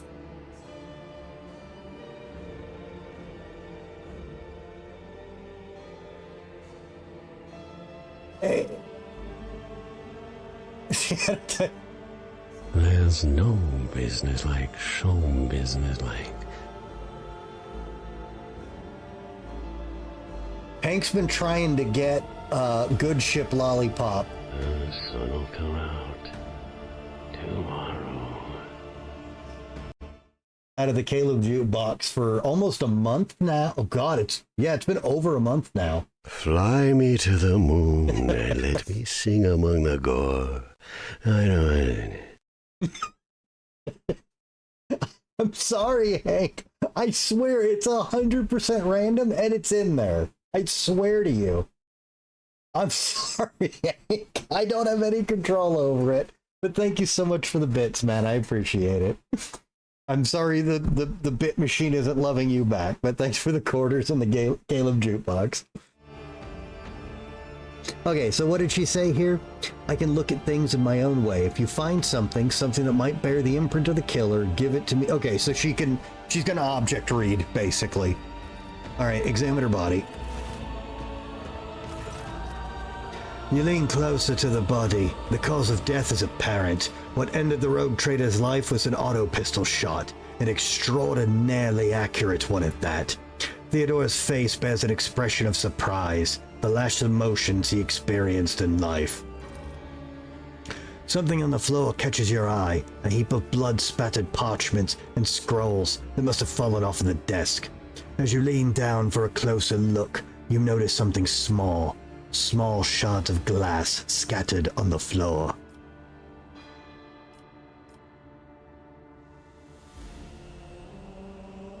Don't make her do that. She's gonna lose her shit. Inspect the shards. It is difficult to say exactly what was broken. The object fell on the floor, and that is as much as you can ascertain. Upon closer examination, the shards appear iridescent rather than completely transparent, as if they had been submerged in promethium. Promethium is a broad term for combustible fuel in the Imperium of Man. I wish we knew what the important item she was going back to collect was. I inspect the papers. Reports, accounts, dispatches. You go over the scrolls until you stumble upon a document that is starkly different from the rest. It is a handwritten letter signed with the initials XC and a seal with a symbol that is vaguely familiar to you.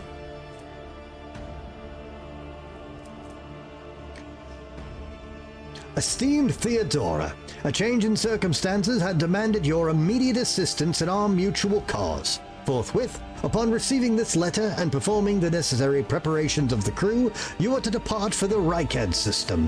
One of my acolytes, Interrogator Heinrich von Kalix, operates there at the present time. Upon your arrival in the system, you will, without delay, make contact with him and offer any assistance required of you, after which you will provide him passage to the Furimbundus system aboard your ship. On footfall, the interrogator will remove himself from your presence to await further instruction. Anticipating any questions you may have, I will stress that the nature of Interrogator Van Kelix's activities on Reichard Minoris is of no concern to you. If required, Van Kelix himself will disclose the details of his mission. May the Emperor's light be with you, XC. Okay, and so that's who demanded they travel there. So that's somebody with a lot of fucking clout. Imperium test succeeded. The seal is a symbol that is vaguely familiar to you. It sends a shiver down your spine. The author of this letter, addressed to Theodora von Valentius, signed it with the seal of one of the holy ordos of the Emperor's Inquisition, the secret police of the Imperium that relentlessly hunts heretics, Xenos, and other members or other enemies of humanity. It said the ads were about to run. They're not running.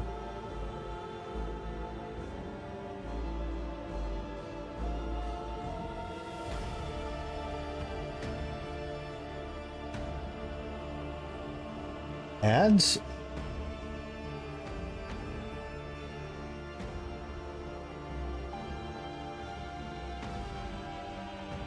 Yeah, but my stupid program is supposed to tell me when they actually happen, and they aren't.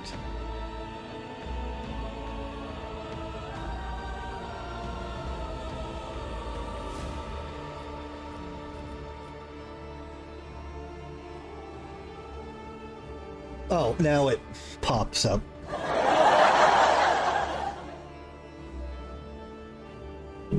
Yeah, I can see it too.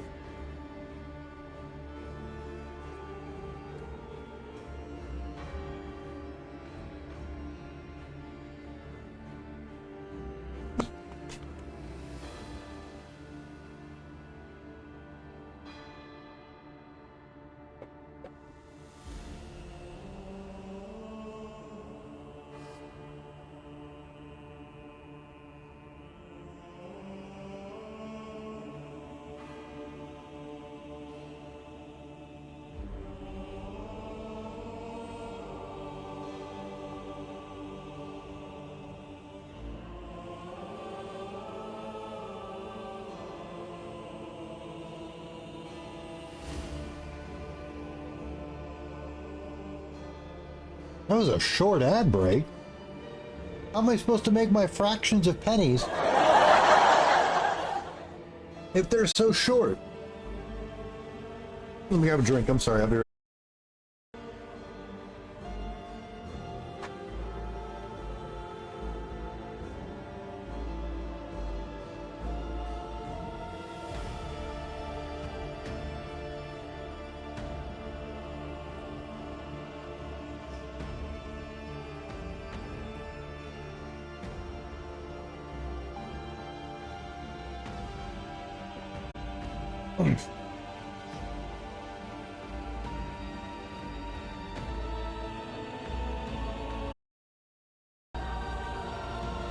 Alright, examine the Arch-Militant's body.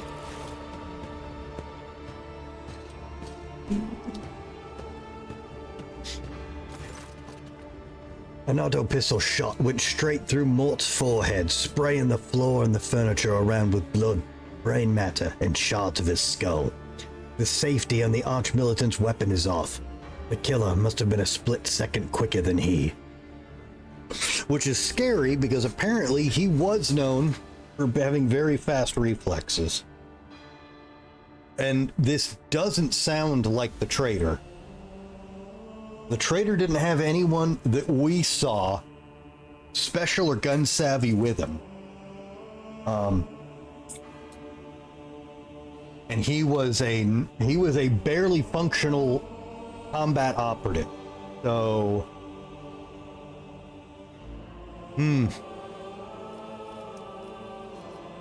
well, we'd best be on our way. Nothing to see here, guys. We don't know anything. Dira, what do these shards tell you? I see streaks of color, luminescence, blue lights, faces, drawing closer. Lady Theodora and Conrad. Yeah, he was here. What is that? Ah! Something dark, enormous. Oh, this glass thing was something foul, that's for sure. Adira scoops up the handfuls of shards and clenches them in her fist with such strength that blood starts to drip on the floor. She shakes her hand, looking frightened. Tainted witchcraft. You cannot tell if Argenta's remark is directed at the glass shards or Adira herself. So if that glass bottle was the thing that they wanted to go back for, and there was some warp spaghetti in it, well, we'd best be on our way. Adira, would you try touching Theodora? You might be able to see the killer through her eyes. I don't want her to do this. She is wildly unstable. It doesn't work like that. I can try to read the memories of objects, but dead bodies are a different story. Something like that would require her soul. And after what we saw on the officer's deck, I won't risk searching for it in the warp. And I am banning you from doing that. You are banned. Adira's whole body shudders. Well, we'd best be on our way. Yes, the crucible of battle calls to me once more. Uh-oh, she's got a Lady Death boner going. No, wait! We must see if we can find anything. Adira, you can't bring her back. Let her go. Abelard says, laying a hand on her shoulder. You'd give up so easily, old man? I expected as much from the sister. It's not like she has a heart. But you? Oh no. I'll get to the bottom of this.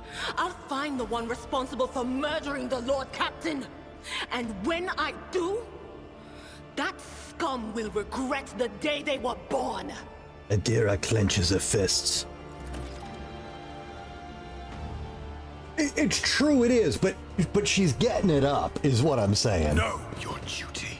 Oh, wait, what do we got?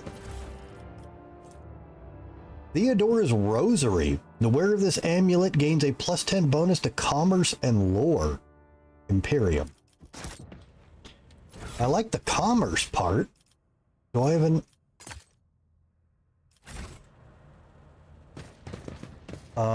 okay, so are we not supposed to be able to know anything else, or did I miss something?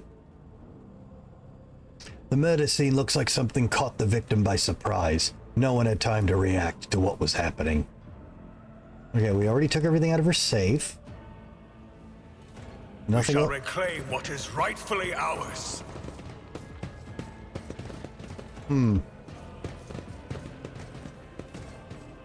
Oh my god, all these relics are it's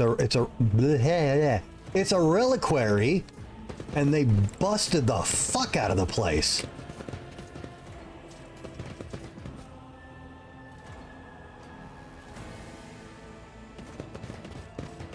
Look no further. I'm at your service. We are bound by the blood of martyrs. How about the... I will deliver furious retribution. Oh, no. Oh, it's a combat, sir. Okay. Okay, I thought it was... Okay.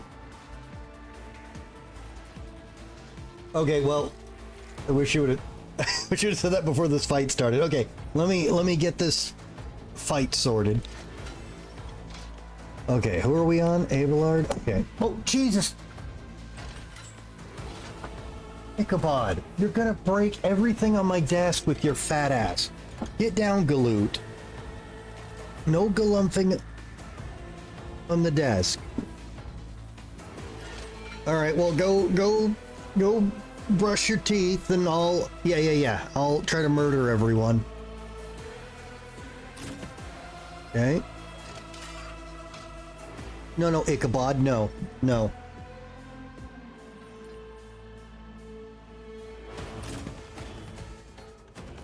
Oh, these guys are slow as fuck, though. That's good. Okay, we'll totally get to go first. Perfect. Light and medium armor.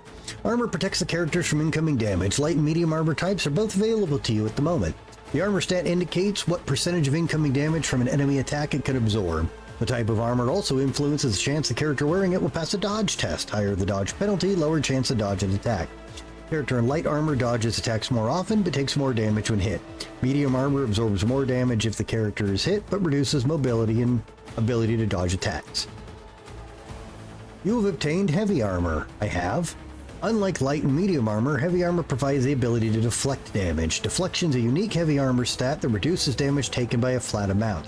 Heavy armor has a higher armor rating than medium and light, but also usually has a higher dodge penalty, making it harder to dodge an enemy attack while wearing it. Only characters with a heavy armor proficiency talent can wear heavy armor. I don't know why it said you got heavy armor. We don't.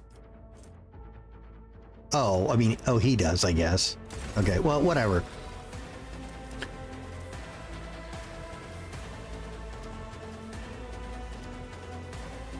Okay, how much do my attacks cost? That costs 1, that costs 2. And we have 4. Actually, we don't need that. We're gonna fucking destroy these guys. It will be done. I took care of this. Oh, his head! Holy shit!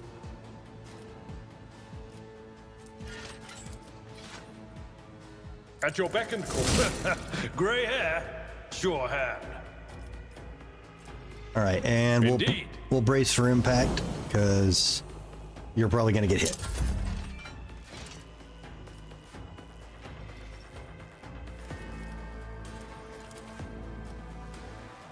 Actions will speak louder than words. Wow, that thing is tough.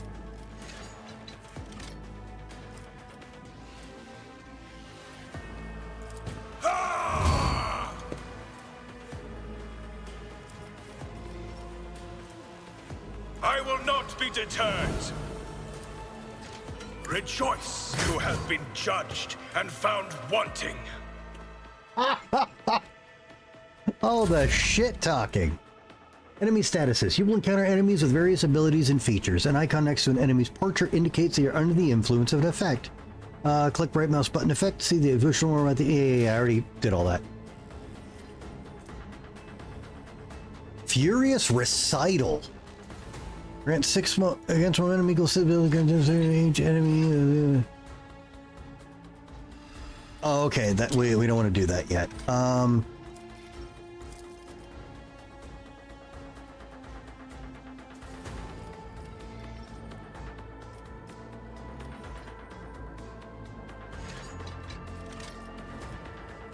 Damn, I can't hit the...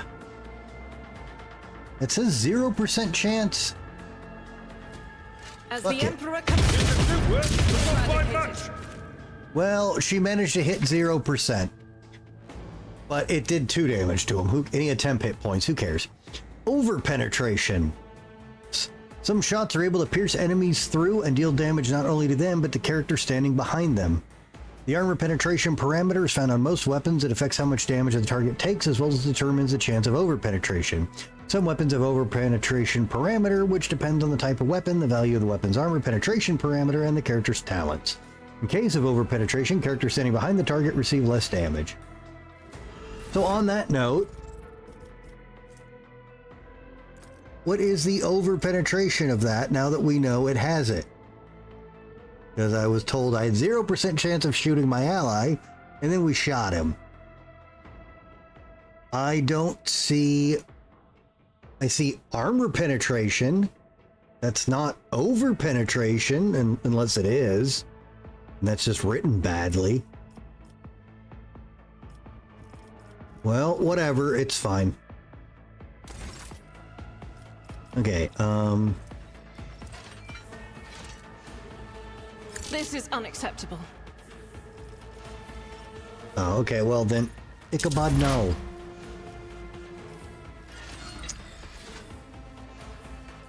Okay,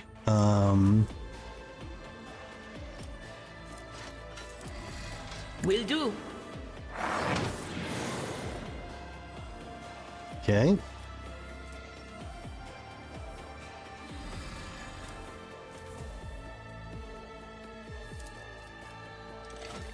Anything else? Okay.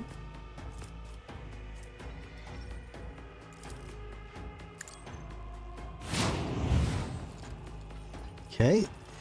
Oh, I thought I had enough to scream. Oh well. All right.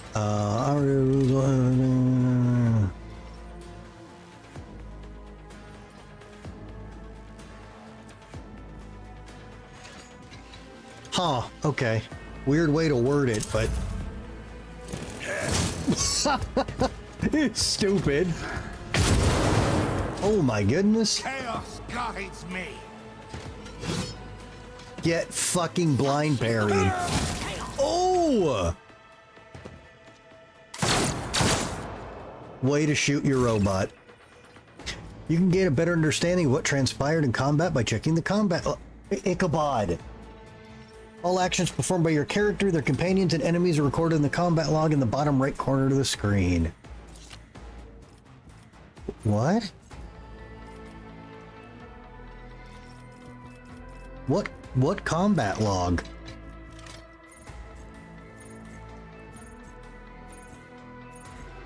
What are you... What? Ah. They'll degrade... What's this? Psychers reach deeper into the warp of their abilities. Okay.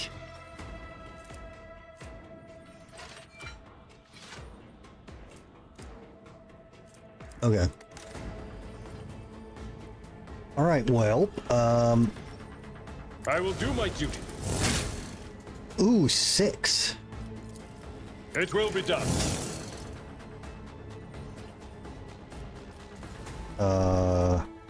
Sure. At your beck and call. Just in case.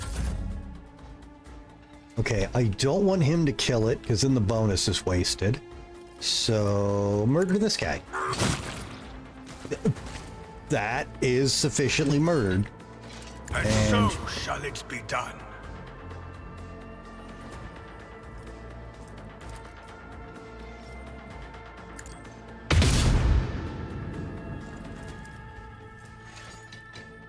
I refuse.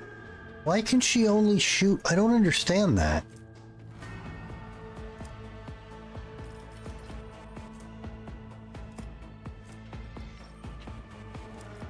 Oh. Okay. Does screaming at you do anything? Oh, it does. Will do. It still fucking survived it, though. Okay, give me forewarning. Okay, cool. And, But of course. One fewer target.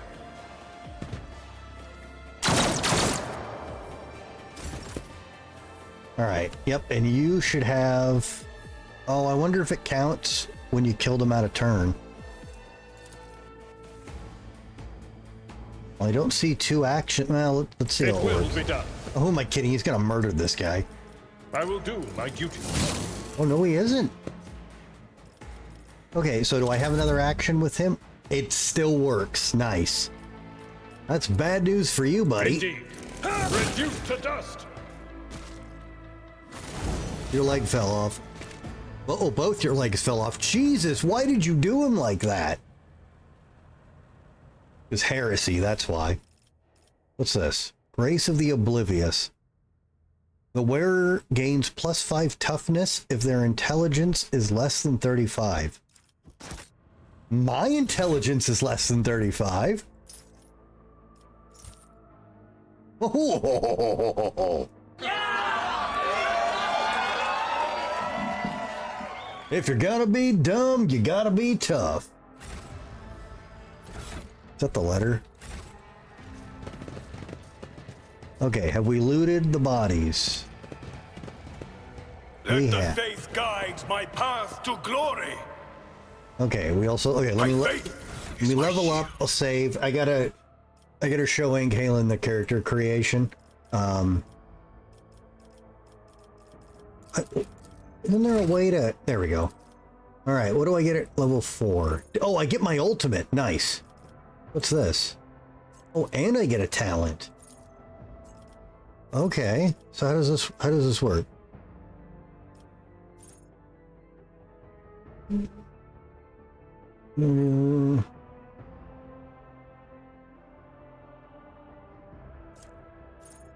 So how do I epicenter of slaughter?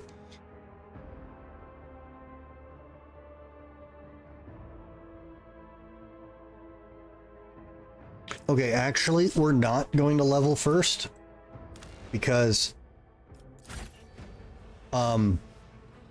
there was a warning I read about making sure on certain talent levels you don't take like generic talents, because when you take generic ones, it can block a slot when you'd normally get a good one, and you can lock yourselves out of them. And I don't know what any of those are, which means I need to do a lot of reading, which will take a while. So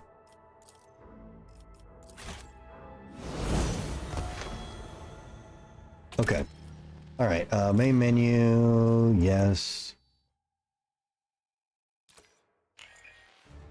Okay, new game, main story. Yeah. Custom character, fuck pre-builts. Okay, Aunt Kaylin, so first things you do, you can either upload a custom portrait or you can pick from a whole bunch they have in the game, and there are some very cool portraits.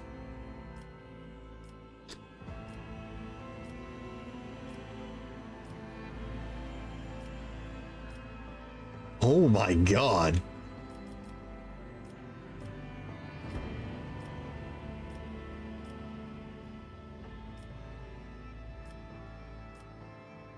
Well, you saw even the side characters have full body portraits.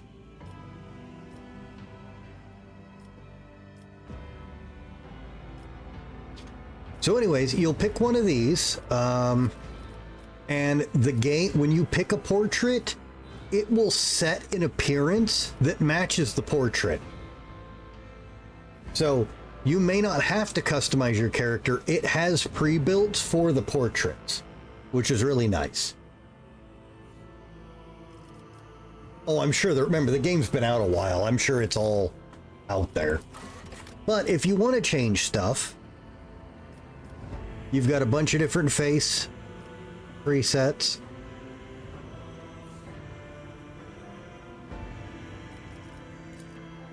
Oh, yeah, switch between male and female. Oh, that takes their hair when you do that, I forgot. And then you can have you got the beefy body, the skinny body, and the thick boy. Well, in this case, the thick gal, or the thick boy.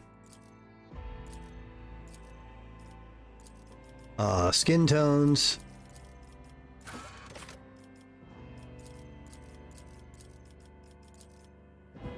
I really like that one. I didn't look at the female characters, obviously. Oh, perfect. That's what's under the hat. So you look under the hat, and then boom, you get that.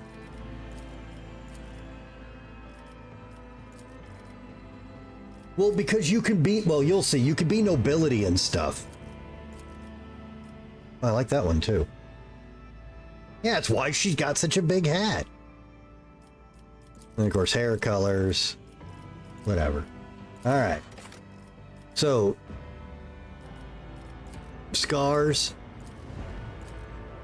Actually, it's funny. When I made my character, I didn't notice the scars. All the scars on my guy. Not that I'm aware of, but as you've seen, I'm still in the chapter 1 learning the game thing. So I don't know. Let's assume no. I wish I noticed the scars thing. My character actually came with a bunch of scars. With the face I picked, I didn't realize. I mean, it's fine. I like the scars my character has, but I missed that completely. So, for the tattoos, you've got like sections.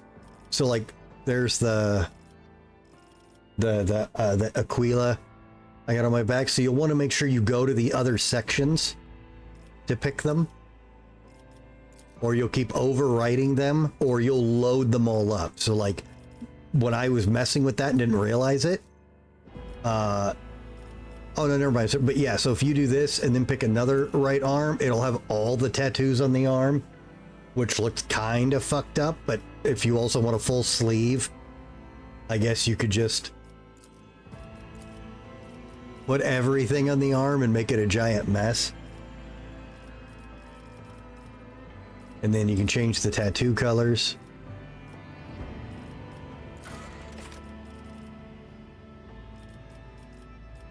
And then, of course, augmentations. How close to Space Marine or Cyberpunk do you, or Judge Dredd in this one's case, do you want to look? So, like, I just did the Cyberjack and the front metal nodule that the Space Marines will get. So, you can choose, and you can choose 2 augmentations. So you can have 2 different ones. Something of interest. And then here's what you really care about. Can I pick voices? I'll bring glory to my bloodline. A new challenge for me. Fit for the Von Phalancius annals. Fire the lance batteries. Watch and learn. Lay in the course. I did fine. Look upon the Emperor's This is mine. faithful and tremble. Let the macro cannons sing their deadly litany. Ooh, I do not like her voice. Let our weapons be true and our resolve unbreakable. Ooh, that is rubbing me wrong. The higher will has guided us to triumph. Oh, that is actually causing my back to twitch. Lance batteries, volley! Engage the engine. To arms! I always keep my options open. I always get the job done. Macro cannons? Challenges make the spoils that much sweeter. Time to reap the spoils of the battle. That can happen if you're not careful, Hank. Unleash the storm of macro cannons. Empyrean, take this sacrifice. I will delight my masters with your demise. Let chaos paint the stars red. Well, here's you, Aunt Kaylin. Blood and mayhem shall be our anthem. Rend the flesh, shatter the spirit. What curiosity unveils itself before me? Time for a round of space regicide!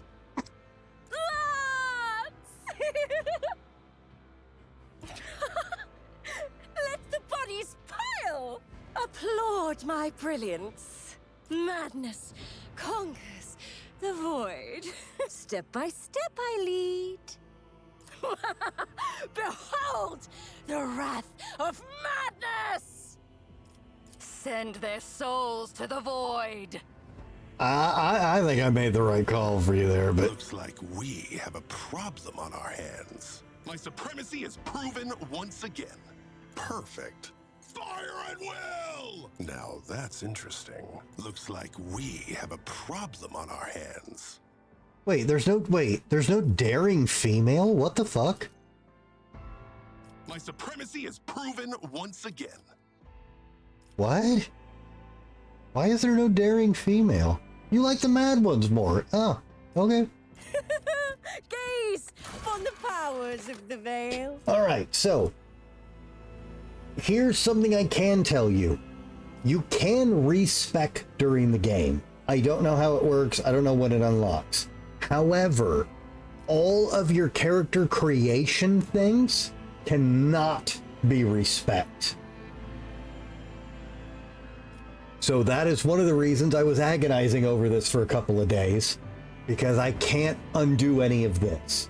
Now, for what it's worth, from a post that has a whole bunch of upvotes that has been up for a year and a half, on normal difficulty and even most of the hires, any build can get through the game.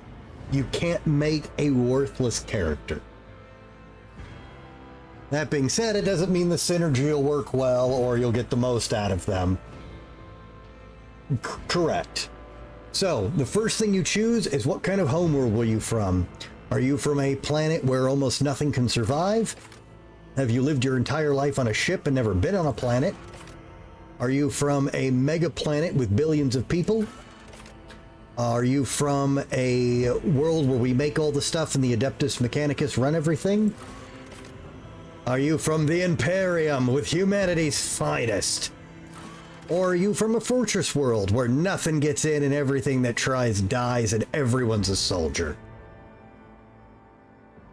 So, for time, which of those sounds like what you'd want?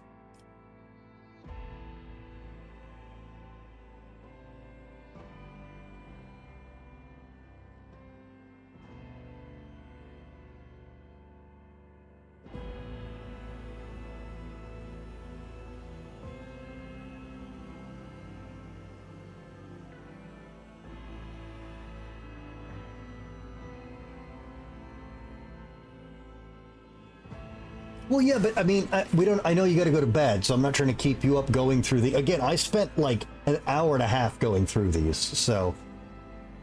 All right, so you will get the feature right from the start, Forged for a Purpose. You get an augmentation list. You get to choose one of these. You can have subskin armor. It grants you 5 plus 2 times your toughness as bonus armor. So like dermal armor in Shadowrun. You can have a locomotion system. Your agility gives you bonus movement points and bonus dodge.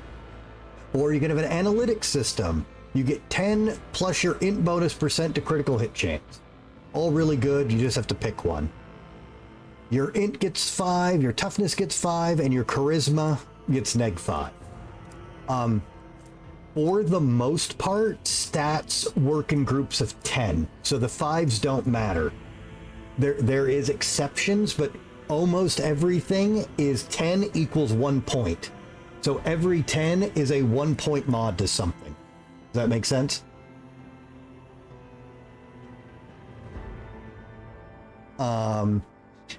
Now, what's not very clear is these talents down here.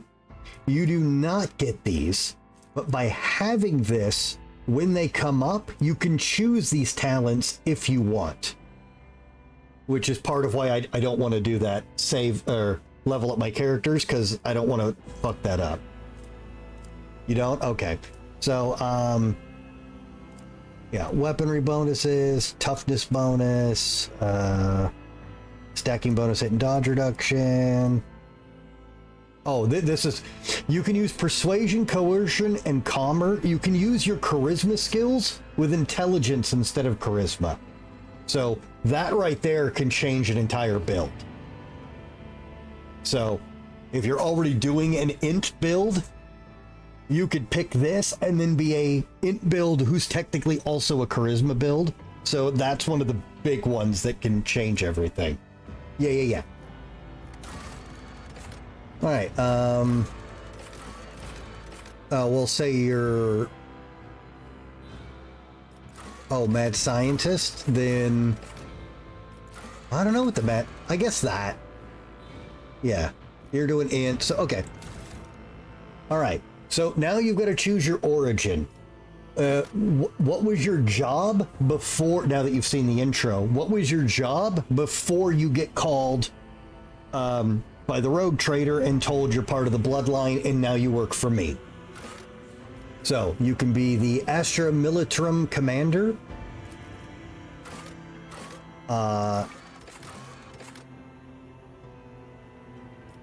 So a member of the Imperial Guard. You can be a Commissar, which is what I am. You can be a Crime Lord, Ministorum Priest, Navy Officer. There's the Noble, so you can get all the goofy clothing. You can be a Sanctioned Psyker. The game won't let you make an unsanctioned one because it's terrible. And remember, I explained that choosing Psyker is automatic power gaming because this is a class, but it's an origin. So you're adding the Psyker class to whatever you want to be. And then this one, I haven't read much about because this is from the DLC. I found a way to get a digital code for the DLC really cheap after you bought me the main game. So I picked that up. So all the guys I've said are for the core game. So I don't really know what the arbitrator is. They read like Judge Dredd. And they even have Judge Dredd shoulder pad. And you choose these, and this is literally all Judge Dredd shit. So, for our quickie purposes, what sounds good? Do you want to be an Imperial Guard, a Commissar, a Crime Lord, Priest, Navy Officer, Noble, Crazy Power Game Psyker, or Judge Dredd? Yeah, Psychers are wizards, so I mean... Alright, so you get 5 to toughness. Well, actually, so real quick, Crime Lord is very unique in that most of the features everyone gets are once per fight. The Crime Lords, he can use multiple times a fight, and it stacks up. So the Crime Lord one is actually really, really interactive and apparently a ton of fun. You basically add your perception and intelligence bonus to lots of stuff as you keep making up the plan as you go along and then telling it to people. Oh, let me snooze the ad here. So we'll go Psyker. Oh, whoops, I forgot to read. They get Warp Lore, Carouse, and then all this bullshit. And I can't tell you how any of this works. I didn't read it. I don't care. Okay, you then have to choose, because you're a Psyker, what type of Psyker are you? Are you a telepath? Yes, it does. You can be a telepath. And what is a Sanctic? Oh, these are psychic priests. So you can't be a crazy bad guy with this one because you're channeling the Emperor himself. Pyromancer, Diviner, and Biomancer. So what kind of psychic are you? I'm guessing this one. Yeah, I don't know why I even asked. I should have just selected it and moved to the next. Really?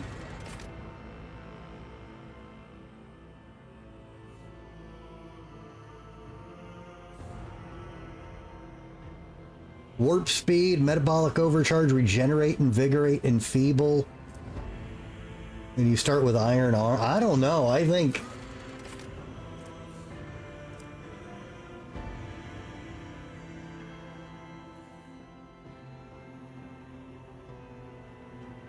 Firestorm, Molten Beam, Incinerate, Inflame, Orchestrate Flames.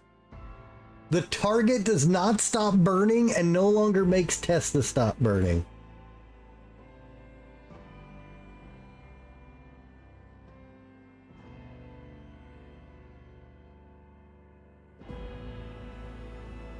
Fine.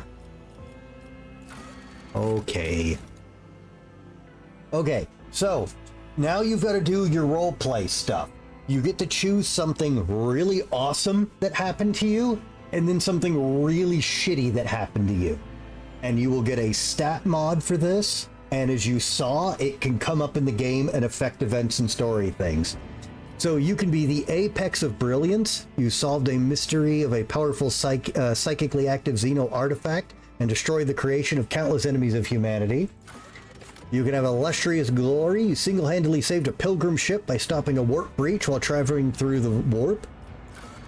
Or you did a feat of greatness. The power of your sorcery crushed a demon of the archenemy and drove it back into the warp. That gives you intimidate, persuasion, or Xenolore.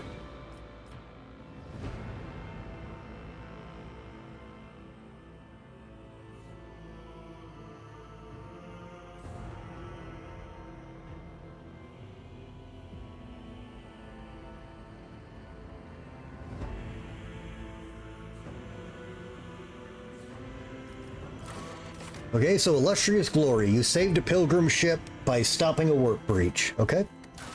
Now, what terrible thing happened to you? Grim portents. You were accused of being possessed by a warp entity and forced into exile, leaving your soul forever scarred. You take a hit to logic.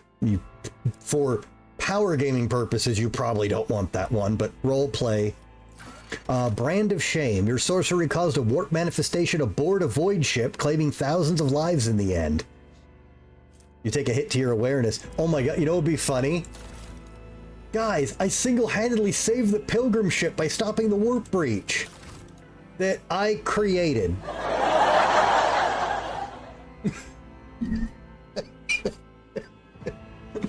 We don't talk about that. That was the same day, okay?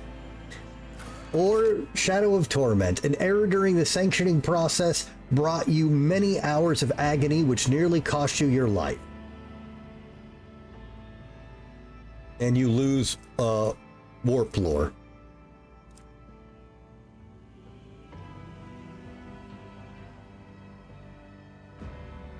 Which is why I said that after I realized the joke. No, snooze the ad. I'm almost done with her.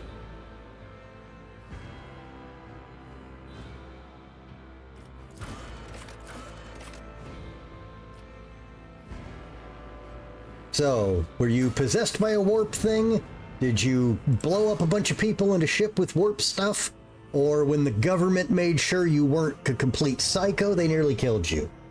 Brand it is. Alright, so now you have to choose your archetype.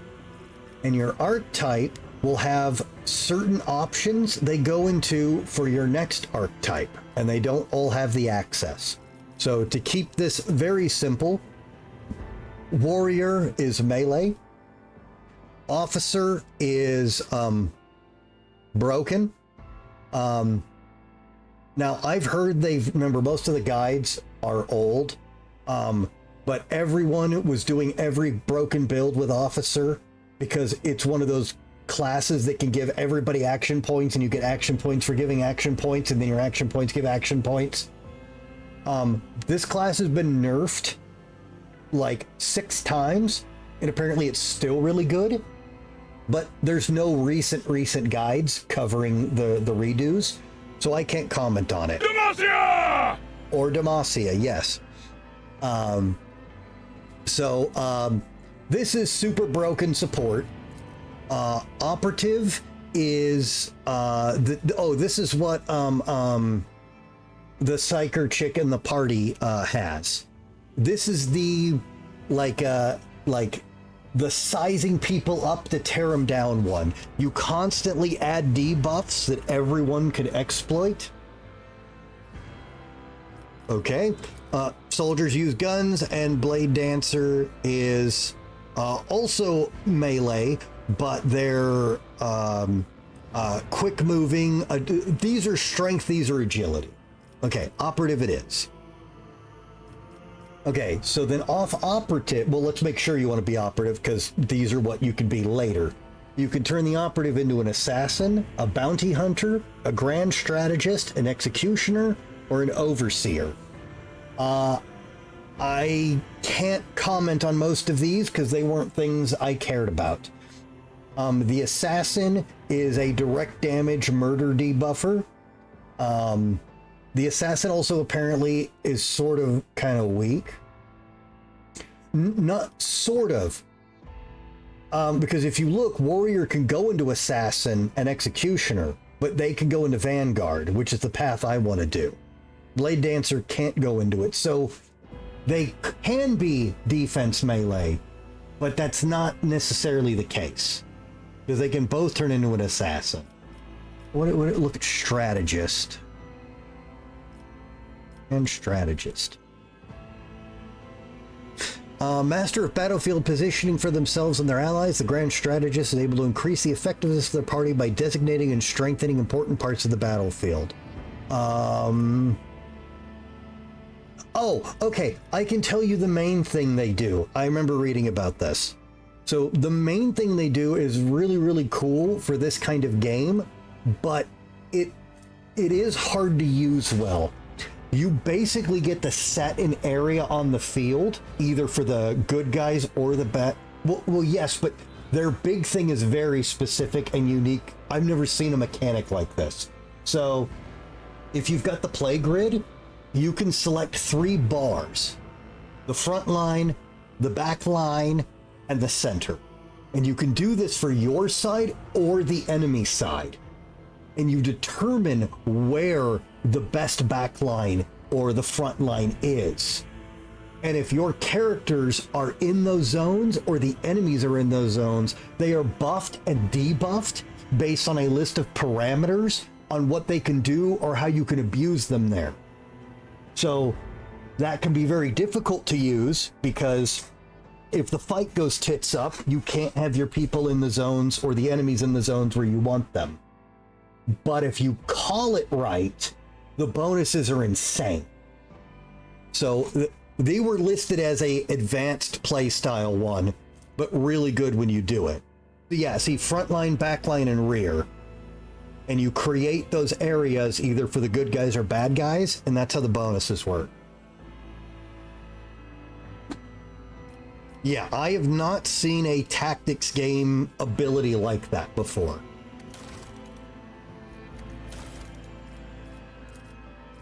So I mean, we don't pick it now, but you would go operative to grand strategist for this example.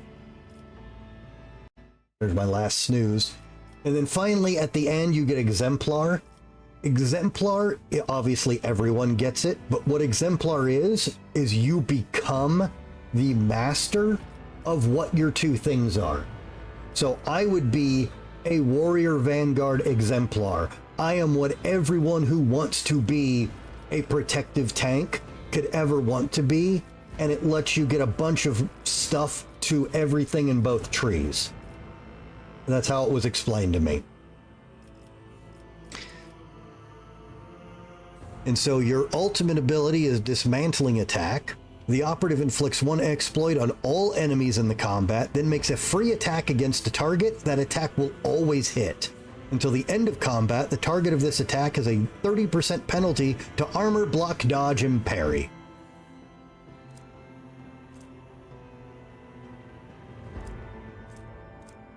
So that's your ultimate you build up. You just cripple people with it.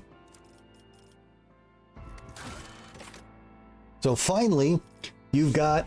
So here's how all your stats have ended up based off all the decisions we've made. And we have 30 points open. They're spent in things of 5. And remember that for the most part, variables of 10 are what you need. These are all the skills in the game, and you can see what stat affects the skill. Obviously, intelligence affects most skills, followed by fellowship charisma for the obvious charisma skills, and then there's not much for everything else. And the stats will buff those. So, int build, we want to get this up. Oh yeah, you can only put 10 points in a thing. So, we can either do 40 or 45. The 45 won't help you, but you know, you'll get gear, you'll level up, whatever. Weapon skill is melee skill and melee defense. Ballistic skill is guns. Strength is physical damage and carry weight. A lot of armors are going to need high strength. Toughness is your base wounds. It works for how many drugs and booze and poison you can have in your system for the skill. Well, you also, the only penalty you have is to charisma, so that works. Agility is movement, initiative, dodge. It lowers dodge reduction. For melees, agility and strength are actually interchangeable, but they both have the different effect in the end. Or no, sorry, not that's not what I meant to say. Well, how does it work? Shit. Oh no, I'm sorry, tanking. You can basically go dodge tank or physical tank, and you can do both, but well, hang on. Then there's your perception. Your perception is how well you perceive your surroundings. You can pick out information, it raises your awareness skill, and reduces enemy dodge chance. Okay, so up the toughness. Okay, 50 is the highest stat you can start with. So that's easy. All right, you have 10 points left, so we can... Well, actually, oh, we forgot. We're being stupid. You're a psyker. You need willpower to not have the warp. Turn your brain into warp spaghetti. I forgot. We should have done that immediately. I forgot you were a psyker.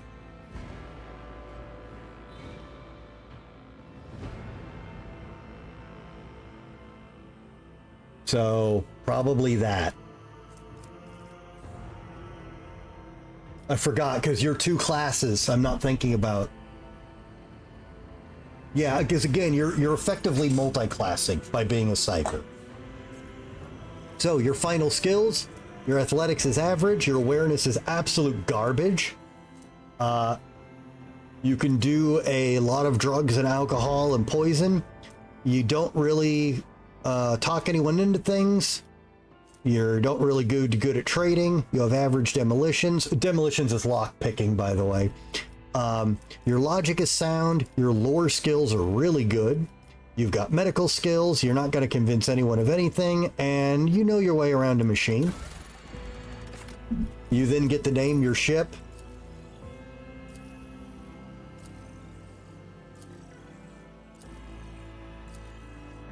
I'm looking for the one that... There's like one that says you're an evil motherfucker that's trying to be better. Where is it? Oh, that was it. Redemption Inexorable. So anyways, you name your ship.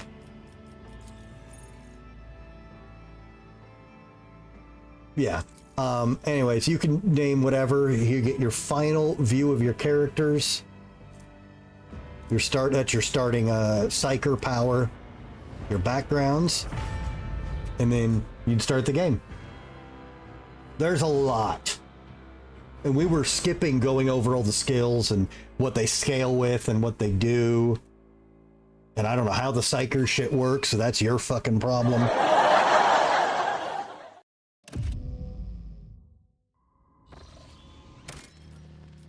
But yeah, you can see why I was... And the thing I wanted to play works very, very... The Commissar ability is very, very weird. And it was listed as incredibly hard to use and a lot of work for not as much as other people can get.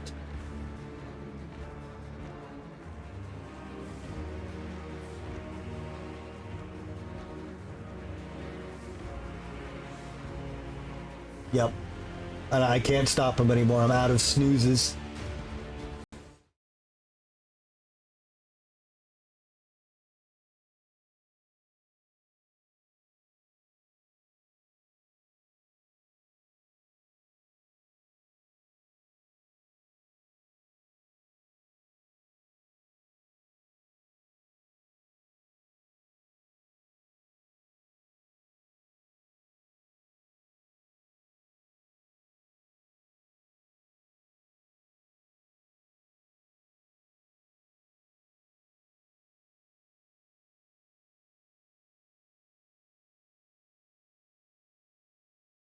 Come on, ads.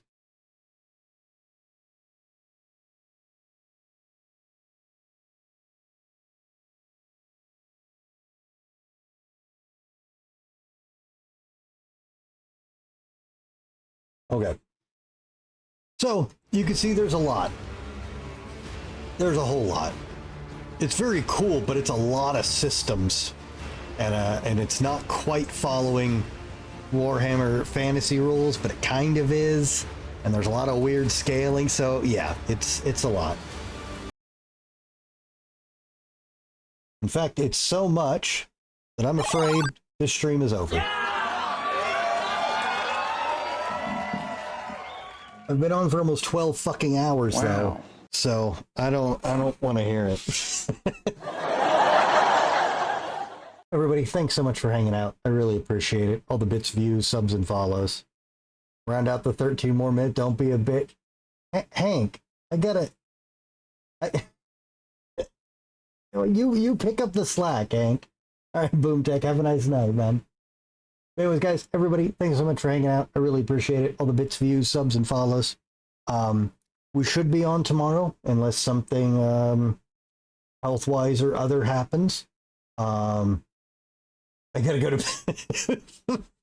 What you just said is one of the most insanely idiotic things I have ever heard.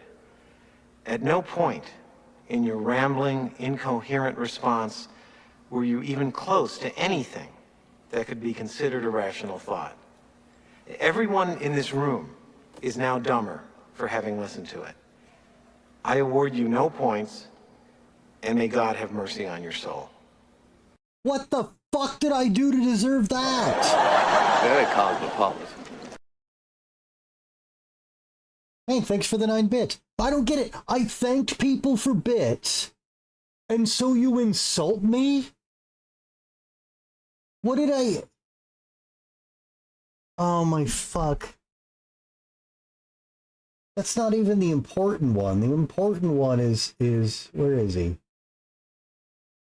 This is the important one.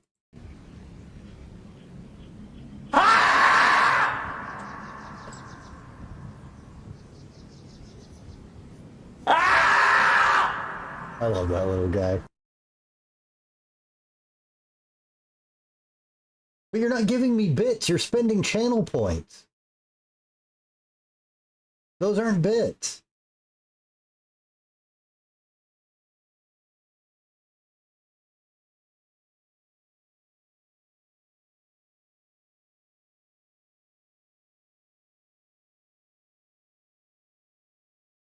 I don't know what that is. No, so, and Kaylin, the channel points are what you get for watching and hanging out in the stream and subscribing and giving sub. No, I know. That's why I'm explaining it. I didn't realize you didn't know until just now. But no, the longer you're in the channel, subscribed, gift subs, all that stuff, they all add channel points. And you can spend the channel points on the rewards. A couple of them are built into Twitch. The rest of them are all dumb shit I made up. One I'm surprised you don't use every time I see you. Griffith! It's no surprise to you that I made that one. Fuck Griffith. But yeah, so those are just fun things that you can interact with and spend the points on for watching them. Bits are a monetary thing they do. Effectively, 1 bit is 1 penny. You can buy them through Twitch. And so the bits are just a way to donate 100% of what they are to the streamer. You can set up cool things with bits. I only have 2 things though. As you saw earlier, if you do 25 bits, it puts a quarter in the Caleb jukebox, and it randomly plays one of Caleb singing show tunes from Blood 1 and 2. And if you do 100 bits or more, you can use TTS, which is the speak bot, and then you can type some bullshit, and then it'll say that. So when someone like really wants to talk shit to me, yeah, in Hank's case, it just fucks him out of the one he wants to hear. So yeah, so like if you do 100 bits and then go, why are you so fucking bad at the game? Then my little video thing comes up, and then TTS Brian is, why are you so fucking bad at the game? So there's absolutely no way I can miss it and hear it. I will have other bit stuff added later. I just want to make sure anything I add from bits is entertaining and worth it enough for people to spend the money, because I don't like ripping people off. So that's how the bits work versus channel points. And my channel points are called internet attention points, because nothing is more important than attention on the internet. Wow.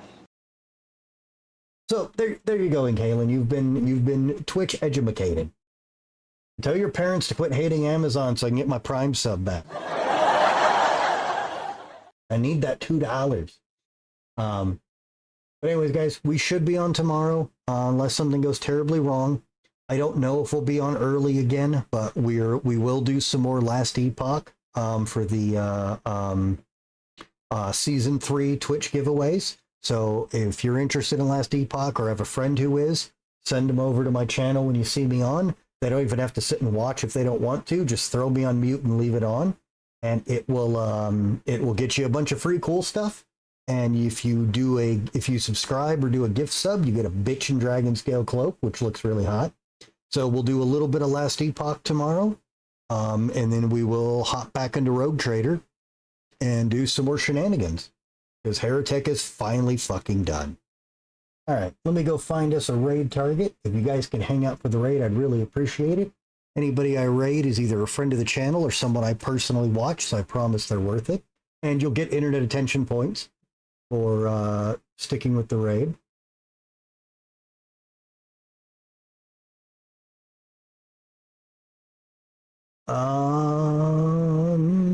Who do we got? You know what? I know I've rated him a bit this week, but my man is suffering bad, and someone has to witness him suffering. We're going to go raid my buddy Todd. Todd is still trying to play and complete all retro achievements for all Game Boy games, which is the worst possible thing anyone could do for their sanity. And he has been stuck on Battletoads Double Dragon and its horrible, horrible achievements for quite a while. The Game Boy port of that game is really fucking bad. I have played the NES and Super Nintendo one, and I've watched him play this, and it is absolute cancer. So let's go all suffer with my buddy Todd. Everybody, thanks so much. Hopefully I'll see you guys tomorrow. Everybody, have a nice night.